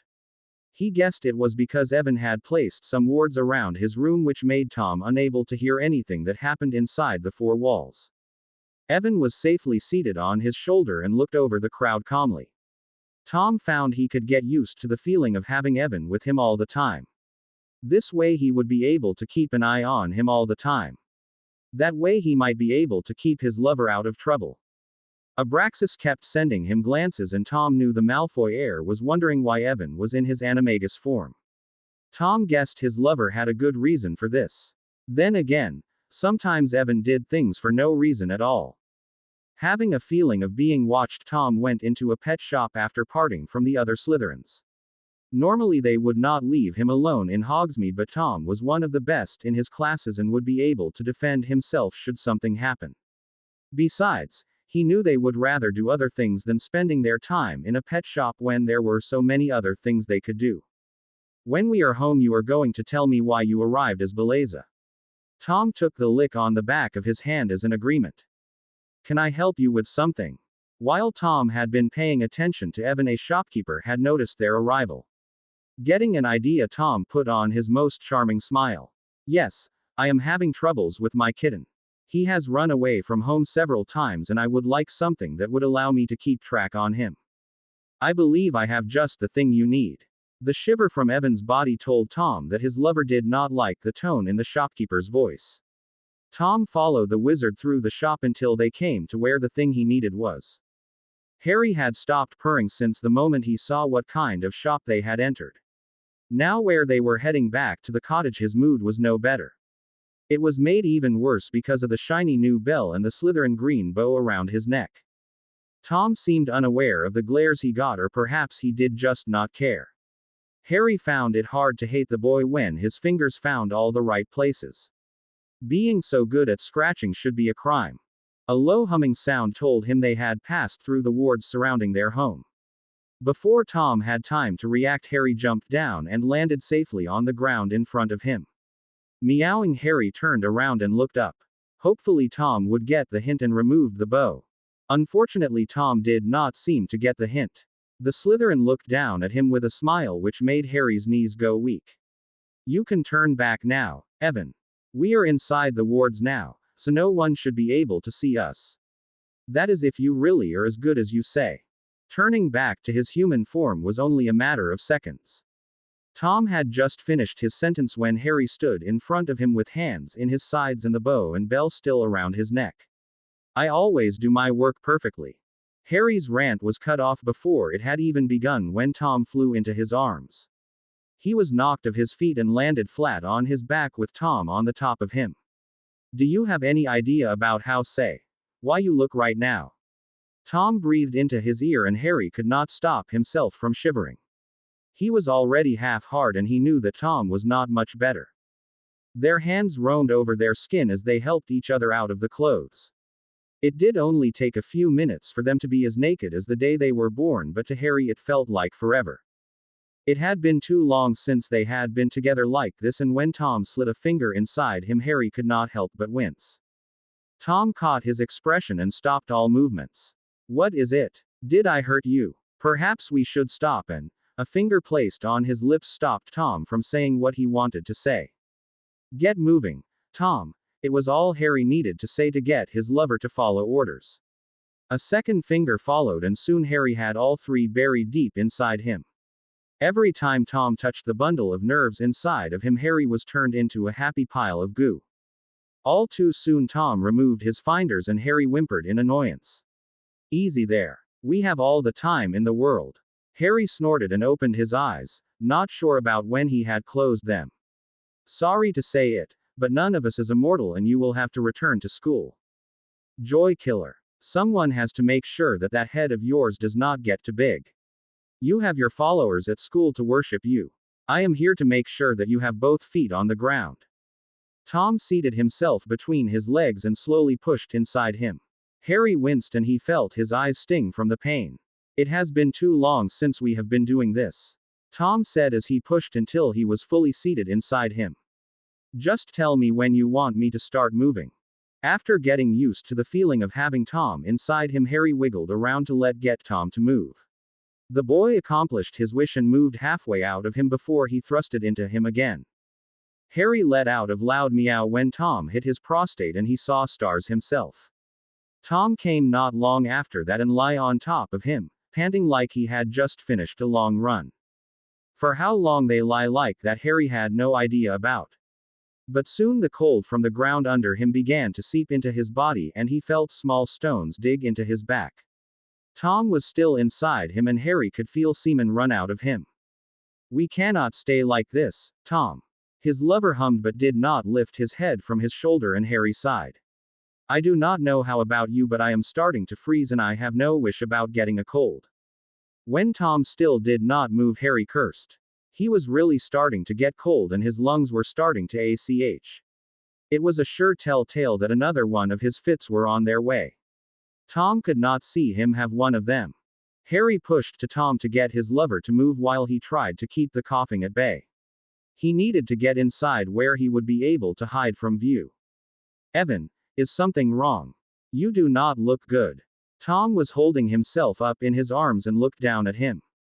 Harry held his hand to his mouth and shook his head. Tears were now running down his cheeks while he tried to breathe normal. He felt sweat from his attempt to keep the coughing back run down his forehead. Tom moved away to give him a little space and Harry rolled over on his side. Already knowing that he would not make it inside, Harry simply rolled into a ball and gave up on holding it back. Through the fire in his lungs he felt a cold and calming hand rubbing his shoulders in circles. He thought that Tom was saying something but could not concentrate enough to hear the words. Instead he could only wait for the fit to get over.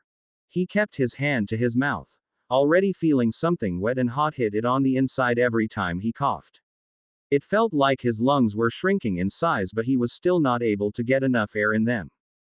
When the fit ended, Harry did not move though he was cold to the bone. He kept his eyes closed and breathed deeply through his nose. His body was shaking both from the fit but also from the cold. Evan, are you okay? Say it is just one of your jokes. Open your eyes and look at me, please, Evan. Tom's voice was desperate and Harry could not remember he had ever heard Tom beg for anything. It was not something a Slytherin would do.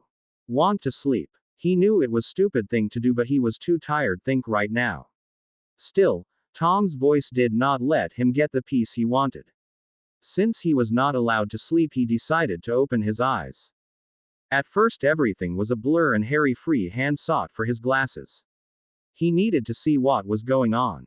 Then he realized he did no longer needed his glasses. Harry blinked several times and finally his surroundings came into focus. Evan, are you with me? Whipping his mouth clean for blood, Harry nodded without letting go of Tom with his eyes. I am fine. He did not need to look at Tom to know that he did not believe the words. That is bullshit and you know it. I will get us inside and then you will tell me what is wrong with you. Before Harry could protest, Tom had already scooped him up and jogged to the cottage while carrying him in bride style. Even though both of them were naked, Tom felt warmer and Harry leaned towards him to get a little of his warmth. Until now he had not been aware of his shaking body. When they entered the cottage they found Hubert waiting for them. Tom ignored the ghost as he carried Evan up to the wizard's bedroom. He did not care if he was being rude right now, he had other things to worry about. He placed Evan on the bed and made sure his lover was under the covers before he left the room, all without a single word. He went to the bathroom where Evan kept the potions. At first Evan had been against getting potions until Tom had pointed out that either they got potions or he would take Evan to a healer every time there was something wrong with his lover. Looking through the vials, Tom looked those he needed after drowning one himself to get some warmth back in his body. Though he was nowhere as bad as Evan seemed to be, Tom reasoned that he would be better to take care of Evan if he himself was not sick. Tom stopped outside the open door to Evan's bedroom and looked inside. To his surprise, Evan was still in the bed. Tom had thought that he would have to bind the wizard to make sure he stayed down. That, if nothing else, told him how bad Evan was feeling. It is not the first time your mate is ill, master. Nagini hissed so low that Evan would have no chance of hearing her. For how long has he been like that? Tom wanted to know the truth. He could not believe that Evan had been able to keep it as a secret for him. Ever since I was brought to here. The ghost says it has been happening for far longer than that, though it does not know for how long. Non-living people have a different way to keep track of time than the living ones. He closed his eyes, suddenly feeling drained for energy. For over half a year, and probably even longer, had Evan kept this as a secret for him. Thanks, Nagini, it seems like I need to have a talk with my dear mate about how to take care of his health. Making sure that he had all the potions he needed, Tom stepped inside the bedroom and walked over to the bedside. Hearing him come, Evan looked up at him with a tired look in his eyes. Tom decided that he did not like Evan's pale skin and thin form. It seemed like he really needed to have a talk with his lover about health care. Drink this. Tom held the vial to Evan's lips so he had no way to get around it. He knew his lover well enough to know he would put up a fight. At least he had thought so, but Evan just opened his mouth and swallowed the potion without complaints. Tom made him drink 4 more before he was satisfied with the color in Evan's cheeks. When the last vial was empty, Tom put it away and settled down next to Evan in the bed. Wordless, he moved around with them until Evan was sitting in his lap with his back against his chest. Now you will tell me what happened to you out in the garden. He felt Evan's body tense and Tom wrapped his arms around the wizard to stop him from getting away. None of us are leaving before I know what is going on with you. You will have to go back to Hogwarts at some time. Tom looked out of the window. The sun was already on its way down. Normally he would already be back at school by now. I am sure they will excuse me this time when they learn the reason to why I am late. Evan moved to get away from him and in response Tom strengthened his grip. I fail to see what this has to do with you. It matters because we are family and a family look out for each other. We share our secrets and troubles so we do not have to deal with them on our own. He could not hold a growl out of his voice, but Tom did not care. He wanted to make Evan understand him. Some things you need to take care of on your own. Tom sighed and rested his chin on the top of Evan's head. Sometimes you are too thick-headed for your own good. And sometimes you are too dominant. Evan gave again. Perhaps, but right now we are not talking about me but you. I need you to tell me your symptoms and how long it has been going on so I know what to tell the healers. Evan sat straight up in his lap and removed his hand from his mouth while he turned to look at him. There is no need for me to tell you, for you are not calling any healers. Tom did not hear what Evan was saying. Instead he was staring at Evan's hand. Where did that blood come from? His eyes traveled back to Evan's face and narrowed. Small drops of blood were on his lips and at the skin around his mouth. He actually looked like of the vampires they had about in Dada. Of course, they had not seen a real vampire since the professor thought of them as dangerous beasts that should be put down as fast as possible. Tom sat Evan down at the bed and stood, all without letting go of the wizard's hand.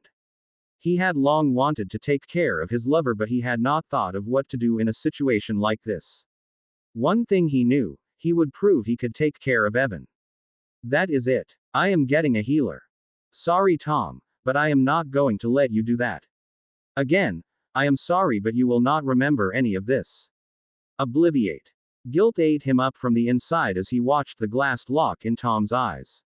He felt like he was no better than Lockhart, but at least he had a better reason for doing this.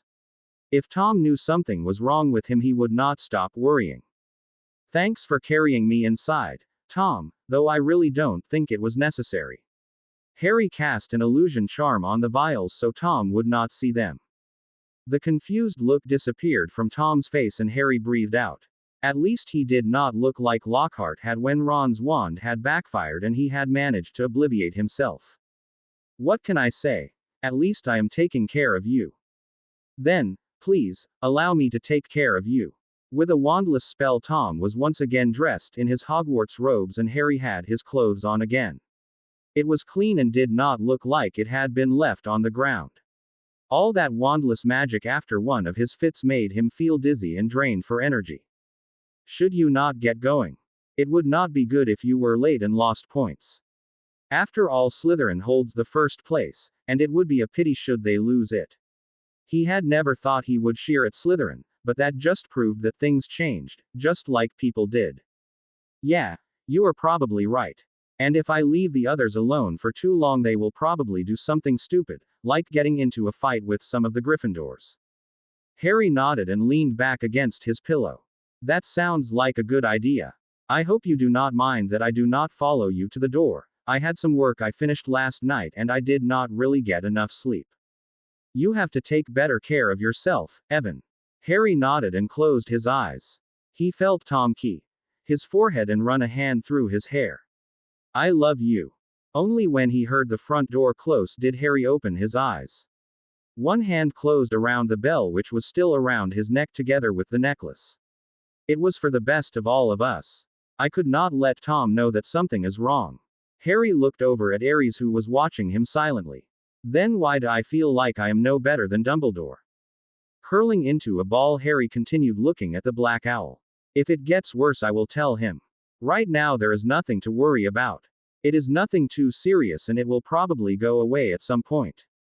Feeling some kind of relief by that thought, Harry went to sleep. He would make sure to make it up to Tom at some point. He just hoped that Tom would forgive him. Something was wrong. He was not yet sure of what it was, but Tom had a strong feeling of that something was not right. The feeling had haunted him ever since he had returned from his visit at Evans, and no matter what he did, the feeling would not leave him. He had been snappish and irritated, and the urge to curse someone grew with the time he had the feeling. His followers seemed to sense his dark mood and tried to avoid him as much as possible without making it obvious to anyone outside of Slytherin. Tom himself tried to avoid them and spent far more time down in the Chamber of Secret than it was safe.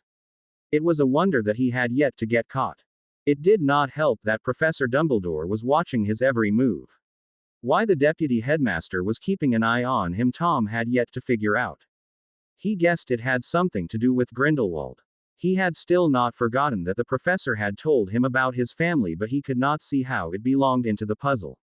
Right now Tom was sitting in the Great Hall, eating his breakfast. Around him the other Slytherins were talking quietly among themselves. The other houses, especially Gryffindor, were noisy and Tom could hear some of them from across of the Great Hall. None of the professors were doing anything about the noise. They talked together through the noise or ate in silence. It seemed like they did not want to get bothered with the students this early in the morning. Tom concentrated on butting his piece of bread while he ignored the pair of eyes he felt on him. He already knew who it was and did therefore not waste energy on looking around to find the source. Professor Dumbledore could choke to death on one of his limo drops for all he cared. Only when he heard the telltale sound of wings and hoots from the owl did Tom look up from his breakfast. It did not take long before he had located Aries among the other owls, and Tom could not help but smile. A letter from Evan could always get him in a good mood even if his lover had done something stupid or wrote letters about absolutely nothing. The thought of Evan made Tom frown. Once again he got the feeling of having forgotten something important. What it was he could not say, but he got the feeling every time he thought about Evan. Aries landed between the breed and the pumping juice. The owl glared at the surrounding people before it turned its head towards him and hooted in a way which could nearly be called friendly.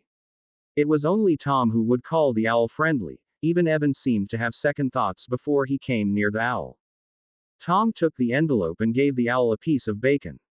Aries did not give anything without taking something in return. Knowing that the others were watching Professor Dumbledore in hope of seeing a new prank, he opened the letter and started reading. Whoever had written the letter, it was not Evan. Mr. Riddle, I think I do not have to tell you my name. If rumors do your intelligence right, you will have figured my name out by the end of the letter. I think that it is enough with the formalities. I want something from you, and whatever I want I will get. Others have tried to stop me, but they disappeared before they could do any real damage. So what can a simple schoolboy like you do? Nothing at all. Perhaps it is time for me to inform you what it is I want. Evan James. Most people believe that the man is only your guardian, but I have proofs which prove otherwise. What do you think people would say if they knew what kind of relationship the two of you share? One thing is sure, you will be back at the orphanage before you can say Lumos. And do not think I will not reveal the information I have to the right people. So accept the fact that you have met your better and step down from Evan James. That way I will perhaps still allow you two to be in contact when Evan stands by my side. It is a very loyal owl you have there. I had to put Imperius on it to make sure it would deliver the letter. The curse should wear off once it has delivered the letter to you. I will give you 3 days and then I will be forced to take action. DLGG. Tom stared at the letter expressionless. It was only years training that stopped his hand from shaking. Well aware of the fact that he was being watched, TM folded the letter and put it in his pocket instead of following his wish. He could use Incendio on the letter later, where he would be sure that no one could watch his reaction. One thing he knew for sure, he would not give up on Evan. If Grindelwald wanted his lover, Tom was ready to fight. They would soon see if the Dark Lord really was as great as everyone else claimed. He looked up at the staff table where Professor Dumbledore sat. Did the Transfiguration Professor know that Grindelwald was not as faithful as he believed? Though he would love the satisfaction of telling him the truth, Tom would not do so. Something told him that the deputy headmaster would not react well to the news. And it would be Evan who would be paying the consequences. What did Mr. James write, if I may ask, my lord? Just some information about what he has been doing lately, and he hopes we will be able to see each other soon again. I will have to write back to him later today when the next Hogsmeade weekend It seems like he did not have the time to include any prank in the letter this time. There sounded sighs from around the table. Evan's pranks on Professor Dumbledore was something they all had learned to look forward to. Only the Gryffindors did not seem to have any members who would laugh at the man. Luckily they did not know who the guilty was, but it did not stop them from trying to get back on the Slytherins. Until now they had not had any success with it. Tom had already planned how the letter to Evan should sound. When Harry awoke, he found a strange-looking bird looking down at him from the foot of his bed. The letter it had brought with it was not from Tom, since he knew the Slytherin would only use Aries. It was more like Aries would not let them use any other bird.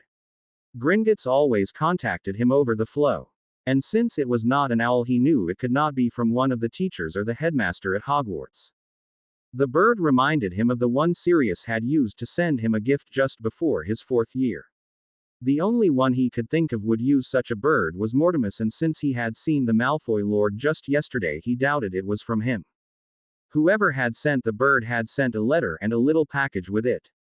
Harry eyed the bird and was not sure what he should do with it. It looked tired, as if it had flown a long way, and it made him wonder where it came from. What a beauty you are, but you probably hear that all the time. Do you not? I am sure your owner is a very lucky person to have a bird like you. Harry was not sure if he was imagining it, but the bird seemed to understand every word he said. On the other hand, most of the animals in the wizarding world were smarter than those in the Muggle world. Hedwig, Aries and Nagini were perfect examples for that. It seems heavy, so let me take that for you. I am sure Aries will not mind sharing his food and water with you. He is not here right not anyway, so it should not be a problem. The bird waited until he had freed it from its burden before it flew over to drink, eat and rest before it would take off again. Harry was glad that Aries was not home in the moment. No matter what he said, he really doubted that Aries would willingly share anything with another bird. Harry looked down at the letter in his hand. Since the next job was first around lunch, he guessed he had enough time to read it. It was not like he had anything better to do. Dear Evan, I am sure you remember our last talk. I know I do. I promised I would give you time to think about my offer, and it is about time to give your answer. We both know what your answer will be, so this letter is only for formal reasons. Standing by my side, you will live like a king but be my queen. Both of us are powerful, so we belong together. As my consort, you will no longer have to work as a lowly wardmaker. All I want from you is to warm my bed and be ready for me whenever I want you. Be honored that a great dark lord like me has decided to take you under my wing and give me your answer as fast as possible. Gellert Grindelwald. Harry was staring down at the letter. He is unbelievable. He threw the letter away and threw an incendio on it. Honestly, I wonder what Dumbledore sees in that man. Honored, my ass. That thing could not woo anyone even if he tried. Makes it sound like warding is pretty child play. In case he has not noted it, I am actually making a living out of it. If he was here, I would kill him with my own 2 hands. No magic would be needed for that. He looked at the ash from the letter and snorted. Warm his bed and be ready for whenever he wants me. I think not. He makes me sound like a toyersome kind of whore. If I ever see him again, I will make sure to give him a piece of my mind. He will never know what hit him once I am finished with him. Jumping out of his bed, Harry landed on his feet and put some robes on his body.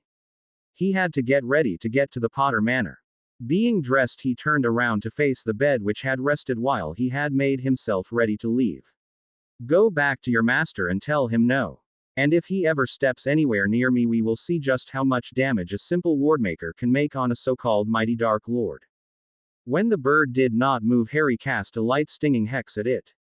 Normally he would not react on a bird for bringing bad news, but this time he would look through fingers with himself.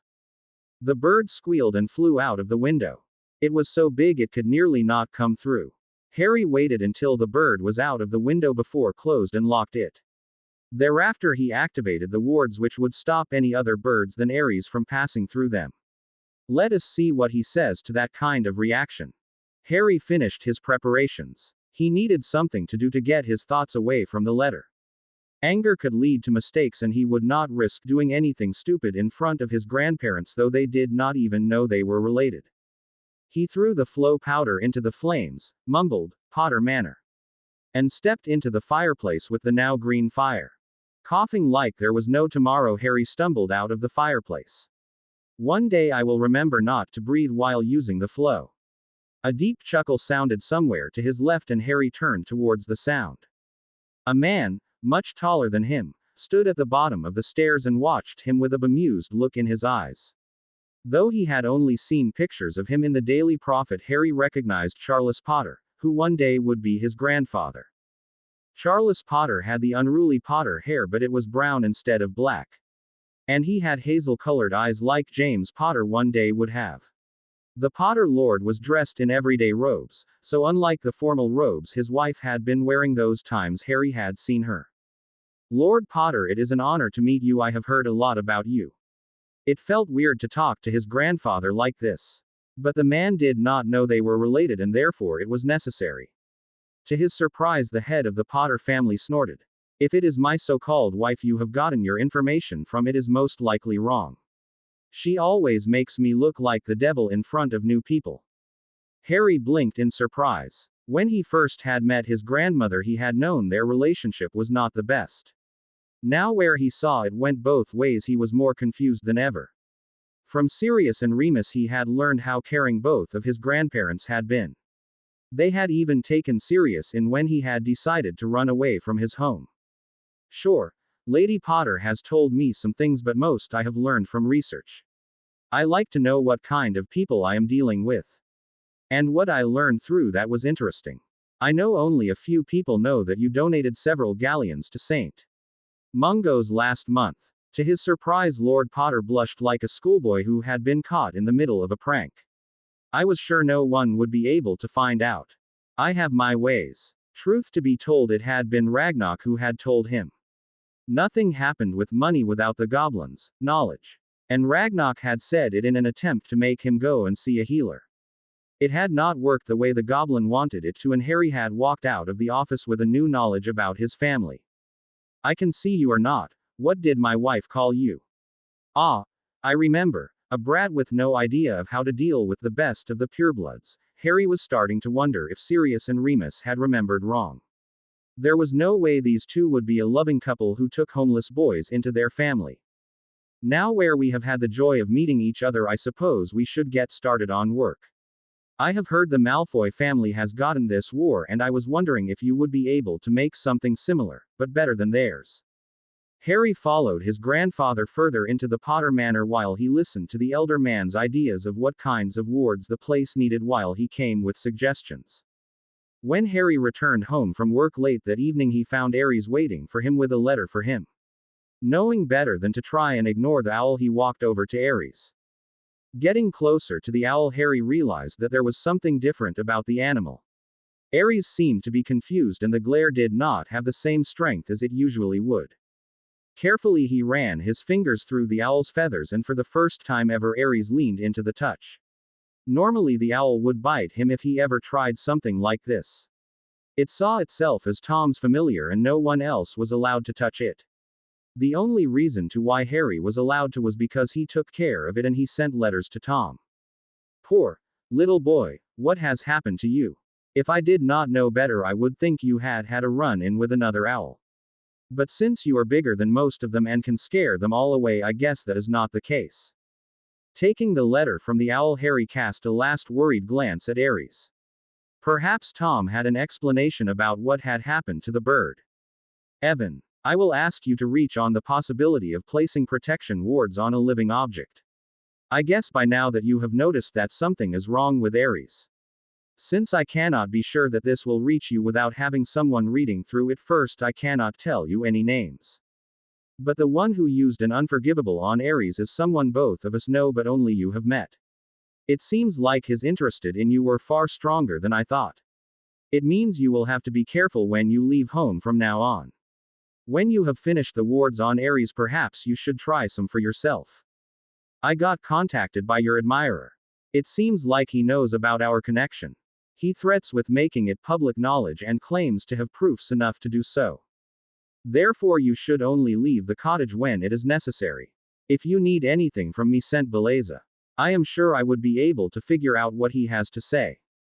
Until it is safe again, I suggest that we keep our contact on a minimum. Yours forever, Tom Riddle. Harry fell down in a chair with the letter still in his hand. Thoughts were running through his mind so fast that he was starting to get a headache. He wondered if he should take a potion for it, but decided against it. Right now he was not sure if his legs would be able to carry his weight. While he sat in the chair, Harry tried to sort through his thoughts. It was the only thing he could do to keep the panic at bay for the moment being. Grindelwald had managed to use Aries to send a letter to Tom, which meant he had to find a way to protect the owl so such a thing would not happen again. Harry was not sure if wards could be placed on something living. As far as he knew, it had never been done before. At least no one had done it with success. He would have to do some research before he could say if it was possible or not. Second thing was that Grindelwald knew about his relationship with Tom despite his attempts to keep it hidden. Harry had no doubt about what would happen should people find out he had made love with his charge. He would lose Tom and would probably not be able to work as wardmaker any longer. With a few well-placed words from the right people, he would probably end in Azkaban before the month was over. Sighing, Harry ran a hand through his hair. No matter how he looked at it, his situation only seemed to get worse by everything he thought of. Tom had said they should stop being in contact with each other, but he had also said he should send Beleza should anything happen.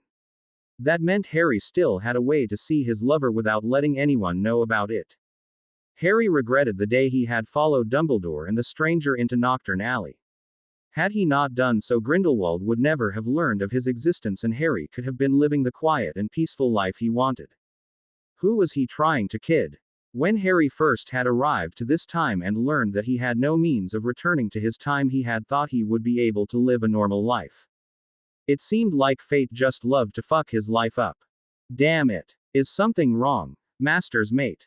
Nagini had moved through the living room without him seeing or hearing her. I have no idea about what you are talking about. Really? The ghost went for me when you had been staring into the air for half an hour, and while I have been here you have not been moving for around 20 minutes. Harry blinked in surprise. Had he really wasted nearly an hour on doing nothing but sitting? He shifted position so Nagini could come up to him, and then he waited for the snake to settle down. It is just that Tom wrote me a letter and some parts of it are worrying me. You will have to be a little less vague if you want my help. Harry smiled at the snake's words. Sometimes there are problems which not even a snake will be able to solve. Then it is because you have never had me to do the job. Harry glared down at the paper in front of him. He had tried to think of a way to place wards on living objects. Research showed that it was something which no one had managed to do yet. He was not sure if it was possible in the future, and if so, who had come up with the idea to do so. The results from some of his experiments had been less than satisfying. Until now he had not been able to make any wards which would follow the animal as it moved around. The ward either stayed and the animal moved right through it, or stopped the animal from moving anywhere. None of it was what he needed. True to her words, Nagini tried to help him. At least he thought she was trying to help him. Her version of helping meant commenting on every single thing he did, even though he tried to ignore her. Mostly she tried to eat the animals he had bought. He could not experiment on Ares or Nagini, and he could not be sure the wards would work on animals if he tried them on himself. Besides, he doubted Tom would let him go on with his work if the Slytherin found out he had been using himself for an experiment. So Harry found himself buying mice from Diagonal Alley. Harry grumbled angrily. He refused to let Ares out as long as he could not ensure the owl's safety. Though the owl was no Hedwig, Harry had come to like it. Kind of. The knowledge of the danger both he and Tom were in did not help on his mood. Harry knew there was a reason to why Grindelwald was a Dark Lord. He had to be powerful or people would have stopped him a long time ago. To him the wizarding world seemed rather pathetic. They were unable to help themselves but would rather wait for someone to come and help them. Meanwhile people died or lost someone they loved. All because no one could grow up enough to take the case in their own hands. This time Harry would do nothing to save their asses. It was not in his place to fight in the war. He would not go and seek out the danger. He had already learned his lesson.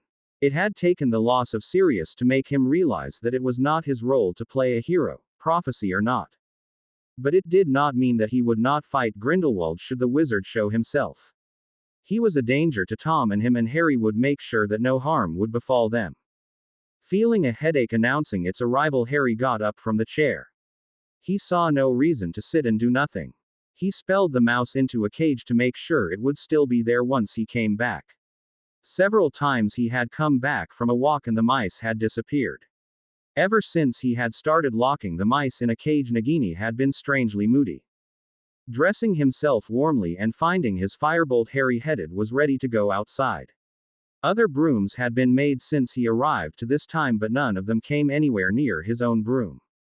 Harry headed outside and mounted his broom.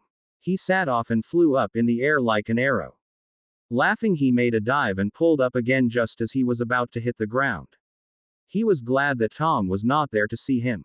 The Slytherin would surely get a heart attack by watching some of the stunt he pulled. He still regretted obliviating Tom, but Harry knew it had been necessary. With Grindelwald around, he could not allow himself to seek out a healer. One way or another Grindelwald would find out. And when he did, the Dark Lord would not be late to use the opportunity to his own good. He would go and see a healer once there was no danger. He was sure he would be okay for that long. When he was so high up in the air that he found it hard to breathe, Harry held his broom still. Up there he had a clear view of his surroundings. The height did not bother him. If that had been the case, he would never have made a good seeker. From up here it all seemed small and harmless. There was nothing he could not do. All his worries seemed to disappear when he was up there, though Harry knew very well that it would all return once he was back on the ground. He did not worry about being up in the air and perhaps miss someone trying to contact him. A charm on the fireplace would tell him if anyone tried to come in contact with him, and the wards would protect him against enemies. Even though he wanted nothing more than to stay up in the air forever, Harry knew it would not be so. He had Tom, and he doubted the boy would ever forgive him should he leave him. The Slytherin had placed an ice shell around his heart to protect it from harm. But once on had come through the shell, Tom would never let the person go willingly. More than once had Harry thought about telling Tom the truth. Every time it happened, Harry talked himself from it. Not only did the truth make him look mad, but Harry was pretty sure that Tom would not take it well to learn that he had been lied to for this long. A feeling told him that it would not be pleasant should Tom find out. Even though he felt bad about the whole thing, it was for the best of all of them. He would not lie through losing Tom. The boy was like another piece of him. Shivering, Harry dived down once again. Not sure of what to do, he decided he would prepare yet another prank for Dumbledore. Harry dreamed about the day where the Transfiguration Professor would get enough and finally resign. Though the man was, though he hated to admit it, good at his job, Harry still wanted the man gone. Dumbledore was a powerful wizard, and Harry already knew that the man would not stop from harming someone who was standing in his way. It was only a question about time before he made a mistake which would open people's eyes and make them see just what kind of person he was. Being in a better mood than before, Harry jumped off his broom and headed inside. At least he now had an idea to what he should use his time on. At the moment Tom opened the door to the Transfiguration classroom, he knew that something had happened. "What is that awful smell?" Abraxas' voice was muffled by the hand he held to his mouth. Several students had gathered behind them, but neither Tom nor any from his group moved. The classroom smelled of rotten eggs, sweat, and months-old undergarments. Tom held a hand over his nose and mouth in hope of dampening the smell a little, though it did not seem to be helping. A big swamp filled the room, making it impossible for anyone to step inside. All the things in there had either disappeared or were hidden under the swamp. Tom would not go in there to find out. How someone could manage to put a whole swamp into the classroom, Tom did not know. But he had a strong feeling of who was behind this. Someday, my lord, I would like to know how he does this. None of them said a name, though they all knew who Abraxas was talking about. Tom nodded but offered no other kind of answer. He himself would also like to know. Until now he had not been able to get an answer out of the man. Whenever he asked, his lover would do something to distract him. Tom knew the man had other means than Belleza to move around without being seen. But as long as it did not harm Evan or himself, he would allow Evan to keep his secrets.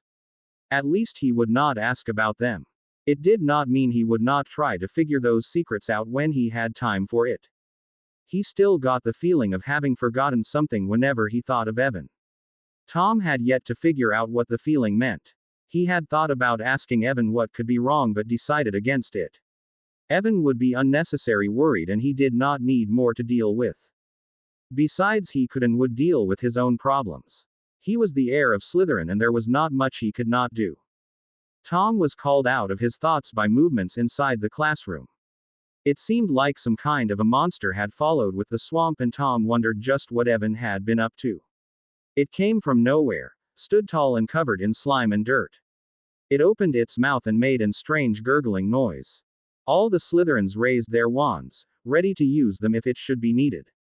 The Gryffindors, despite being the House of Bravery, stepped back so they were covered behind them. A few of them stayed where they were and had also raised their wands, but Tom ignored them. He knew his Slytherins and knew he could trust them to protect his back. At least as much as a Slytherin could trust a fellow Slytherin. The so-called monster stopped moving when there were still a few feet between them. Perhaps it had enough sense to know that the wands in their hands were far more dangerous than simple sticks. To their surprise, the monster raised a wand which it pointed at them with. He recognized the wand and knew who the owner of it was. He could only come up with two explanations to this. Either the monster had ambushed the owner and then taken the wand. If that was the case, he hoped it had eaten the owner of the wand. The other opportunity was that the monster was. Professor Dumbledore, what has happened to you? Are you trying to scare the students? Tom lowered his wand but did not put it away, and turned to face Headmaster Dippet, who had arrived shortly after they did. The monster, which was their transfiguration professor, opened its mouth and made another gurgling sound. Headmaster, none of us are able to understand what the professor is saying, and the classroom is useless as it is right now. They stepped aside so the headmaster could come forth. Headmaster Dippet cast a single glance inside the room and sighed. It seems like you are without a professor today. Write an essay about today's homework and deliver it in your next lesson. Hopefully your professor will be able to teach you by then. None of the Slytherins were late to follow the headmaster's words, and they hurried away before the Gryffindors could follow them. There was no doubt that the Lions would be mad about the prank. And even though the Slytherins were innocent, they would want revenge. Stepping inside the library so they could get the essay out of hand, Tom smirked. He would write to Evan and tell him about the reactions to his prank. Dear Evan, the OWL exams are coming closer, and only now does people seem to understand the importance of having listened in the lessons. It is impossible to go to the library without finding anyone in there. Because of the noisy Gryffindors, I have started to seek out other places to read. I will not allow anything or anyone to stop me from doing me reading. The OWLs are of great importance for my future. I have to compliment you with your latest prank. Some people have already been asking me where you got the idea to the swamp from and how you managed to do it. Orion suggested that you stop warding people's home and instead open a joke shop. While I support whatever choice you may make, I think we both know what I would choose. Because of your prank, we spent the lesson writing an essay instead of learning something new. Truth to be told, it does not matter to me. I am already so far ahead of the others that there are only a few things the professors can tell that I do not already know. Of course, I am not about to tell them that. I do not know if you had planned it, but Professor Dumbledore got caught in the prank. It is not often I get the chance of seeing the so-called House of Bravery scared shitless, which was their reaction when they first saw the head of their house. Enough talk about pranks and such, there is far more important things to talk about. Did something happen the last time I was home? There are some parts of my visit I do not remember as clearly as I am supposed to. I am sure it is nothing to worry about, but I find it best to ask in care you had the answer. I believe you have figured out how to protect Aries, since he showed up just as I was about to use one of the school's owls to send the letter. He was not happy with him, that much if for sure. I am sure that he will forgive me. After all, it is either me or you he has to be with, and we both know who he will choose. I have to end the letter now. It looks like the Gryffindors have found some first-year Slytherins to take their anger out on. Love, Tom. Harry folded the letter and put it in his pocket. Aries had already left, which was good since Harry was not about to write back to Tom right now. He did neither have the time nor place to write a letter, so Tom would have to wait with getting an answer. It was one of the first real warm day, and since he had yet to be called to work, he had decided to use the day the best he could. Over the winter he had not been able to do much about the garden because of all the snow covering the ground. Now where the snow was gone, there was nothing to stop him from working on the garden as he wanted to. Many wizards and witches used spells to tend their gardens or let the house elves deal with it, unless it was a punishment for their children. Harry liked to do it without using magic. That way he had something to do, and he would know that the final result would be because he was good at it and not because he had used magic to help himself a little. Tom's tone in the letter when the boy had spoken of OWL exams made Harry smile. It reminded him of Hermione, who had acted as if the world would go under should she not pass her exams. Hopefully Tom would not be like her. If that was the case, Harry was not sure of what he would do. Perhaps he would prank the boy. The idea of opening a joke shop made Harry smile. He wondered if the twins would use the money he had given them to open their own shop. One thing was sure, he would not open a joke shop. That would be the twins' job once in the future. Besides, he liked warding and could not dream of working with something else. Harry shook his head and smiled, amused.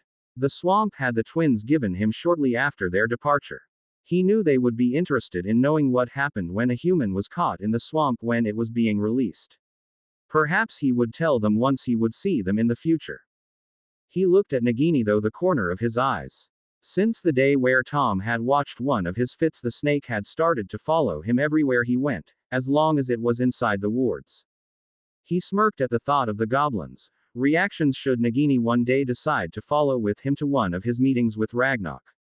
It was not like he could say no should the snake decide to do something. Nagini had already grown a lot, though she was nowhere near the length she had had when he first had seen her in his own time. If not because he knew better, he would have thought Tom had ordered the snake to watch over him, but Harry could not see when that should have happened. Did Nagini know what he had done? Harry doubted the snake would be calm and friendly around him had that been the case. His hand sought up to his necklace. He had removed the tie Tom had bought, but the bell was still around his neck, now as a part of the necklace he wore. Tom had refused to tell him exactly what the bell did, and even though Harry had been there when it had been Bao, the shop assistant had not explained what it did. Instead, the wizard had just given Tom a piece of paper and told him that it held all the information he would need. Of course, Harry had thought about going down to the shop to find out how the bell worked, but he always seemed to find something else to do which was more important. Besides, though he would never admit it aloud, he kind of liked the bell. He just put a silencing charm on it to make sure that others would not be able to hear the bell while he was in his human form. Normally, Harry would not wear an unknown magical bell around his neck. Not even he was that stupid. But it had been a gift from Tom, and therefore he kept the bell with him. He knew that Tom would not buy him anything which could harm him. Harry did not have to look at the bell to know how it looked. It was small, round, and made of silver. How Tom had gotten enough money for it, Harry did not know. And as long as it was not illegal, he did not really care. As a last detail, Tom had spelled their name into the bell. Not their real names, mind you. Beleza owned by Voldemort. That way the Slytherins would know who they should deliver him to should they find him wandering around somewhere. Once he would have been bothered by seeing the name of the man who killed his family on his things. But Tom was not Voldemort. Technically he was, but he was not the Voldemort he had known, and that was what mattered to him. He tried not to think about Grindelwald. Still, he wondered what his reaction to his answer had been. It had perhaps not been the smartest idea the way he had done it. But he had been angry and had not thought it through. Whipping sweat away from his forehead, Harry went back to work. He wanted as much as possible done before he was interrupted or called away for work. Gellert looked with disgust at what had been the bird that he had used to deliver the letter for Evan with. The bird had dared to come back to him without an answer, which was something he would not accept. He stood from the throne where he had sat. He felt his followers watching his every move with fear in their eyes. They made sure to keep a distance to him, knowing the consequences should they get in his way. Leave me alone. He waited until the lost one had disappeared out through the door and closed it behind them. First, when he was alone, Gellert let out a loud curse and blew a hole in the wall, not caring about the damage he was causing. So you think you can just ignore me? Stepping over the corpse of the owl, Gellert walked over to one of the big windows in the room. No one defies me without consequences. You will learn that sooner or later, so you will do well in learning fast. A smile spread at his face and Gellert laughed. I believe it is time to set the plan into motion. I am sorry, but you force my hand. When we are together, you can work on making it up to me. Being in a better mood, Gellert headed towards the nearest fireplace. He had a flow call to make in a world to gain dominance over. Mr. Riddle, what were you doing in the girls' bathroom? Tom froze with his hand on the door handle and swore in his mind. Slowly he turned around and greeted Professor Dumbledore with a polite smile. Good evening, Professor Dumbledore. I was not aware that you would be the professor who was on watch with us prefects. Professor Dumbledore was hard to miss in his range and yellow robes, but not even the happy colors could make him let go of the feeling that something was going on. He cursed the fact that it had to be Professor Dumbledore who had been the one who caught him. Had it been anyone else, Tom would already have been on his way to finish his rounds instead of standing in the corridor. I am not, but that still does not mean that you are allowed to go into the girls' bathroom. Could it be that you are hiding something? Tom made sure to keep his body relaxed and even managed to keep smiling to the professor. Of course not, Professor. I thought I heard something in there, and since I did not have a girl with me, I had to go in myself and see if something was going on. While the professor was watching him, Tom kept himself calm. It was one of the good things about being a Slytherin. If one did not already have a mask, they would soon learn how to make one. Luckily, Tom had had several long before he had even heard about magic. The deputy headmaster looked back and forth between Tom and the door as if he did not know what to believe. On one hand, he could trust the Slytherin and perhaps miss something big. On the other hand, he could just walk in and look himself. But they both knew he would be laughed at by the Slytherins the next morning should he not find anything. And Tom knew for sure that the man would not be able to find anything. Finally, after what felt like forever, Professor Dumbledore finally nodded. Very well, Mr. Riddle. But if I find you in this kind of situation too often, I will have to talk with the head of your house about you abusing your position as a prefect. Of course, Professor Dumbledore. Just as you would do with any of the others from the other houses should you find them in a similar situation. Professor Dumbledore nodded. Very well, I will let you continue your round.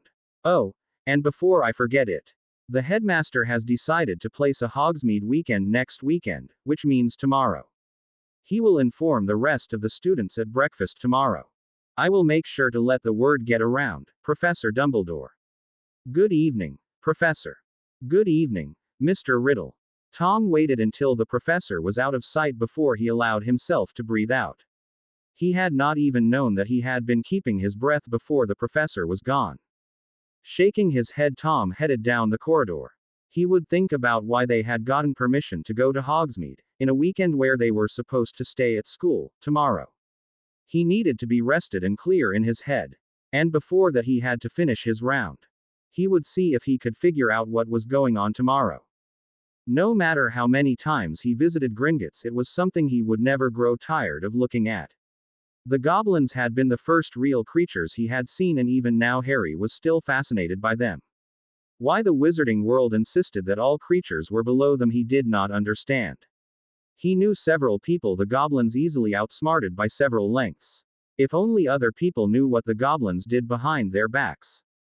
Sure, the goblins had a special and very bloody humor, but those few they liked, who was not a goblin, could always count on help should they be in need of it. And those who had made an enemy out of the goblins would never know what hit them. That was what happened when they gave the control over all money over to the goblins and then treated them like dirt. Harry sat in the entrance in Gringotts and waited. He was supposed to have yet another meeting with Ragnarok, but the goblin was currently in a meeting. By now the meeting had been going on for over half an hour. He sighed and rested the back of his against the wall he was leaning against. Through half-closed eyes Harry watched the goblins and humans move among each other. Several times someone was about to collide only for one of them to move out of the way in the last moment. They managed to do it without even looking up from whatever they were doing. He knew a few of the workers either by name or by face. The only one he really knew was Ragnarok, and Harry could not help but feel a little lost now he was not there. Since he did not work inside Gringotts or in a group with someone, there was no one else for him to talk with. In the Muggle world, his family had made sure that he was unable to get friends by scaring them away before he even had a chance to meet them. At Hogwarts he had met Ron and Hermione and had no reason to look for more friends. He had not wanted to risk losing those friends he already had just to see if he could get more.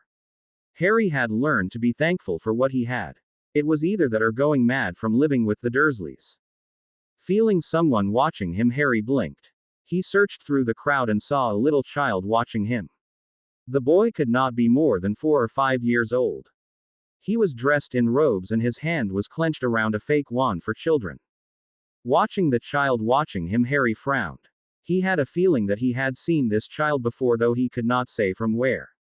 It was likely he was staring at someone who would be grown up where he knew him from. Do you not know it is rude to stare? When the kid did not move or say anything, Harry decided to keep talking to it.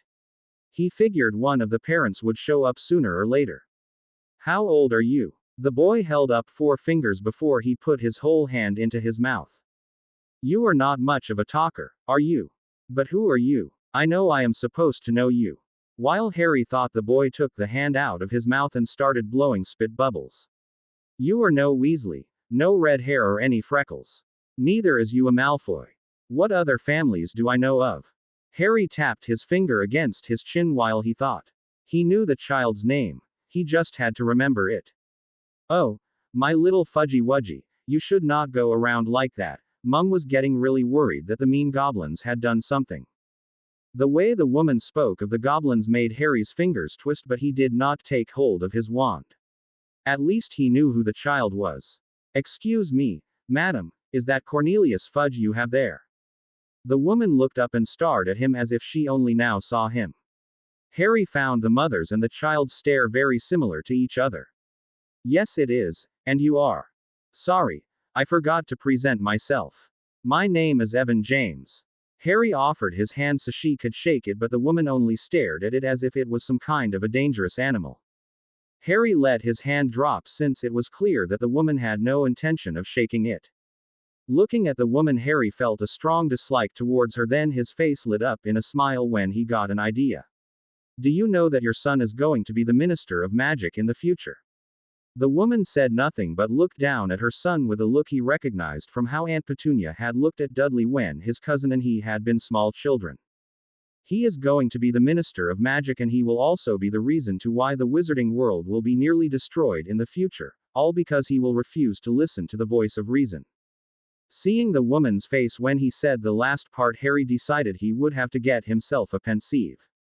It would probably let him enjoy many good laughs when he watched this memory. Of course he would not be able to share it with other, but humiliating, kind of, Cornelius Fudge made it worth it. Seeing Ragnarok come towards them, Harry pushed himself away from the wall with a small smile. Well, I will get going. Perhaps you should think about what I said. From the look in the woman's face, Harry knew it was not very likely that she would follow his advice. Ragnarok caught him halfway through the hall. Harry noted that the goblin moved in a way so most people did not even seem to see him. Mr. James. Ragnarok, what is new? Harry could not say if it was his imagination or not, but he would swear he saw Ragnarok smile ever so slightly. Walking next to the goblin, Harry followed Ragnarok until they came deeper into Gringotts, where the only humans there were those who worked for Gringotts. Otherwise there was only goblins allowed into these parts of Gringotts. And how is your health? Just fine, but thanks for asking. Somehow I find it hard to believe your words, Mr. James. Harry rolled his eyes, but otherwise he stayed silent. They had already had this discussion before, and Harry knew it would not be the last time they had it either. It would be much easier if you would just let a healer take a look at you. If it is because you do not trust those at St. Mungo's, I will gladly find someone else for you. I did not know that you cared for me. Ragnarok snorted. Of course not, but think of the customers' reactions should you become sick in front of them. Harry hid a grin behind his hand by faking a yawn. It is all about money for you, but do not worry. I will make sure that nothing happens while they are looking, so do not worry. Ragnarok sighed. It is not only the customers I am talking about. What about Mr. Riddle? Does he know you are sick? Harry's steps halted and he glared at the goblin. Keep Tom out of this, Ragnarok. If Tom finds out, I will know who told him. His voice was nothing more than a low whisper, but still he knew that the goblin had heard every word he said. Is that your final word in this case? Harry crossed his arms across his chest and nodded to the goblin, and Ragnarok sighed. At least I tried, so no one can blame me if something happens. Now come along, we have things to discuss, and I would rather do it inside my office than out here where everybody can hear us. Knowing it would not be the last time they had this conversation, Harry followed Ragnarok into the goblin's office. Around him people were talking together with happy and loud voices. Even some of the Slytherins sometimes found it hard to keep their voices down, and Tom could hardly blame them for this. Usually they would be allowed into Hogsmeade once in a month. To get to visit the Wizarding Town 2 times in a month was an unheard thing. When Headmaster Dippet had announced the news in the Great Hall this morning, the Slytherins had been the only ones who had not been surprised. At first Tom had been reluctant to tell the other snakes what Professor Dumbledore had told him. After all, he did not trust the man longer than he could throw him without magic. But in the morning he had decided to let the rumor spread about the possibility of an extra tour to Hogsmeade. He had not had time to write to Evan and tell him that they were going to Hogsmeade. Tom guessed he would just have to do without Belaze's presence today. It seems weird that we are going. Normally we would only get one visit and that would be it. At least they should be giving a reason to this. Abraxas' voice sounded to his left and a little behind him. The other boy's words were nothing but a low whisper, but still Tom heard every word of it. Tom nodded to show he had heard the other boy and had the same thoughts. Around them the noise rose to a whole new level and Tom resisted the urge to sigh. He wanted to stay back and finish the book he was reading, but a feeling told him he should go with the others. As a Slytherin he had learned to listen to this kind of feelings. They walked to Hogsmeade in one big group. It was not an unknown thing to have Gryffindors attacking them when the professors were not looking. It was safer for them to arrive and leave in groups. In Hogsmeade there would be too many witnesses to even the Gryffindors would dare to try and do something. In Hogsmeade people were already up and about. It seemed like they had been informed about the extra Hogsmeade weekend, or else the shops would not have been open right now. Tom decided to follow with the Slytherins from his year. He had not planned on buying anything but did also not want to just sit and do nothing. Therefore he kept to the background, watching the others as they looked around in the shops. He knew they knew that he was there. They would not forget him, but also understood that he wanted to be left alone for the time being. Tom looked down the street which led it up to the cottage. He wanted to visit Evan but knew that the wizard would not be home. If Tom remembered right, Evan was supposed to have a meeting with the goblins today. And though he could visit Nagini and Hubert, it would not be the same. It was Evan he wanted, so he could ask him again about what he might have forgotten. Of course he would now have to do it in a Slytherin way, since he did not seem to wish to give him an answer. Feeling bored, Tom stepped into a bookshop together with 3 of his followers. Hopefully he would be able to find something to use the rest of the time in Hogsmeade on. He sought to the farthest wall of the shop where the books with more dark themes were. Most would think they would not sell such books, but in Tom's eyes there was no better place to hide books like that. It was not really dark books, but most came very close. At least the Ministry had not banned them, yet. Tom stood on his toes to reach a book high above him when the whole shop started to shake. Tom lost his footing and landed on his behind with a huff. He made a shield around himself to protect himself from the falling objects. He hoped the other Slytherins would be able to protect themselves. The shaking stopped and Tom opened his eyes. He already had his wand in his hand, ready to use it should it be necessary. Quickly he looked around to see how much damage had been done. He knew earthquakes did not happen in Britain, which meant there had to be magic behind this. He was Abraxas a little away from him. Apparently the bee-owned had not been fast enough to put up a shield to protect himself. A small trail of blood ran down from his hairline. It was hard to judge how serious it was, since wounds in the head always bleed a lot. Tom kept calm as he localized the rest of the Slytherins who had followed him into the bookshop. None of them seemed to be seriously hurt, but Walburga had hurt her foot and leaned heavily against Orion, who, other than being covered in dust, looked all right. From outside the bookshop screams could be heard. Tom rose from his spot on the floor and looked out of the window while he made sure his body was hidden behind one of the shelves. The dust in the air outside made it hard for him to see what was going on.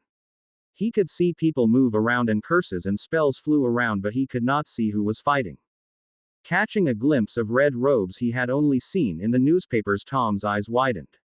It seems like Grindelwald's followers have decided to pay us a visit. Behind him he heard someone curse. When Harry stumbled out of the fireplace he felt the floor shake under his feet. He fell to the floor with his wand clutched in his hand.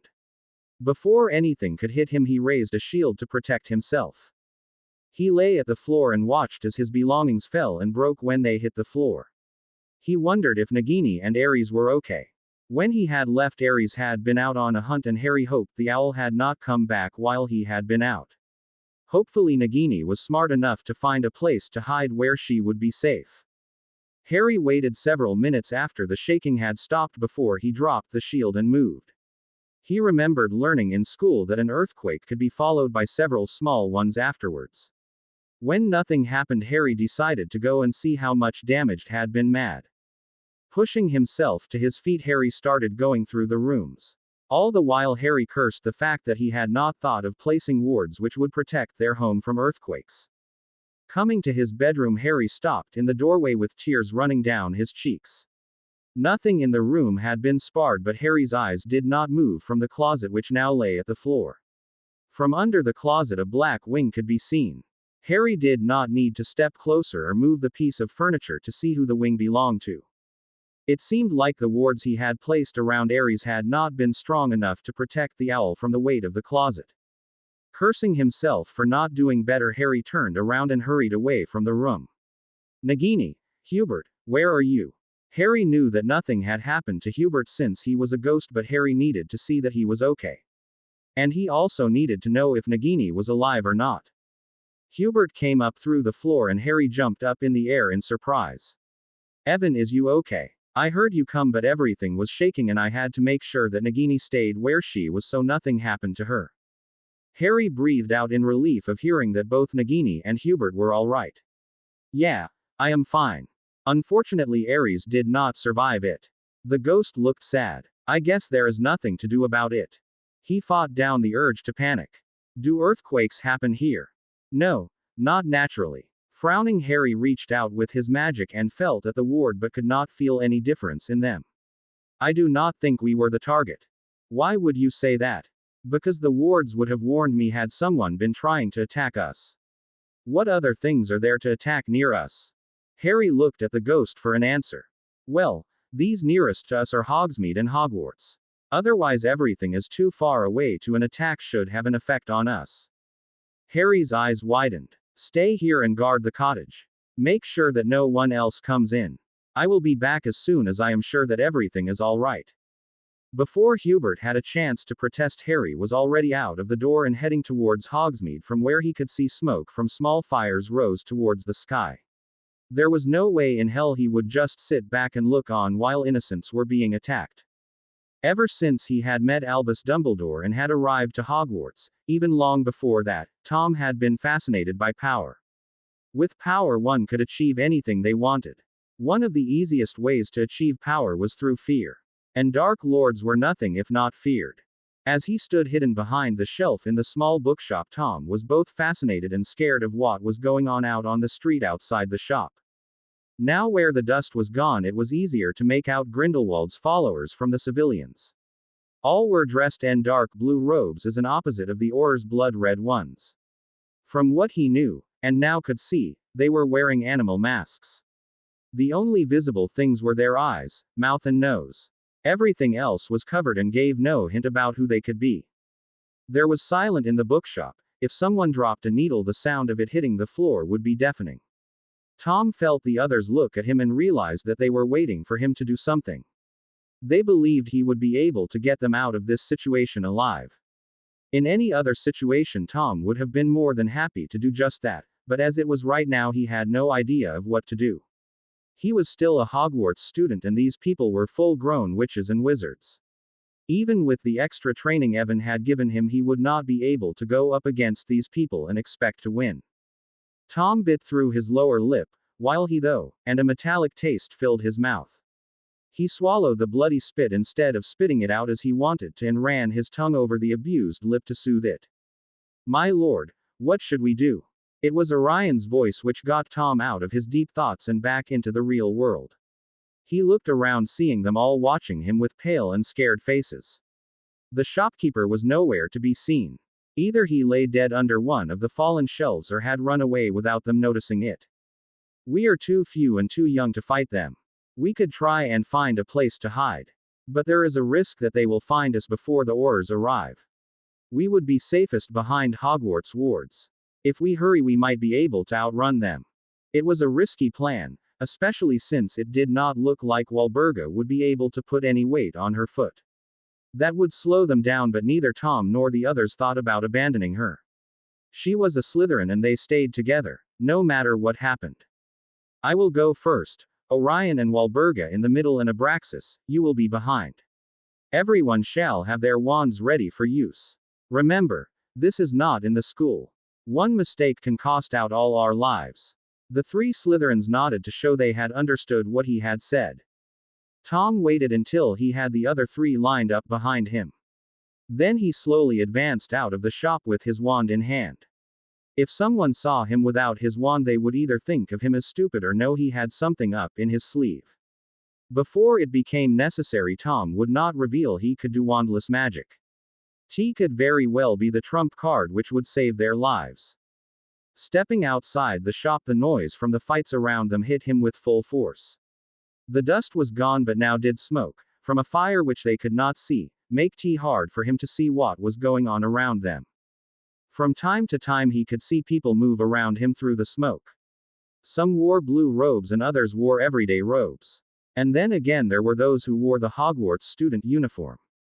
Tom thought about stepping in and help some of the students, especially the younger years. They had no clue about what to do in a situation like this. He looked over his shoulder and caught Abraxas' gaze. The B-owned Slytherin seemed to read his thoughts, and then he nodded. It did not take long before they faced their first of Grindelwald's followers.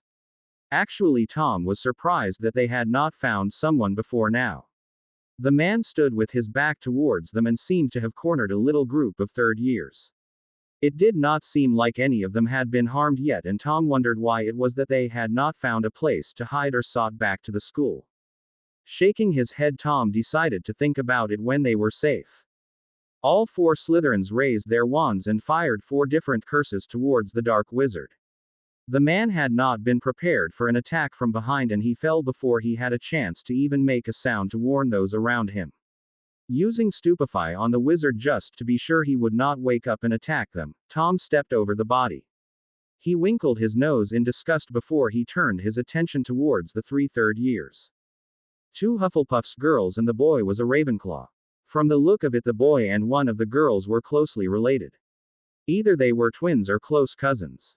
Stay close to us and we will try and get you back to Hogwarts. Have your wands ready to use when we are attacked. But make sure it really is the enemy before you attack. The last thing he needed was for them to hurt someone who was there to help them.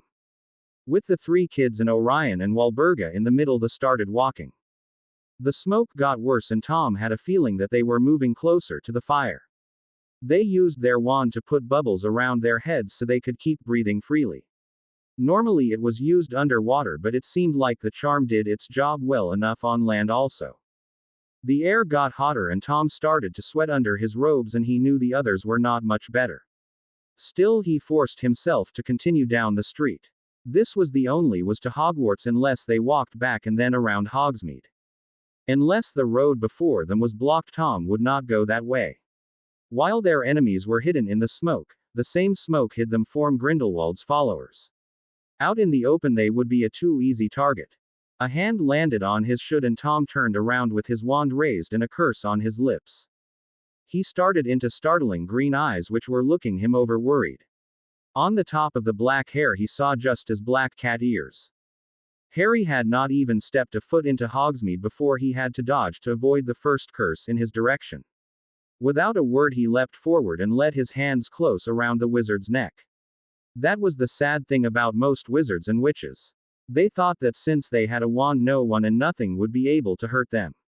There they were open for physical attacks. Seeing the man's red robes and animal mask, Harry had no doubt about whom the man belonged to. While the Death Eaters had been wearing black robes and white masks, Grindelwald's followers wore blue robes and animal masks. Feeling a tingle of regret, Harry let go of the man and used a wandless blasting curse at him. This closed. The man had no chance of avoiding the attack, and he was death before he hit the wall behind him. Avoiding looking at the man, Harry rushed along. This was what he was meant to do. Fighting the bad guys. That had been his fate since the night Voldemort had marked him, though Harry had had no idea about it before Dumbledore had told him about the prophecy. Harry did not hesitate when he met an enemy. More often than not he just sent a push with his magic instead of trying to come up a spell to do the work. The result was the same, although it was a little messier than he would have liked it to be. Still, he knew it would be far more mercy than those who were caught by Grindelwald's followers would ever be shown.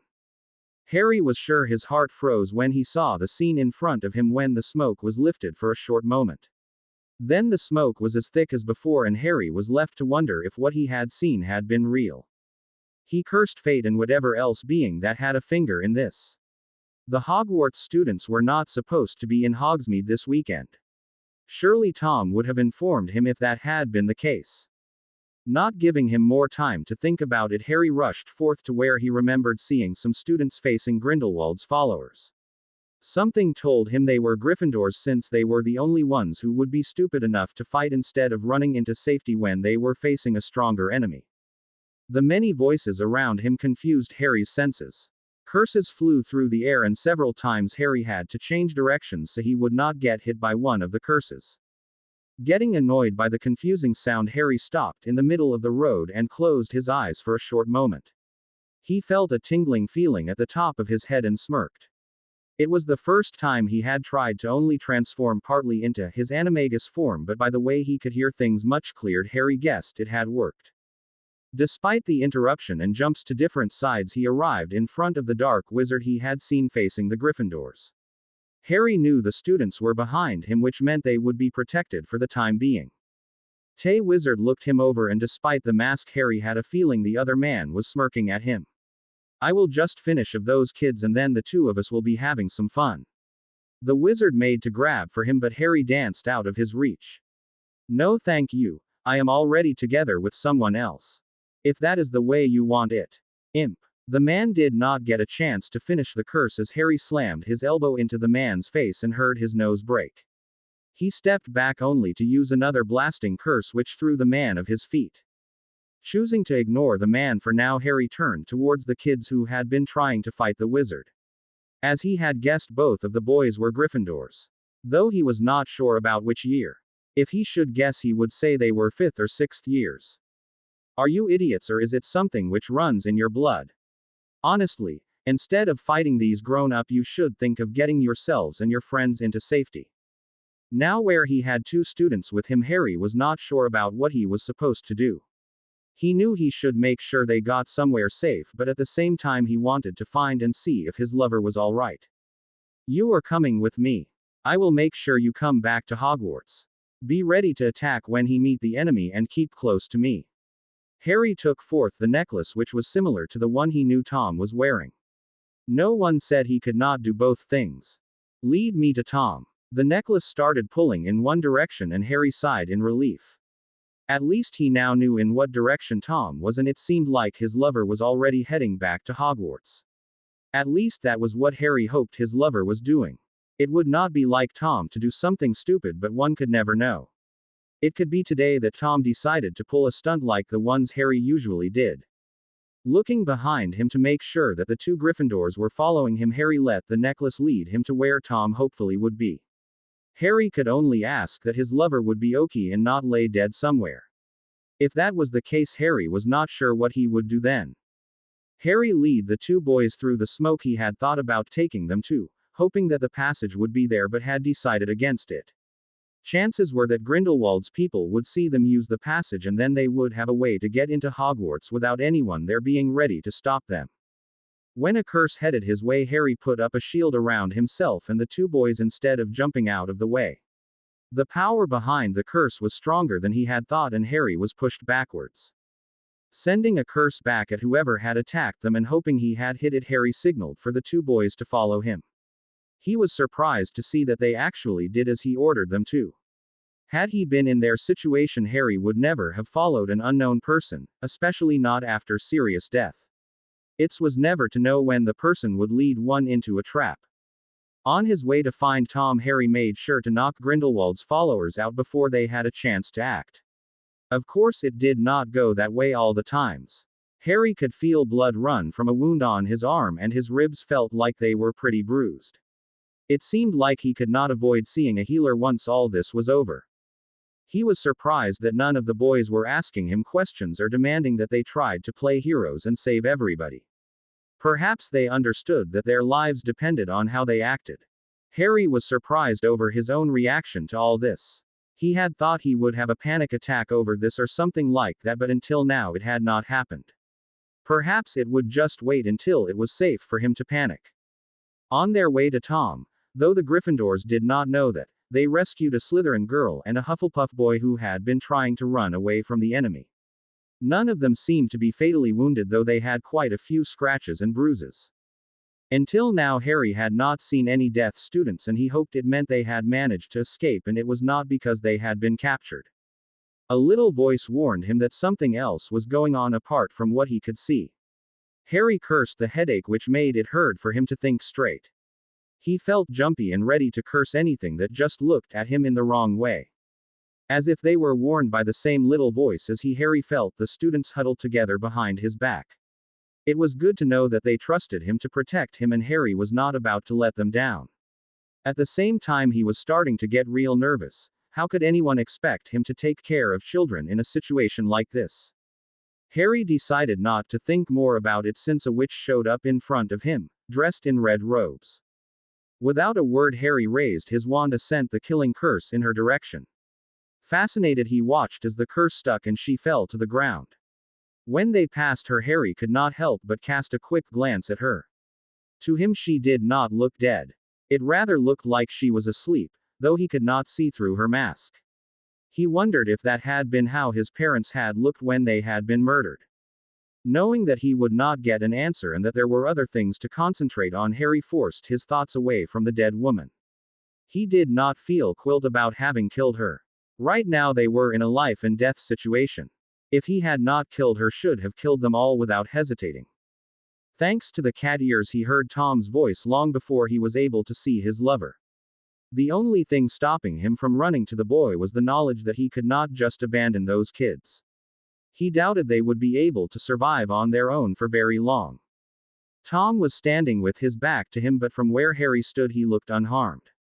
He quickened his steps, bringing himself to Tom's side in no time. Fearing that he was just imagining things, he carefully placed a hand on Tom's shoulder. Harry did not have time to react when Tom suddenly turned around and held a wand between his eyes. Instead, he looked his lover over.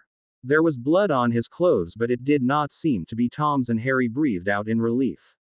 He did not get more time to look Tom over as the boy swept him into a strong hug and lifted him from the ground. Not caring that others were watching him, Harry put his arms around Tom's neck and rested his forehead against Tom's shoulder. His cat ears moved around to pick up every little sound around them. Even though he was happy to see Tom, he would not be unprepared should someone decide to attack them. They did not stand long like that. After all, there were others watching them, and it was not really the time or the place for such things. Harry stepped away from Tom but kept close. He would not risk losing him when he had finally found him. Harry let his eyes wander over Tom's groups. He recognized the 3 Slytherins, but the 3 small kids he had not seen before. Harry guessed Tom had done the same thing as he and taken those he had found with him. It hurt to see their scared and pale faces. One of the small Hufflepuff girls was crying lowly, and Harry hated the fact that there was nothing he could say to make her feel better. Making his decision, Harry took hold of Tom's hand and ignored the Slytherin's raised eyebrow. Instead, he took his wand and tapped it at Tom's hand 2 times. His body shook ever so slightly when he felt the words rose. "This will protect you all until you are at Hogwarts. Do not worry, I will come for you." Ignoring Tom's shout, Harry let go of the boy and ran out of the ward. As the maker of the ward, he was the only one able to do that. Tom and the other students would be forced to stay there until they were safely inside Hogwarts wards. He trusted Tom to lead the others to safety. And Harry knew that once Tom was at school, the professors would not let him leave. Harry ran through the smoke, looking for other students. He would not leave until he was sure that everyone else was safe. That was part of the reason to why he had been put into Gryffindor. The sound of a child crying led Harry down the street. He knew that he would not be the only one hearing the sound, but he was ready to fight whoever he might meet. His run was stopped when Harry found a group of Grindelwald's followers waiting for him. The smoke had cleared out and he was now able to see every single one of them. It meant that they could see him just as clearly as he could see them. Harry cursed the fact that he had not thought of taking his invisible cloak with him. With that, he would not have been in this kind of situation. The child he had heard lay at the feet of one of the red-dressed witches.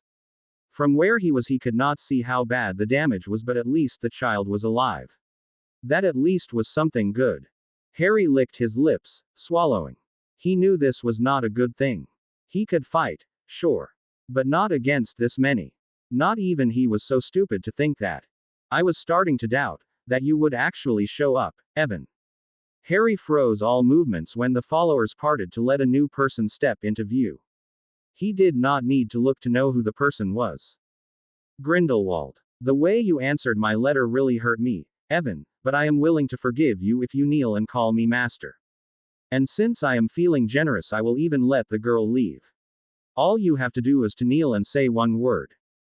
Harry looked back and forth between Grindelwald and the child.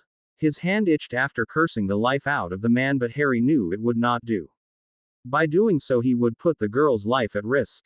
Why is it that you decided to do this? You could not know I would show up, so what reason do you have? I came in hope of being able to get a talk with Mr. Riddle. I wrote a letter to him a few days ago and he did not give me that answer I wanted to. He would have to take the consequences. Feeling his body shake from anger, Harry took several deep breaths in an attempt to calm himself. He caught the girl's gaze and saw fear in her eyes. Gritting his teeth, Harry got down on his knees. His hand was still gripping his wand, though he knew it would be of no use right now. If he took one down, others would be ready to take over and curse the girl. Laughter, like the one at the graveyard, sounded around him. It was obvious that they enjoyed seeing him like this. Feeling his face burn of shame, Harry bowed his head and bit his lower lip. Out of the corner of his eye, he could see the girl watching him. He did not need to look up to know that Grindelwald was standing right in front of him. But Harry had no wish about seeing the man. Though I would love to wait all day, we do not have time for that. We will have to leave before the Aurors show up. Harry opened and closed his mouth several times before he finally mumbled something without looking up. What? I am afraid I could not hear what you said. Perhaps you should repeat yourself a little louder this time. He looked up with a strong fire burning in his green orbs and looked into Grindelwald's eyes. I said, you can go and fuck yourself before I will ever call you such a word, bastard. At first Grindelwald looked shocked. When the words started to sink in, the shock was changed into anger. If that is the way you want it. Grindelwald raised his wand. Crucio. The curse hit him straight on and Harry screamed. All thoughts were cleared away and all he could think on was the pain. When the curse was cut off, Harry lay at the ground, panting heavily. He was not sure when he had hit the ground and he did not care. Ever so slowly Harry raised himself up on all four and stared up at Grindelwald, who was watching him with a firm expression. Be glad that I did not kill you. Now, do as I ordered you or the girl will pay. Snarling, Harry jumped towards the girl. He tackled the witch who was standing nearest to the girl and then he used his own body to shield the child for any curses which may be thrown at them. I will make sure you pay for this with your life. Harry pushed himself to his feet and helped the girl to stand. To his surprise, none of the blue-dressed people showed any intention of taking part of this. It seemed like Grindelwald wanted to take care of this matter by himself. Harry pushed the girl behind him and into a small alley between two of the shops. Feeling her leave him, Harry raised his wand. He was ready to face whatever they might throw at him. He and Grindelwald stood facing each other without saying a single word. A shiver ran down Harry's spine when he looked into the dark wizard's face. Had he ever doubted it, he had a clear answer now. Grindelwald was mad, no doubt about that. Harry's thoughts were interrupted by Grindelwald's voice, which felt so cold that it probably could freeze the air around him. You are mine to finish off. Harry looked away from Grindelwald's followers and focused on the man himself. Falling into a dueling stance, Harry waited for the man's next move. He knew next to nothing about his fighting style. It meant he had no idea about what Grindelwald would do. Still, Harry had been in this kind of situation enough times to keep himself calm. After all, he had always come out of it alive, more or less. We could have been great together. But you have stepped up against me one too many times to I can let you live. Once I am finished with you, it will be your lover boy's turn. Harry bit his anger back and stepped away from the small side alley so he had space to move, should it be necessary. Crucio. Bombarda. Harry had to step to the side to avoid Grindelwald's curse and therefore his own curse missed with several feet. A good thing was that he took two of the followers down with the curse. At least he would not have to worry about those two anymore. Aguamenti. Incensio. Harry let himself fall to the ground and felt the curse pass right over his head. A quick glance behind him told him that the old bookshop had started burning. At least he now knew why the bookshop would not be there in his time. Turning his attention back to the duel, Harry rolled out of the way for another curse sent in his direction. Somehow this reminded him a little too much about his duel with Voldemort in his 4th year. A Dark Lord trying to curse him and him trying to get away from said curses. This was different. Harry knew far more curses than last time and he was not afraid of using them. Serpensortia. A big, black snake shot out of his wand. Harry watched in fascination as the snake lifted its head and glared at the assembled people. Stupid humans. I should kill you all for interrupting my hunt. My poison will kill you all, nice and slowly. Beautiful snake, please lend me your help. The snake, a male, turned its head in his direction to look at him. Harry heard several gasps from the followers. It seemed like they had found out what he was. A speaker. It is an honor finally to meet you. How can I be of any help, oh great speaker? This man. Harry gestured to Grindelwald, who was watching him and the snake with wide eyes. Wants to harm me and my mate, who is also a speaker. The snake turned its head towards Grindelwald and hissed, showing of its teeth. Stupid human, you are going to regret wanting to harm a speaker. Grindelwald took a step back when the snake flung itself on him.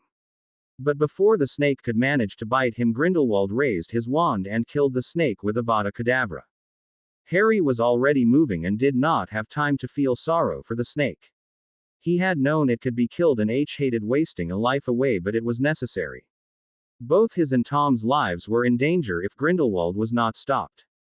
When the Dark Lord seemed to notice him, Harry was already close to the man. Harry raised his wand, ready to use it to end this duel. Accio. The wand flew out of Harry's hand and into Grindelwald's. Harry stopped moving, waiting to see what Grindelwald would do now. It seems like I won. Harry's eyes widened when Grindelwald took his wand in both hands, starting to bend it until it reached its breaking point.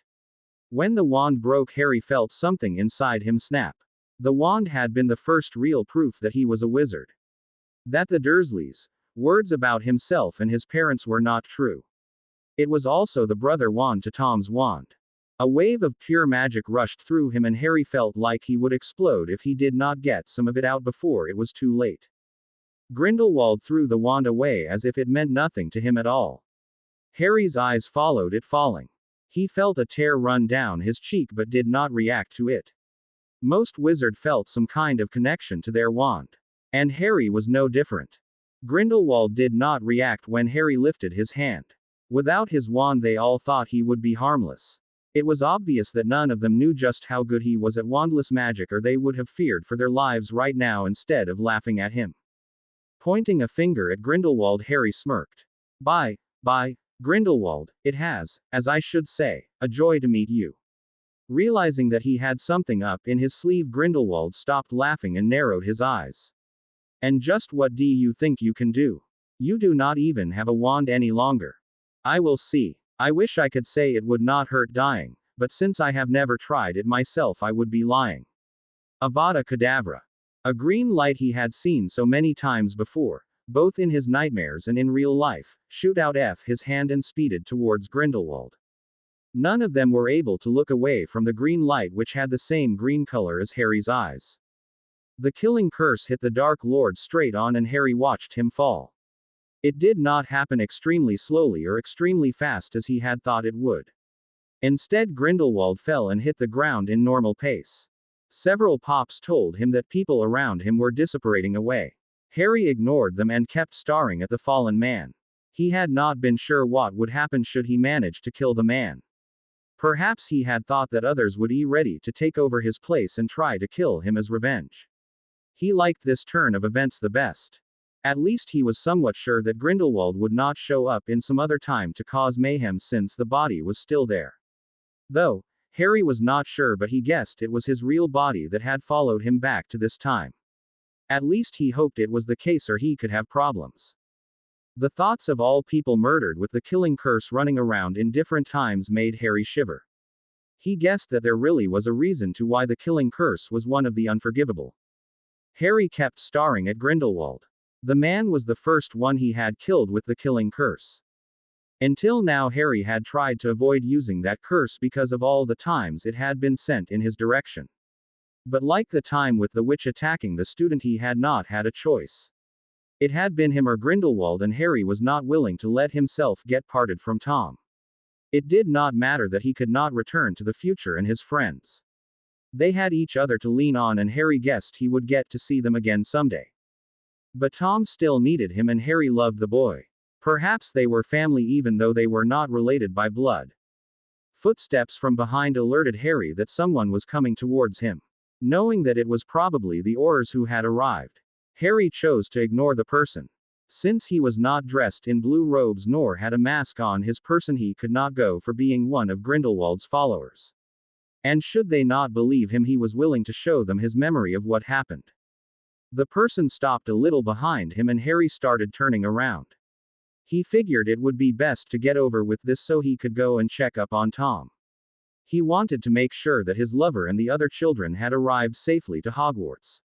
Avada Kedavra. The last thing Harry saw was twinkling blue eye and blue robes. And then there was nothing. To be continued. I hope you enjoyed this story. Also remember to subscribe and like this video. See you in the next video.